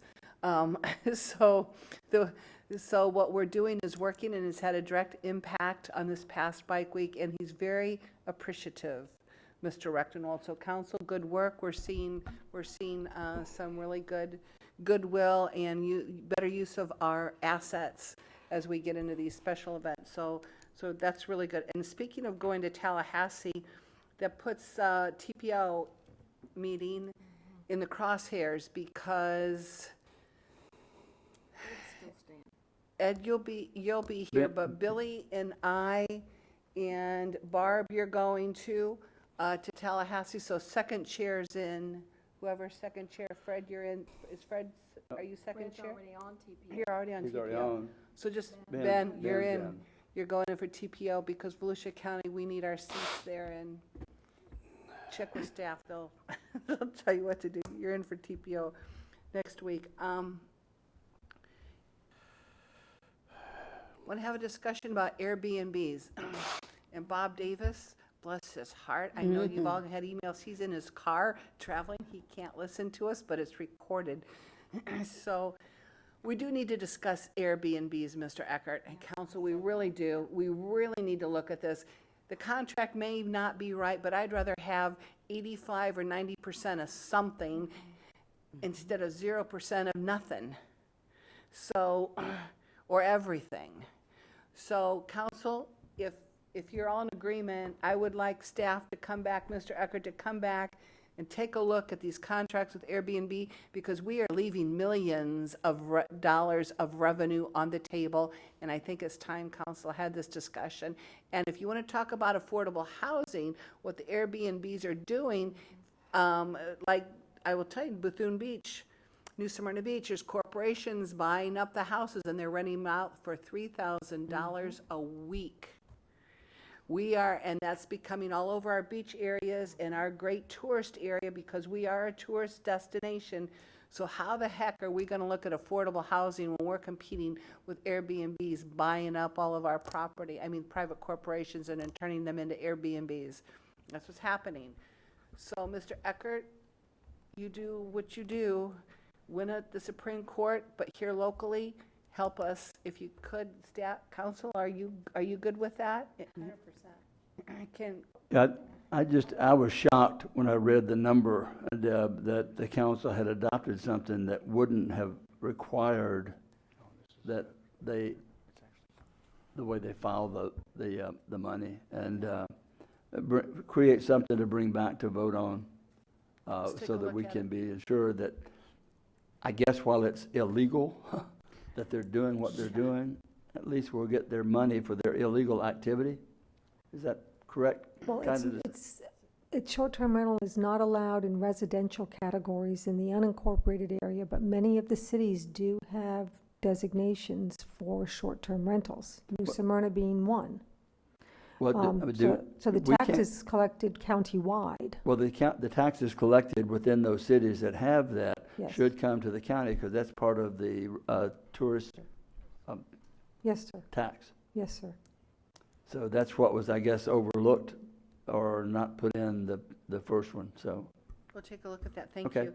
Another thing, two issues, and I'm going to go back to council sponsorships here. I'm going to end with that one. And when you look at that sheet, those yellow ones, the yellow lines through there's what the county is already sponsoring. So I'm going to go there. But first of all, there was we need to set some, let's talk about it now, and I'll do the last one last. So in these council sponsorships, and by the way, the numbers do add up. It is the 65,000 or whatever, however staff presented it. The numbers are accurate, and we are on target at our first quarter sponsorships of coming in just at 85,000. So what we've done in the past, councils have done in the past, is set a threshold and then looked at which organizations we choose to support as a council, trying to balance them between the east, the west districts, whatever. But again, taking special note. I mean, when we're funding some of these organizations the way we are, do we have to also sponsor a table when we're already funding them? At what point do we say we've done that, we pay that? So what I'd like us to do, Mr. Chair, we don't have to decide now, but take a look at these, take a serious look at these, and going forward, any requests that come in for funding from here on out, I'm going to vote no until this council's made a decision and set a threshold, because we're already over 21,000. So that's just my position, Mr. Chair. If we could have council look at them and see where we want to go, or set a threshold, or decide what organizations we want to support as a group, and bring it back for approval, because right now they're just being thrown in there in the consent agenda, and I'm not even seeing the application on it, even there's no documentation attached with it. So we've got it as a council, we need, because this is real money, this is general fund money. Mm-hmm. So from 20,000 to 60,000, you want to hire another lobbyist? I just found it. We stopped the sponsoring of some of these special events, and we use that money.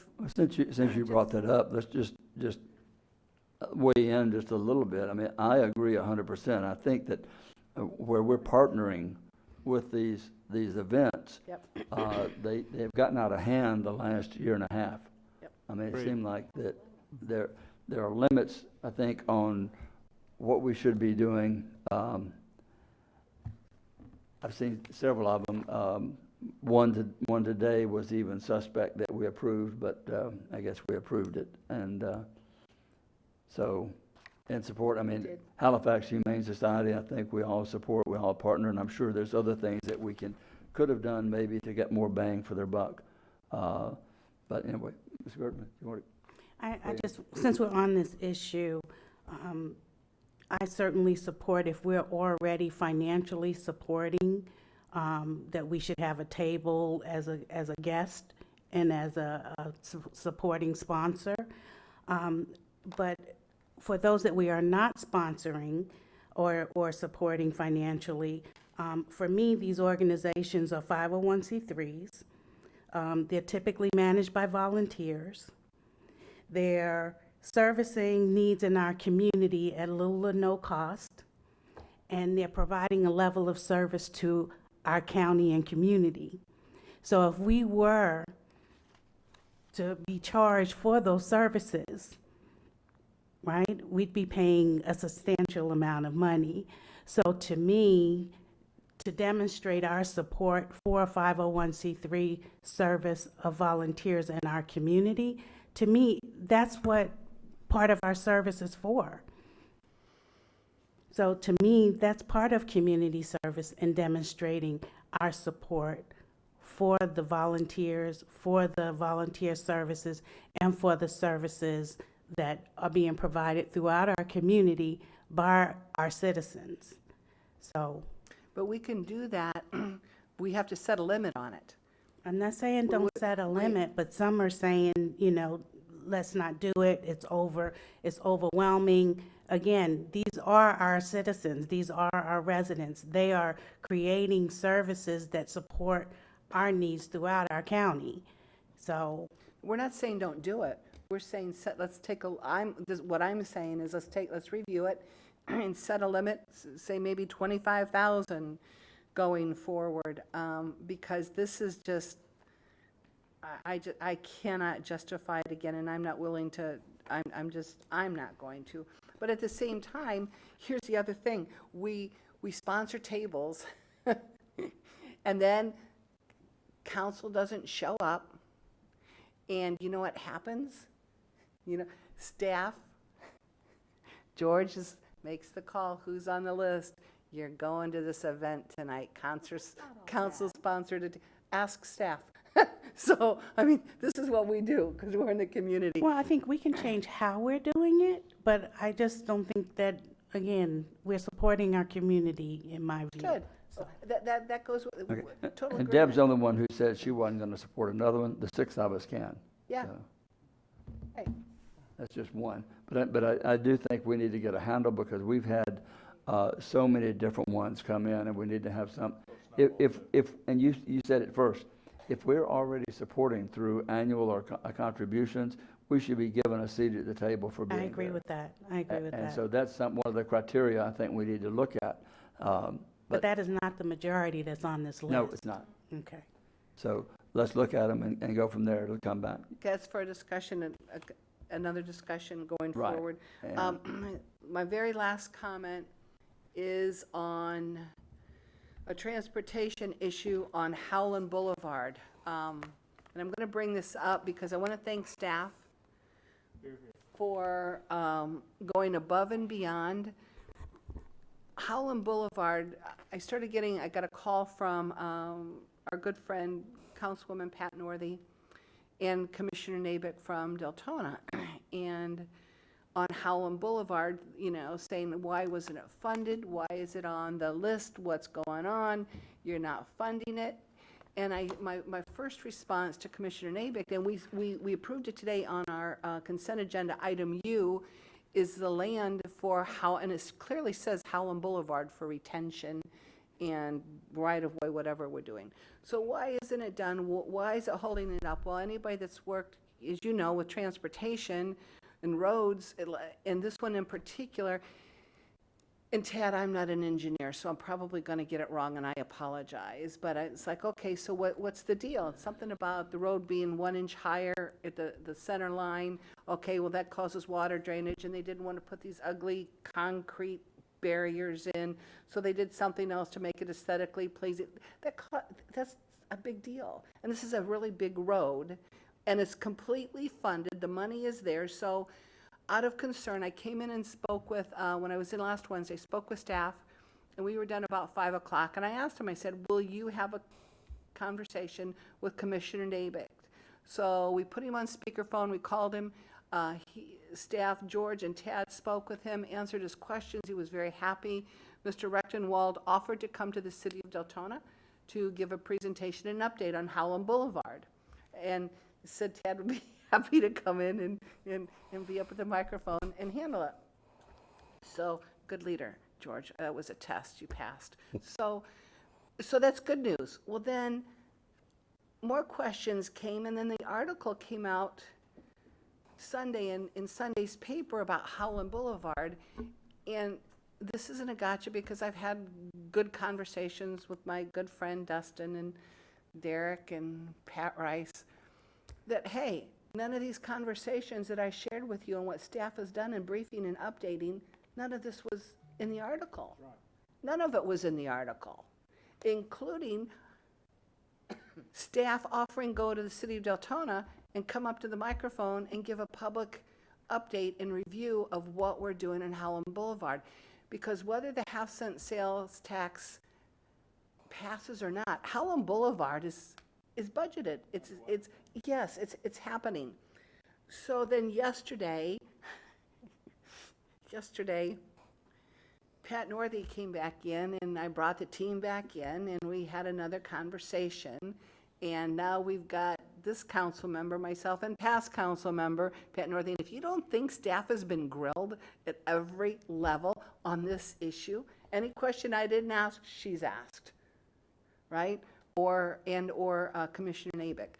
So I'm saying this because I want to thank staff. There's such a commitment to getting this right, and the proof of it is the language in Opaga with this, in my words, the spirit of excellence that is coming out of Public Works and the staff. And I don't know how many hours went into that Opaga report, George, but the kudos and the great work that's coming through here is finally being validated. And that was my thing. At what point do you say, you know what, county, you got it right. You passed Opaga with flying colors. You went to complete rollback. You're at 0 in your general fund. You have a new county manager. You know what?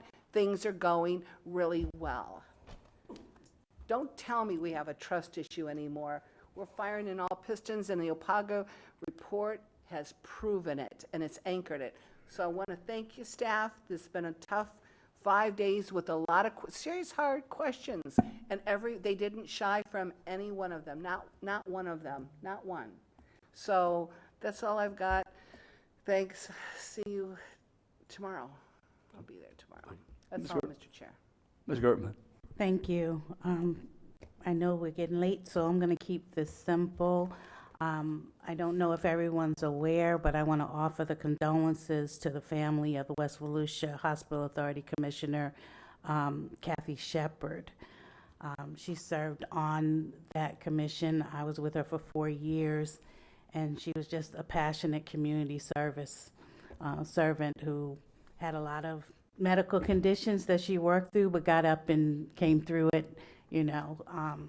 So I just really want to acknowledge her, and hopefully we'll have something during that board meeting to also acknowledge her.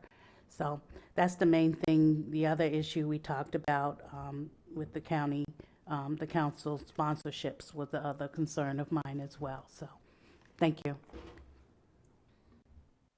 Mr. Johnson. I have to agree that we do need to look at these sponsorships. If we break the bank, we can't help anybody. And we have to kind of watch so many things. We've got a lot of big issues coming up. And as much as we'd like to give to everybody in sight, we have to start watching them a little closer. Dr. Lowry.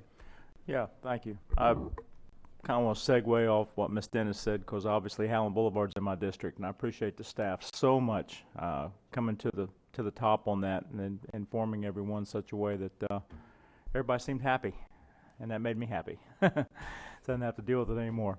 I just want to encourage all folks in District 5, all my constituents that might be listening, at our half-cent sales tax meeting is Thursday evening, 6 o'clock at the center. And if you got any questions, that's the time and place. Thank you. Ms. Post.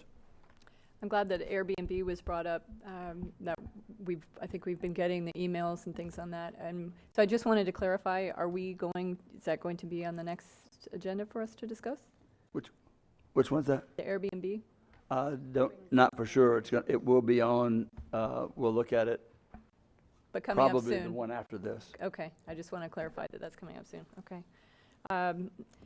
Many of you out there attended, and I hate to say this is the second funeral we're talking about, but attended prior deputy Rich Pignato's funeral and the other day, and I was fortunate enough to work with him when I moved up into Volusia County on overtime details of the Speedway, and then further on in the agency. But just an all-around great guy, and very, very sad to see him go. So have his family in my thoughts.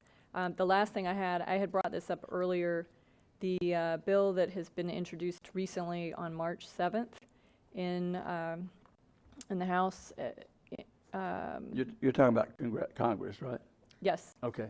By U.S. Representative Norma Torres. It's the 911 Saves Act, and it's very basic. All it does is reclassify 911 call takers and dispatchers from office and administrative support occupations and puts them in protective service occupations class. I think that this would be an excellent way of showing support for our dispatchers if we were able to, as a council, to write a letter of support and send it up to the congressmen who are supporting this bill. And are they from our just to show delegation? support. Say that again? Is he or she from our delegation of Florida? Torres is not, and Where's I've he got from? letters, California. I mentioned that, but so I have letters into our delegation, and I'll be contacting them on it. But I think it would be very nice if, as a council, we were to do that and send it to our delegation and let them know that this is something that that we support our dispatchers. Yeah. So I guess what I'm asking is if we can bring it back. If you don't want to make a decision right this second, if we can bring it back at the next meeting for discussion or for a vote. Yeah, I'm not in favor of supporting things that I don't have all the information on, and I know what you said. I believe what it's doing. That's what I'm saying. So can we bring it back? We'll bring it back and discuss the next meeting. Next meeting. Can we put it on the agenda for the next meeting? I'll put it on discuss? the agenda. Okay. Thank you so much. To bring it back. And I'm headed on our anniversary trip tomorrow, so see y'all later. Boy. So that's it. And not to, it seems like Ms. Gertman started something with the benevolence that we have. Most of you probably know former Commissioner, Mayor Dave Hood, State Representative Dave Hood, and Judge Hood passed away last Friday morning, I believe it was. And also, I just got a note that Mayor Jim Sowell of Pearson passed away yesterday. So remember his family and the town of Pearson. That was quite a shock because he had a special place in the community, and he will sorely be missed.